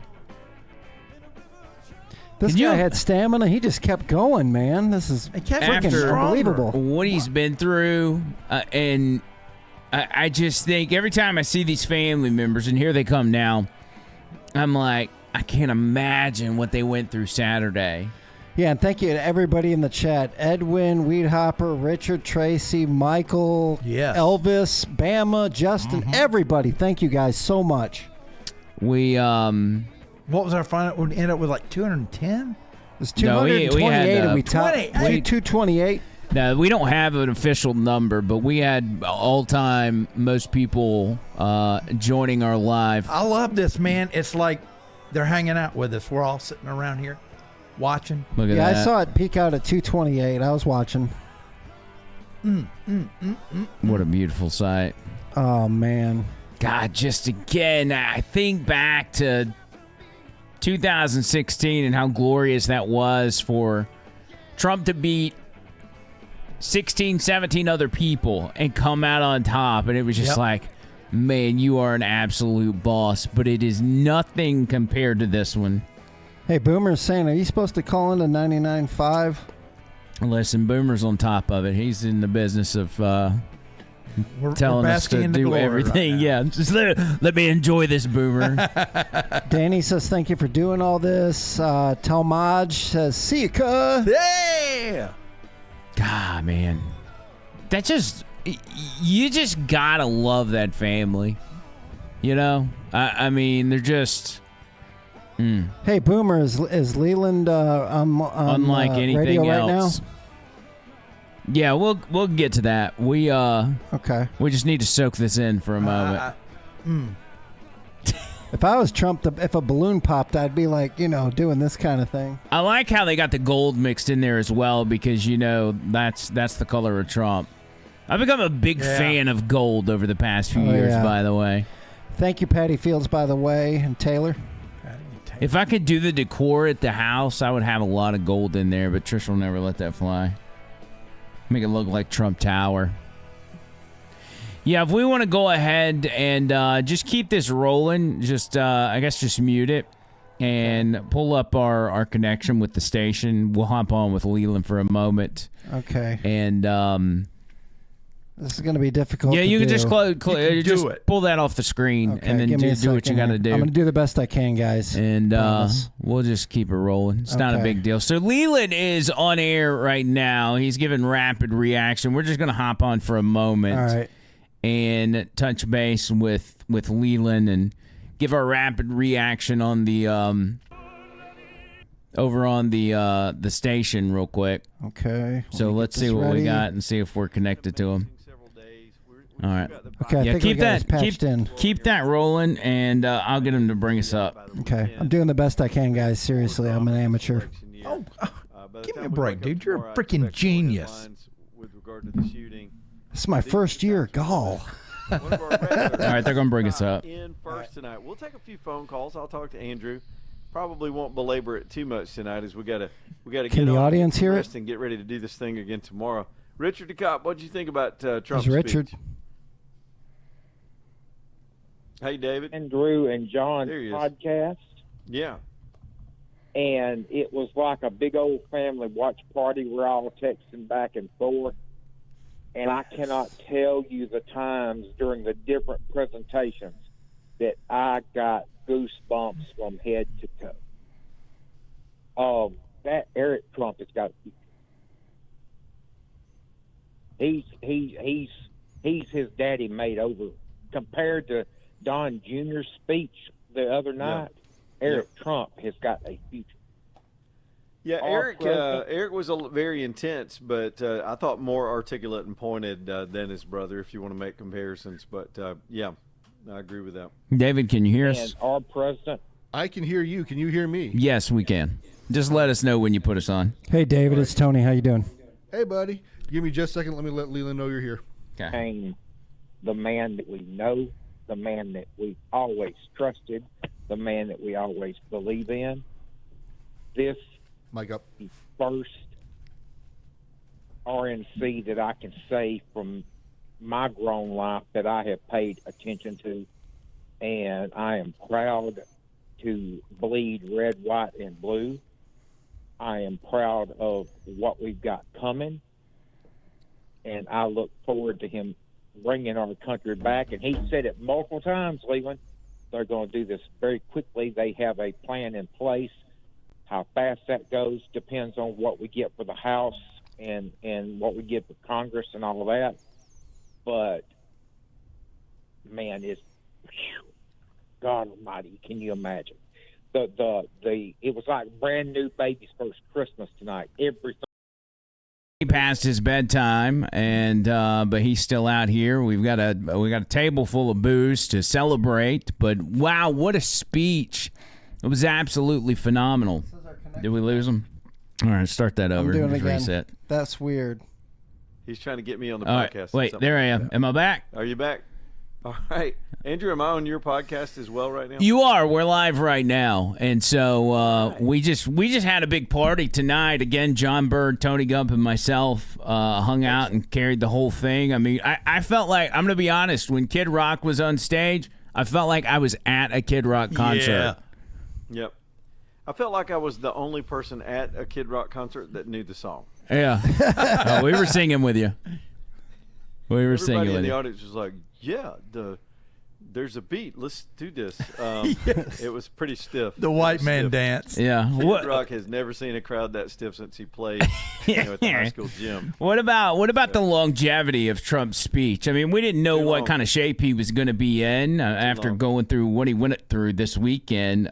It was a little lengthy, but I didn't really know what to expect. I thought he still did phenomenal, but it kind of, some of us don't need to stay up until 11 o'clock on a Thursday night. Yeah, it's too long. It was way too long. Because what happens is he had a magic I say magic. It wasn't fake. It was really sincere when he recounted the shooting, and then he paid tribute to Corey Compatore. And I know we're all butchering his name. Comparator, I think is how he says his name. With his turnout gear on the stage. Nothing past that moment was going to be more emotional than that. Tears on the faces of the audience. But then he went into pretty much a standard Trump stump speech. It wasn't soaring rhetoric, but in some ways, I got to tell you, having seen many of these convention speeches, I've been to 3 of them and seen nominees speak to the rafters and try to raise the roof and get the crowd on their feet, and then it rings hollow once they finally either win or lose or get out there. Everything Trump said, I believe he believed, and it wasn't words put in his mouth by other people necessarily, because he says it so much. It was, if I wanted to give him credit, I'd say it was consistent, Andrew, but it was just too damn long. Yeah, I agree. The first part of that, again, so genuine, and he made the comment, which I thought was crazy, and maybe he does stick to this. He said, this is going to be the first and the last time I recount this story. And he went into the details of of being hit and the factors of that day. One of my favorite parts out of the whole thing was when he pulls up that chart and he starts talking about that chart saving his life. I was like, oh, that's good. I was pulling for him right there. He had a couple of funny moments where he sort of freestyled and showed some character. Earlier in the evening when his little granddaughter crawled in his lap, that was the most human thing ever. And, you know, Trump's real guarded about exposing his family. A lot of candidates will pose with their family, and he'll put the older kids out there, but he's very guarded with the grandkids and some of his extended family. But it does humanize him in a way after the vilification that he takes on a regular basis. And, you know, the left's going to hate that, but they got their own problems, and it's going to be fun talking about them the next several days. Yeah, well, here's the advantage of all of it is there were a lot of eyes, and we talked about this during the podcast. There was a lot of eyeballs on that speech that normally wouldn't be watching an RNC or even watching a Trump event, that after all of this caught their attention, and they're like, hey, I want to see what this guy says. It's the first time he's speaking since Saturday, and they got to see him on that human level. Even if they just watched the first part of that speech or saw some of those images with the grandkids in his lap or his kids talking about him, they got to see him on a humanized level when in the past they'd probably only heard about Trump through a filter of the mainstream media or Hollywood or music artist or whatever, and had this awful image of him, and maybe watched tonight and said, hey, he's actually a good dude. He's a regular dude. Well, maybe so, and I don't know who those people are. The country's so dug in right now, but the convention's over, and what we gotta hope is this isn't the peak, because I feel like we're at this peak Trump kind of phase where the Democrats could not be in a worse position, and Trump could not have survived more between the legal cases falling apart, the attempt on his life, and everything else that's happened. But 100 days is a long time. And it's what, about 106 days. Mm-hmm. If you're behind, it's not long enough. If you're ahead like Trump is, it seems like an eternity. And we get after that starting tomorrow. Right. Well, I guess the only question left is how long is it going to be before you come back into this podcast studio? You just let me know, my friend. I'm around. You got an open invitation, Cole. Always welcome. All right. Well, I got some information for you. I know y'all probably don't like to follow the markets, the sports betting markets, but right now, Biden's percentage of dropping out Sunday is at 90% right now. Wow. $17 million has been bet he's dropping out Sunday. I believe He's out. He's out. And the bigger part of that story, and again, Newsmax broke it, but the bigger part of that story is he's going to because it matters who he endorses, because he has to release those delegates. And he's going to endorse an open convention floor fight and not support Kamala. And that's just, like I said earlier on the show, to reuse a line, Kamala really got screwed by that, but that's how she got into politics in the beginning. Yeah. So it's really not anything new for her. Well, that's true. She's used to it. So it's going to be fascinating. I mean, Democrat politics aren't necessarily exciting ever. Everybody's just on the same page. They're all working together, and they have their mission, and they usually accomplish it. To see the Democrat Party in the state of chaos they are in today has actually been kind of fun. Yeah, it's. I'm just trying to make words right now. I'm so tired. Let's talk to. We'll get a couple calls. I said we would take some calls, so let's see if we can weave those in here. Is it Lewis on a cell phone? Lewis, what's up? Hello. Hey, go ahead, Lewis. Yes, I was just wondering why you seem to be questioning some of Trump's motivations, and I don't know. You seem like you're kind of skeptical about of things that he said. That's not what I said at all. If you're paying attention, all I said was the speech was too long. It was a good speech. It was just too long.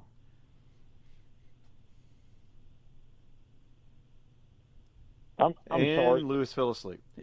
Lewis, the speech was just too long. Content was fine. It was very long. The good moments got buried in the length of it, and if there's any criticism, he should have wrapped it up a little sooner and not been so rambling.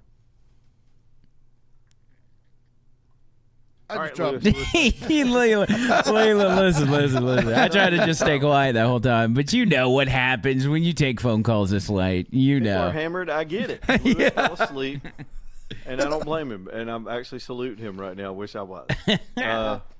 Boomer, what the hell? What do you want, Boomer? Hey, man, I just want to say you had great coverage over 99.5. Leland, thanks for sticking it out over there. And David Sears, you've been doing a great job.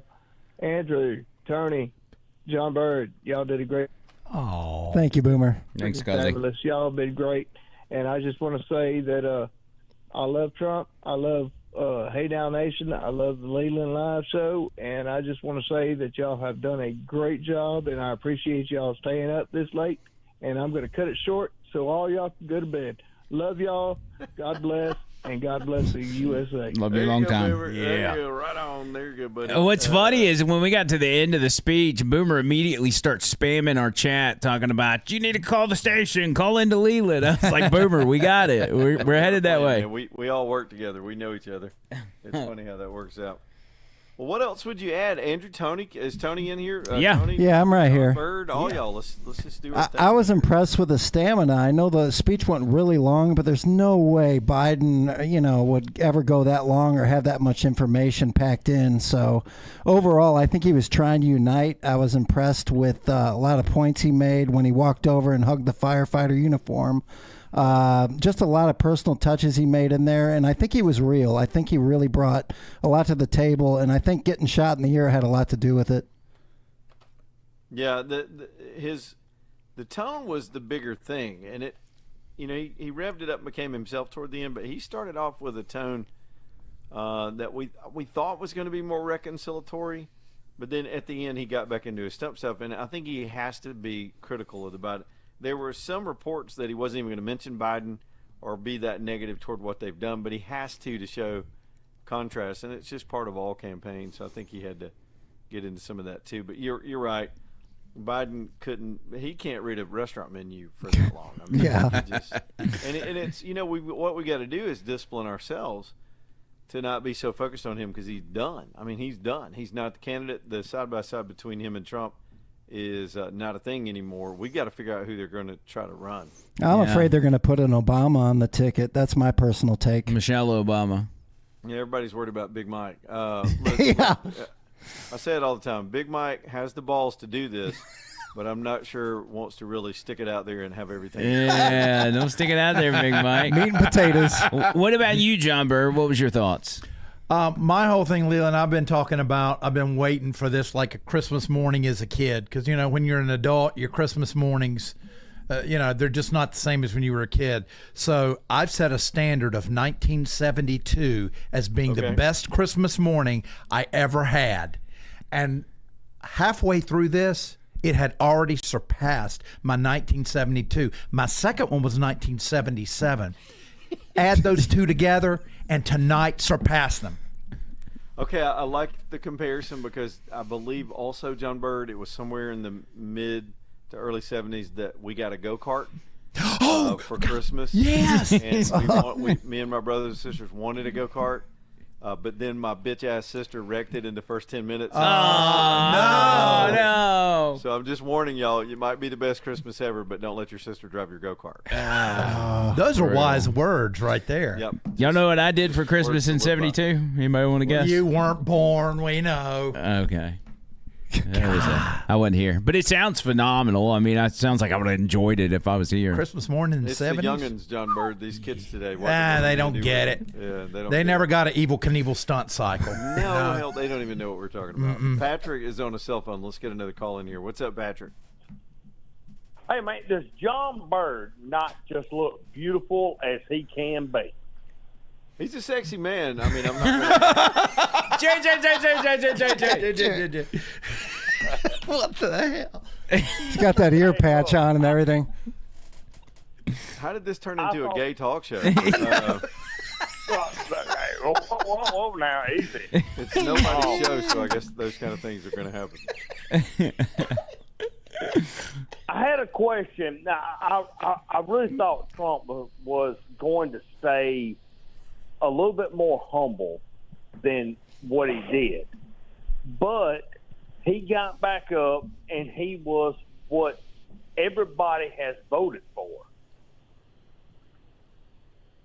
Yeah, I think he's still. The man's nearly 80 years old, and he's just going to be himself.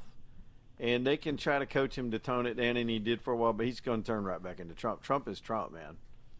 So I heard that too. Yeah, heard that too. Hey, good stuff, Patrick. Well, I appreciate y'all's time. Thanks, Patrick. Yeah, man. Look at all the calls in the middle of the night. What do you people do? That actually is not a good idea. Don't get me wrong. I say go for it, but it's drunk calls are the best calls. Yeah. Andrew, ask Richard Dixon. The best shows we've ever done together were late night election night shows when people are hammered. Election night and snow days. Much more entertaining. No. Than It was like callers we get. 1:30 in the morning when we were still waiting for Hillary to concede. Yeah. And just the drunk people started calling out. Beautiful. And we ran a promo. I We ran a promo from that lasted for. I mean, we ran this promo for 3 years.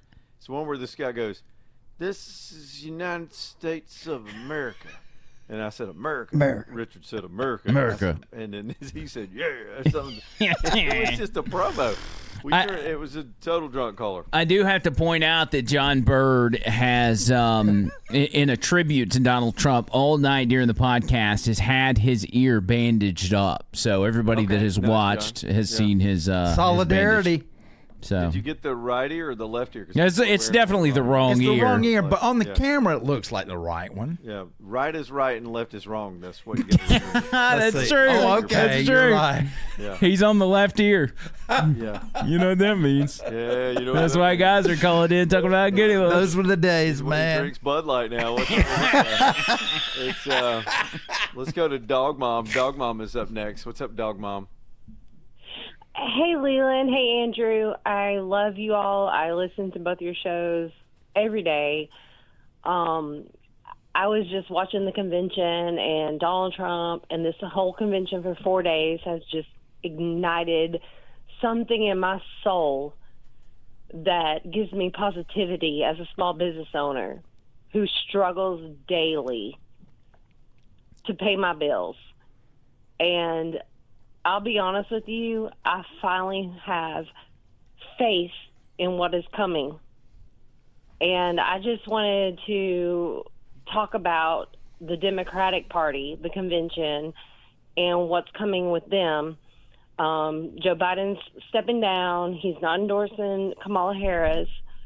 I have a feeling since Joe Manchin has decided not to run again, he's going to run as an independent or Democrat on the Democratic ticket. Well, look, I don't know if whatever. Here's just a quick guess. If it goes to a floor fight, then you're gonna have different factions, and they're gonna fight with each other. And when that's over, they're not gonna instantly.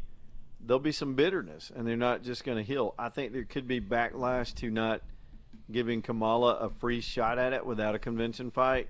Well, no. They're going to feel her supporters are going to feel burned, and I don't think they're suddenly just going to vote for Trump, but they might stay home. And if they do that, did you see Joe Manchin running on that Democratic ticket, though? I don't know. I just don't know. I think West Virginia has gone away from him and that party, and I think he would be foolish to go down that road. Okay. Yeah. Well, I love y'all's shows. I've enjoyed listening to y'all since 99.5 started to air. Like, y'all are amazing. Absolutely love listening to y'all. And I love you all doing these late night after campaigns, elections. Like, it's amazing. I actually called in 2016 pretty drunk. There we go. Well, thanks for keeping up the tradition, Dog Mom. That's we're counting on listeners just like you. All right. Well, I'll be listening tomorrow because I want to hear what's going on. Y'all have a great night. Be safe. Thank you. See, NPR begs you for your money, okay? The public broadcasters will go, tonight's broadcast brought to you by the Ford Foundation, George Soros, and listeners Right. like you. And what we say is, all we ask you to do is get drunk and call us. Yeah, that's it. Right. That's all we want. That's all we want. We take care of the finances, and that's it. I mean, that's our model. Like, it's going to take a drunk person to call in and say, hey, what about what's going to happen when Joe Manchin beats Donald Trump? Which, hey, listen, I get that actually because Joe Manchin is somewhat of a moderate, but I think you're right, Leland. Like, he's burned his own people in West Virginia. There's no way he's going to be able to connect with, middle America on that front. I mean, I can't imagine that you've got somebody that doesn't have name recognition that's going to be able to build it up in time to beat Trump. You cannot do it. There's not enough money to do it. The ramp is too short. There's an on-ramp on this highway, and that one's too short. In 2024, the only thing that's in the middle of the road is a dead possum. So just know that middle of the road's not going to cut it. People are dug in. It's time for the fight. Let's get it on.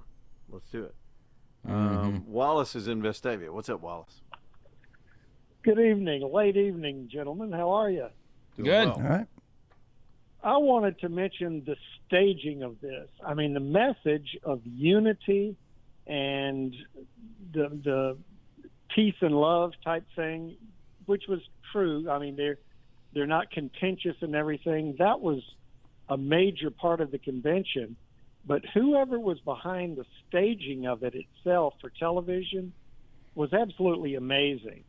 To me, it was the script that they wrote. I mean, of the people coming out to talk about it, from Franklin Graham to Hulk Hogan, then Kid Rock, and then the UFC guy, a UFC guy. I mean, the way that they did that, building up to it, was really, really well done as an entertainment, to grab people's eyes and keep them focused on the convention. And then the epitome of it, if you were able to watch it on whatever you were watching, when Trump came out after he was nominated, after the introduction, and he comes out, and all those screens go completely white, and then the letters spell out Trump behind him, reminded me of the famous Elvis 1968 concert and all. And then the video screens behind them transform into a White House facade. I mean, the whole staging of this was so well done. It was just unbelievable. And I'm thinking that it is going to take the Democrats to have Hollywood elite help them do a better job of staging their convention than it was done here for the Republicans. Yeah, look, there are professional organizations that they'll work for the next 3 years on the next convention. There are people that are, believe it or not, experts on set design and decor, and the Republicans hired some good folks. I agree with you. The presentation was good, and the Democrats will put on a show. They always put on a show, and it'll probably have some weird elements to it too. But right now, they don't even have a candidate, and if it's going to be harder to present a TV production for 4 nights in a row when you still don't know who your candidate is, when you're having 4 fights. Because think about it, if they're going to spend a day or two having different rounds of voting, then what do you build your theme around? Because you don't even know who your candidate is. If it's Monday or Tuesday before they know who their candidate is, they got Thursday and Friday to build some rah-rah. And maybe they can do that generically or just go up there and scream about abortion, but I don't know. The sad thing about that is that you're absolutely right in that if they try to do some backroom deals to where, we're going to do this and we're going to do that and everybody's going to fall in line, that's going to create problems with the delegates on the floor. Exactly what you just said, the fighting that'll be going on, that there will be people that will not fall in line and say, you can't make this decision for us. That's going to be the last time something like this happened was in 1968. 68, and that was a chaos. And think about it, they've got the free Palestine idiots to deal with too, and there's no way for them. They could get into that convention so easily with the right credentials. They all look like a freak show anyway, so they're going to mix right in with that crowd. And before you know, remember 1968 was in Chicago also. Exactly. Deja vu all over again. Good stuff. Good job, guys. Good Enjoyed stuff, man. listening to you. All right, let's get Larry from South Texas. We'll take 2 or 3 more calls and see if y'all want to keep going with it, and then we're all going to get a little beauty rest and get back up and hit this thing again tomorrow. John Bird doesn't need any beauty rest, by the way. Well, He's already we incredibly established that sexy. earlier in the show. Thank you for Larry in South Texas. What's up, Larry? Well, you know what I want to see tonight? I want to see, after seeing the Hulk out there ripping off his shirt, I want to see Trump ripping off that bandage and saying, "Brother, I got you now. I'm here for you." You know what I mean? Yeah. We're just going to take it off. So, appreciate you guys. He should do it just to tell the bedwetters. He should just show him his wound. He should just show it. I got to be honest, and we mentioned this earlier as well. Like, I am curious as to what it looks like. I saw a slowed down video from that side, and it purports to show the bullet's going to fly through so fast, even in slow motion. But you can see his ears change shape. You don't see blood come out right away because he moves out of the screen. But you see his ear, and then you see almost like a little piece of it that got grazed right off the end of his ear. It's just amazing how close that was. It's the difference in life and death that happens every day in downtown Birmingham. Right. People get shot at all the time and get missed, and that one was that close.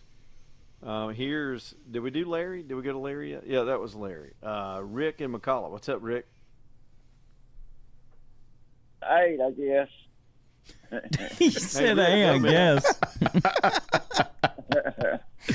I guess what I wanted to say, this feels more like a movement than it does an election.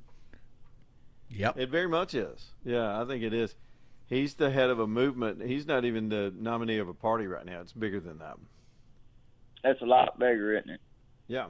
I mean, I forgot who I heard say that. I think it was Newt said that about a year ago. He's the head of an actual movement. And it's not a scary movement. It's a renewal. In the church, we'd call it a revival. Yeah, it's getting us back to our founding. Everybody knows their roots. Yep. This nation wasn't founded on all this nonsense this Democratic Party's come up with. You got that right, Coach. They're insane. All right, Rick. I appreciate everything y'all do, man. Thanks, Y'all Rick. keep us in touch and keep us real. Yeah, man. Hats off to all you guys. All right, Lewis wants to get back at me. He's still hammered, and he's still Lewis, what's up? No, I'm a little hammered. I don't know you're hammered. What are we drinking tonight, Lewis? A little bourbon. Okay, I'm with you, man. There you go. But, I ain't going to hate. Yeah, there you go. But hey, man, I listen to you and Andrew every day. So I don't understand why you're saying the speech was too long. It was just too long. I mean, that's not a harsh criticism. It was almost 2 hours long. It was an hour and 30-something minutes long. That's too long. That's it. Yeah. I mean, because here's why. If he gets done early, all the analysis, all the accolades, the fanfare online, people have a chance to see that. Now everybody's fallen asleep and gone to bed. There's a window there that got missed because he just kept going. And I mean, you ain't got to kiss Trump's ass all the time. I mean, I've been a fervent supporter since 2015, well before most people I know, and I still support the man. I'd walk through fire for him, but the speech was too damn long. But anyway, I just want to say I listen to you and Andrew every day, and I appreciate you guys. Thanks, buddy. Hey, what kind of bourbon are we drinking, Lewis? Evan Williams. I knew it. I knew it. Everybody's got their own. All right, Lewis, we'll talk to you later, man. Thank you. All right. Bye-bye. Y'all want to do any more calls? Hey, if you got one more, we can do one more. I just want to give a shout out to the audience who are just real troopers, being on this late, still calling the show at almost midnight. I mean, those are some real ones. Absolutely. Yeah, I mean, look, our audience is passionate to be up this late and to want to even tune in and hear what we got to say, knowing we're going to be talking about it tomorrow. And, of course, Dixon and Vining, in between recipes, we'll be talking about it starting at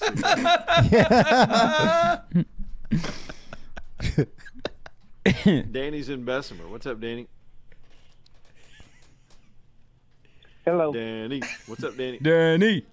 Oh, okay. Hey, you got to excuse me, too. I'm a little bit hammered. All right. All right. Hey, Left out. one I thing. feel completely left out. Hey, there's two things I want to mention. Is I hate to upset your stomach, but, we still got the Hildebeest in the mix. Yeah. And I hate to mess everybody's stomach up on that, but hey, I am going to mention I was listening to, I was watching on PBS. I was watching for it, and what they were doing, the people on PBS, they had their little group up there, and it sounded like every one of them was on the liberal side. Hey, but the Hildebeest, I mean, that right there, that kind of worries me. I think she wants it. Hey, I I really wouldn't put do. it I've past heard she them had a to do facelift. that. I heard, the other day, somebody said she's gone out and got a makeover and a facelift getting ready for this whole thing. I saw a picture of her. She looks like Matt Gaetz now. That's not good. Rat face. Yep. Did y'all see Matt Gaetz' face? What kind of grown-ass man gets that much Botox? Come on, man. It's a little I like sus. it when he went after Kevin McCarthy, but come on, dude. You don't need the cosmetics. Yeah, I love Matt Gaetz, but that face is a little sus. Yeah, a little vanity project there.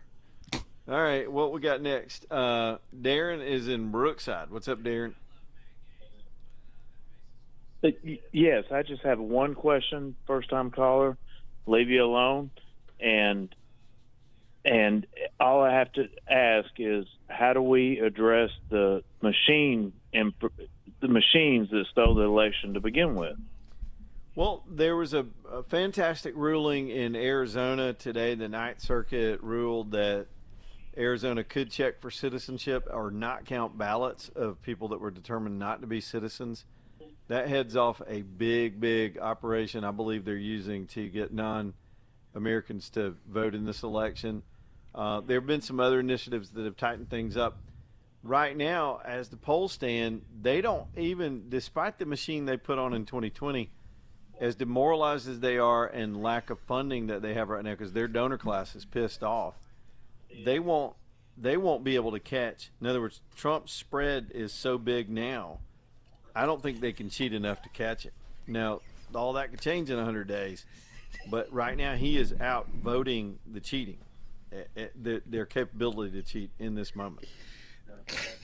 Okay, thank you for your information. I just wanted to see if we are ahead of this situation. So thank y'all.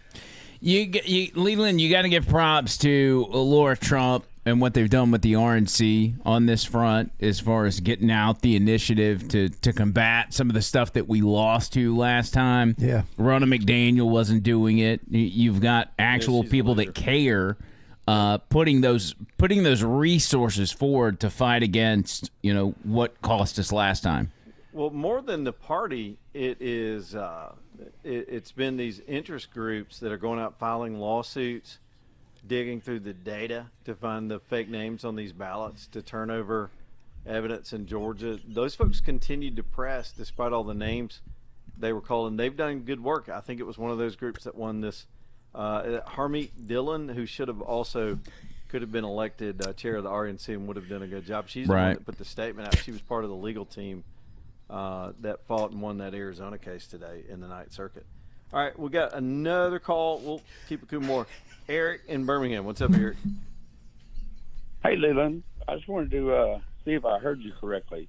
Did you say a moment ago that you had been a feverishly supporter of Trump since 2015, the whole time? Yeah, the first time I got behind, I understood what Trump was about and started telling people he was going to win was when I went to his rally. It was the second rally that he did in the whole country down in Mobile. I was the only show down there going live. I had to break into the stadium. They didn't even know I was there. I just found the press box and set up and did a show. And I kept telling people, everybody said I was crazy. I used to get in verbal arguments with Ted Cruz fans way back then because he was supposed to be the conservative in the race. But I kept saying Trump's going to win this thing. Trump's there's something going on with him. There was an electricity in that stadium I hadn't experienced outside of a sporting event. I was down under the stadium with him.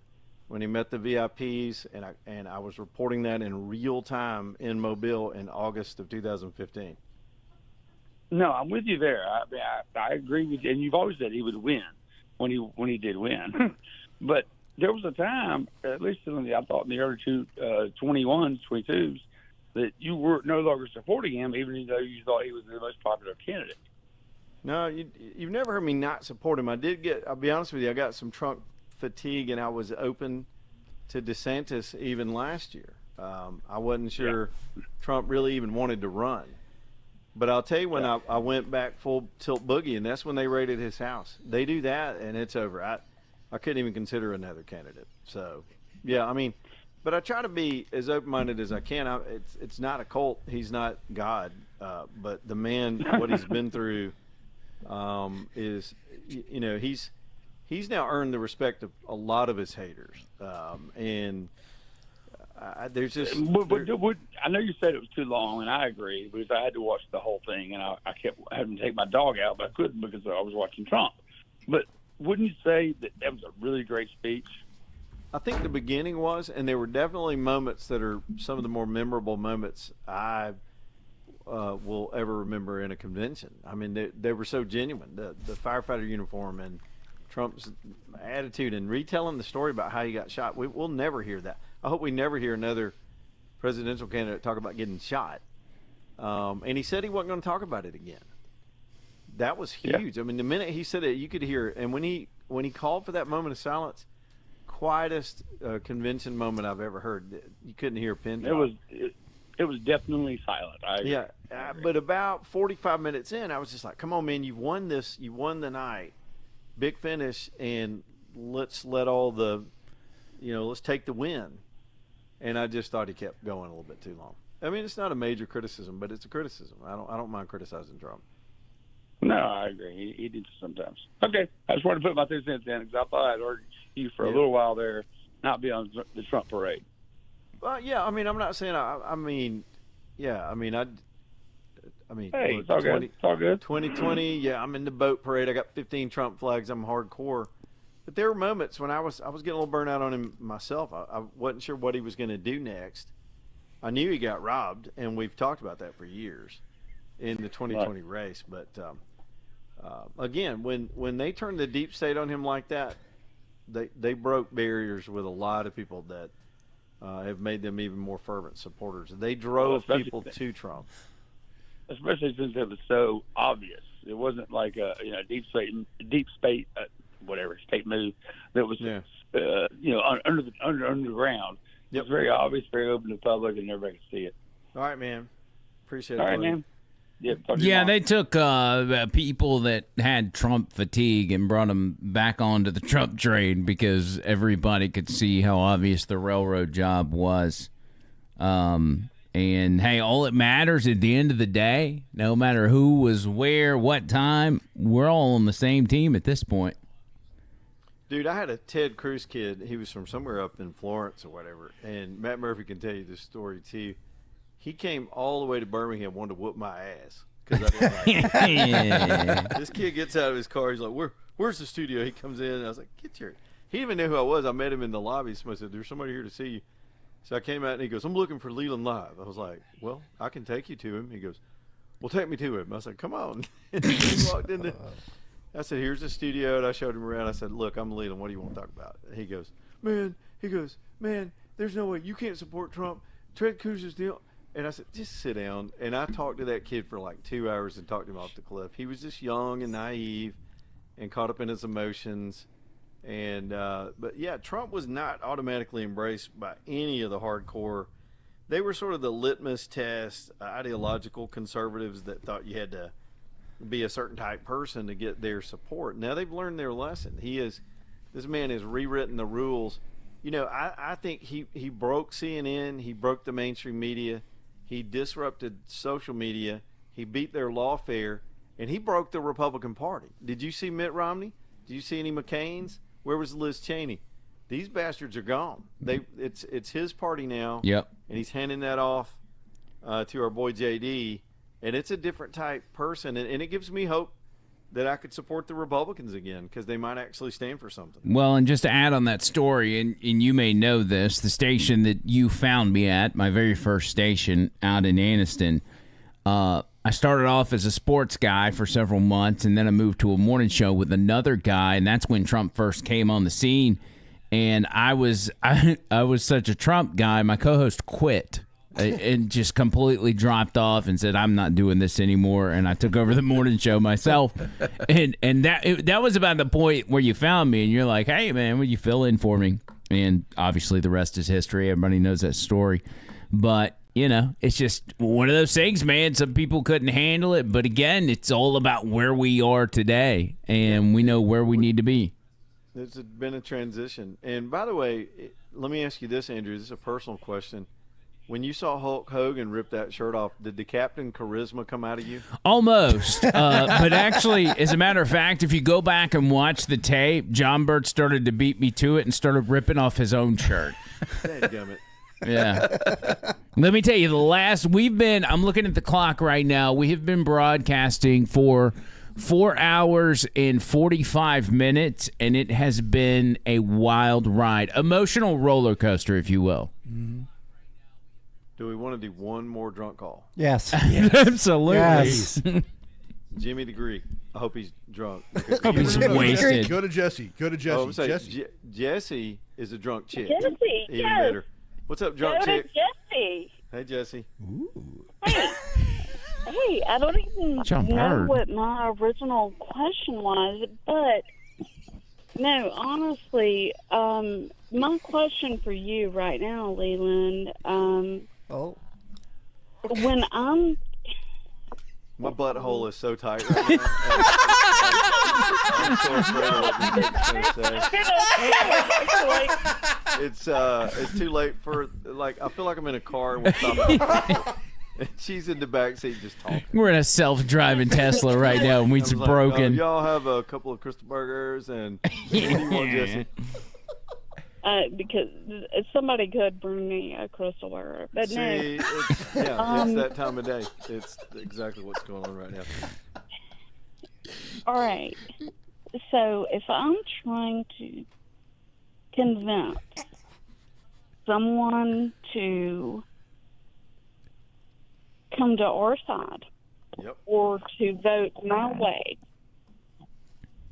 what's your best advice? And this is not what my original call was, but this is where we're at right now. What's the most effective tool? What do you think? Getting them drunk and trying to yeah, that would work, actually. That would be a good idea. Good friendship, yeah. Just get them hammered.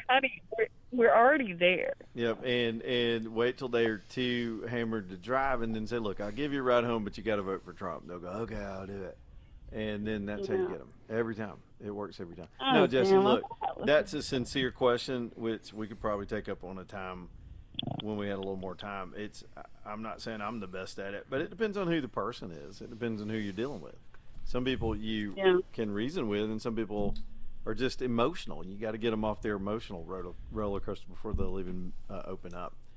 But my other thing is do it with kindness, because we are so quick to vilify people because they disagree with us nowadays. Nobody's listening. And I grew up in a world where, man, I was around some classic old school liberals, but we got along. I mean, we still had some things in common, and try to find that first, get them to agree to those things you have in common, and then bring them along. And take your time with it. It's not going to happen in one conversation, probably. I'm at a difficult age, or not so difficult.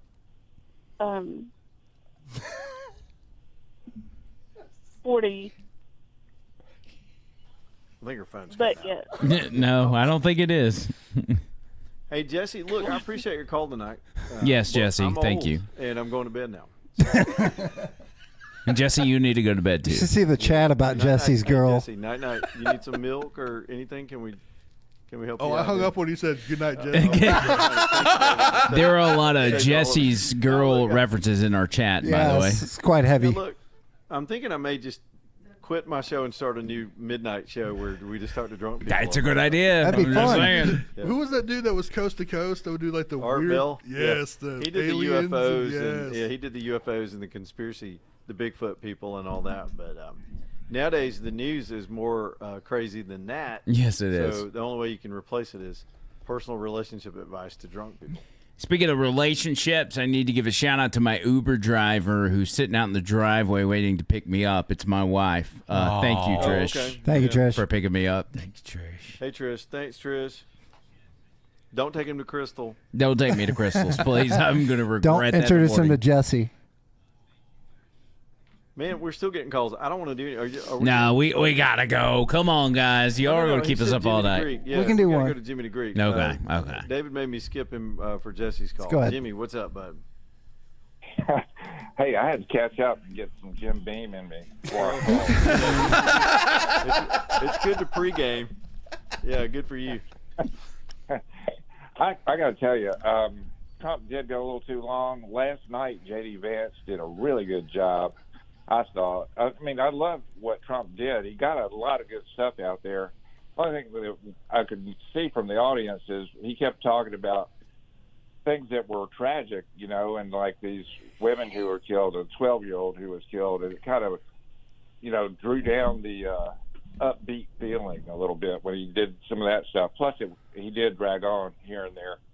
But, I mean, I'm impressed with the whole convention. They did a great job, but I do agree that it's more of a movement than just a convention. And let's bring back the tax cuts, and let's bring back the economic growth and choke off the foreigners and get the movie back where it was, rerun time. Hallelujah. I had a good time. Oh, let me say one other thing. John Bird knocked it out of the park when he did the national anthem. Yeah. When you all had your job on jam, and that was one thing that was missing tonight, having John Bird do the national anthem. Well, we actually we started the podcast with John Bird playing "God Bless the USA," which was absolutely phenomenal. Yeah, it was great. We'll replay that tomorrow. Thanks, guys. Yeah, that was great. Yeah, and I do love the show you do too, Andrew. You know, when you talk about what kind of animals people got in their pants and all for it. Oh, God. Yeah, you know, we have a very serious show, middle of the day. All right. Anyway, love both shows, guys. Y'all Thank you, have a Jimmy. great night. Appreciate it, buddy. Here's the thing: like they compliment Leland on his pontificating on politics and being so smart and so experienced in life, and me, it's like, hey, thanks for talking about animals in people's pants. Well, you know what? It's because it's what we do. Like, I don't know how to cook, so I couldn't do Richard Dixon's show. I don't do food, and I don't. I quit telling fart jokes after my kids got to be in their 30s. Actually, I haven't, but No, you haven't. I was gonna say when you came along, Andrew, I was like, I don't have to do that anymore. I've got a more capable host who's more talented at. I love y'all segments like where your clothes at. That's my favorite. And so keep doing your thing, Andrew, and keep. Trump said it tonight. You just got to keep going. Yep. Keep on keeping on. What your haters say. Speaking of which, it's official. I was just scrolling some of the headlines about the speech. Trump's speech was 92 minutes long. It was an hour and 32 minutes. Good Lord. And it's officially the longest nomination speech in United States history. Wow. Lots of records. Wow. It was longer. Clinton was famous. Bill Clinton, before he was nominated for the presidency, was invited to give a speech in, I guess that would have been 88 at the Democrat convention. And it was so long. He was so, trying to have his moment that when he got toward the end, he goes, "In conclusion," and the whole crowd stood up and applauded that he said "in conclusion." It was considered a flop because it was so long, and he learned to tighten it up. And of course, he wound up being their nominee in '92. But yeah, this was the longest speech in history. Yeah. Good stuff, man. I can't say enough about how proud I am that this guy is our nominee. It's we're never going to have another Donald Trump, so I think we need to, revel in it while he's here. He's a gem. It's a once-in-a-lifetime deal. Well, y'all tune in tomorrow as all of us will be cranked up. Of course, Richard and Val will be up first. 6 a.m. They're sound asleep right now, we hope. Otherwise, we might be in trouble. They'll be getting out of bed in 3 hours to get them come to work. So that's just how the shifts work. And then we'll all see you through the midday and the afternoons. Full final Friday of coverage, and without a doubt there'll be breaking news all day tomorrow. There's too much hanging in the balance as we turn it in tonight. Fellas, thanks for spending the time with us and letting me be on your podcast. Yeah, man, absolutely. Anytime, Leland. We're gonna have you in studio soon. Yeah, we'll do that. All right, cuz. Are you going to have a handsome off between Leland and Bird? Absolutely. Won't be much of a handsome off. It's gonna be a beauty pageant. Yeah. Leland is so handsome. I'm ugly as crap. Come on, man. No, dude, I look like a shrimp boat captain nowadays that's on the run from the law. So that's my new look. All right, Leland. Thanks, buddy. See y'all mañana. All right. We're See you, out. cuz. Did you cut us off? Yeah, I cut us off. We're good. All right, so we'll wrap up this podcast. I want to thank again record number of people hanging out with us tonight. 230 something. Yeah. That was really awesome. Subscribe, And like. it was something we've never tried before. So this is a first time, Willie, and y'all really came through. So for those of you that are new, make sure you subscribe, you hit the notification bell, you follow us. We're going to have a lot of new stuff coming up. We do this on a regular basis. We do multiple shows a week. We should drink more, I think. I don't know. Really? Well, we do these podcasts at like 3 o'clock in the afternoon, so I don't know if that's the best idea. This is a special occasion. But I do think we should do late night shows more often. Yeah. Because we could really, we could really make some special things happen or screw some things up. You might be onto something. Okay. I had a blast, personally. All right. Well, as we always do, Tony Gump, do you have final words? Final words are fight, fight, fight. Trump 2024. This whole convention was awesome. This whole Leland segment at the end with all the drunk people was awesome. Get plenty of water, meat, sleep, and sunlight. A lot of y'all need plenty of water, by the way. Yeah, get plenty of water, and make sure you wake up feeling good. And Bird never took off his underwear the whole podcast. Yes, that's good. That's all so I I want to point out that when I said final words, Bird goes, "Oh God." So I cannot wait for Bird's final Evil words. Knievel doll. That was the last time. So, John Bird, as we've been through so much over the past 5 hours, we've been doing this for 5 hours. I want you to give us, with your ear patch, with Mini Trump's ear patch. He looks like 5 hours later. Look at. I want you to give us your final words. Okay. And please think about the future of your career. Don't say anything crazy. Just be John Bird. Okay. Trump did really good tonight.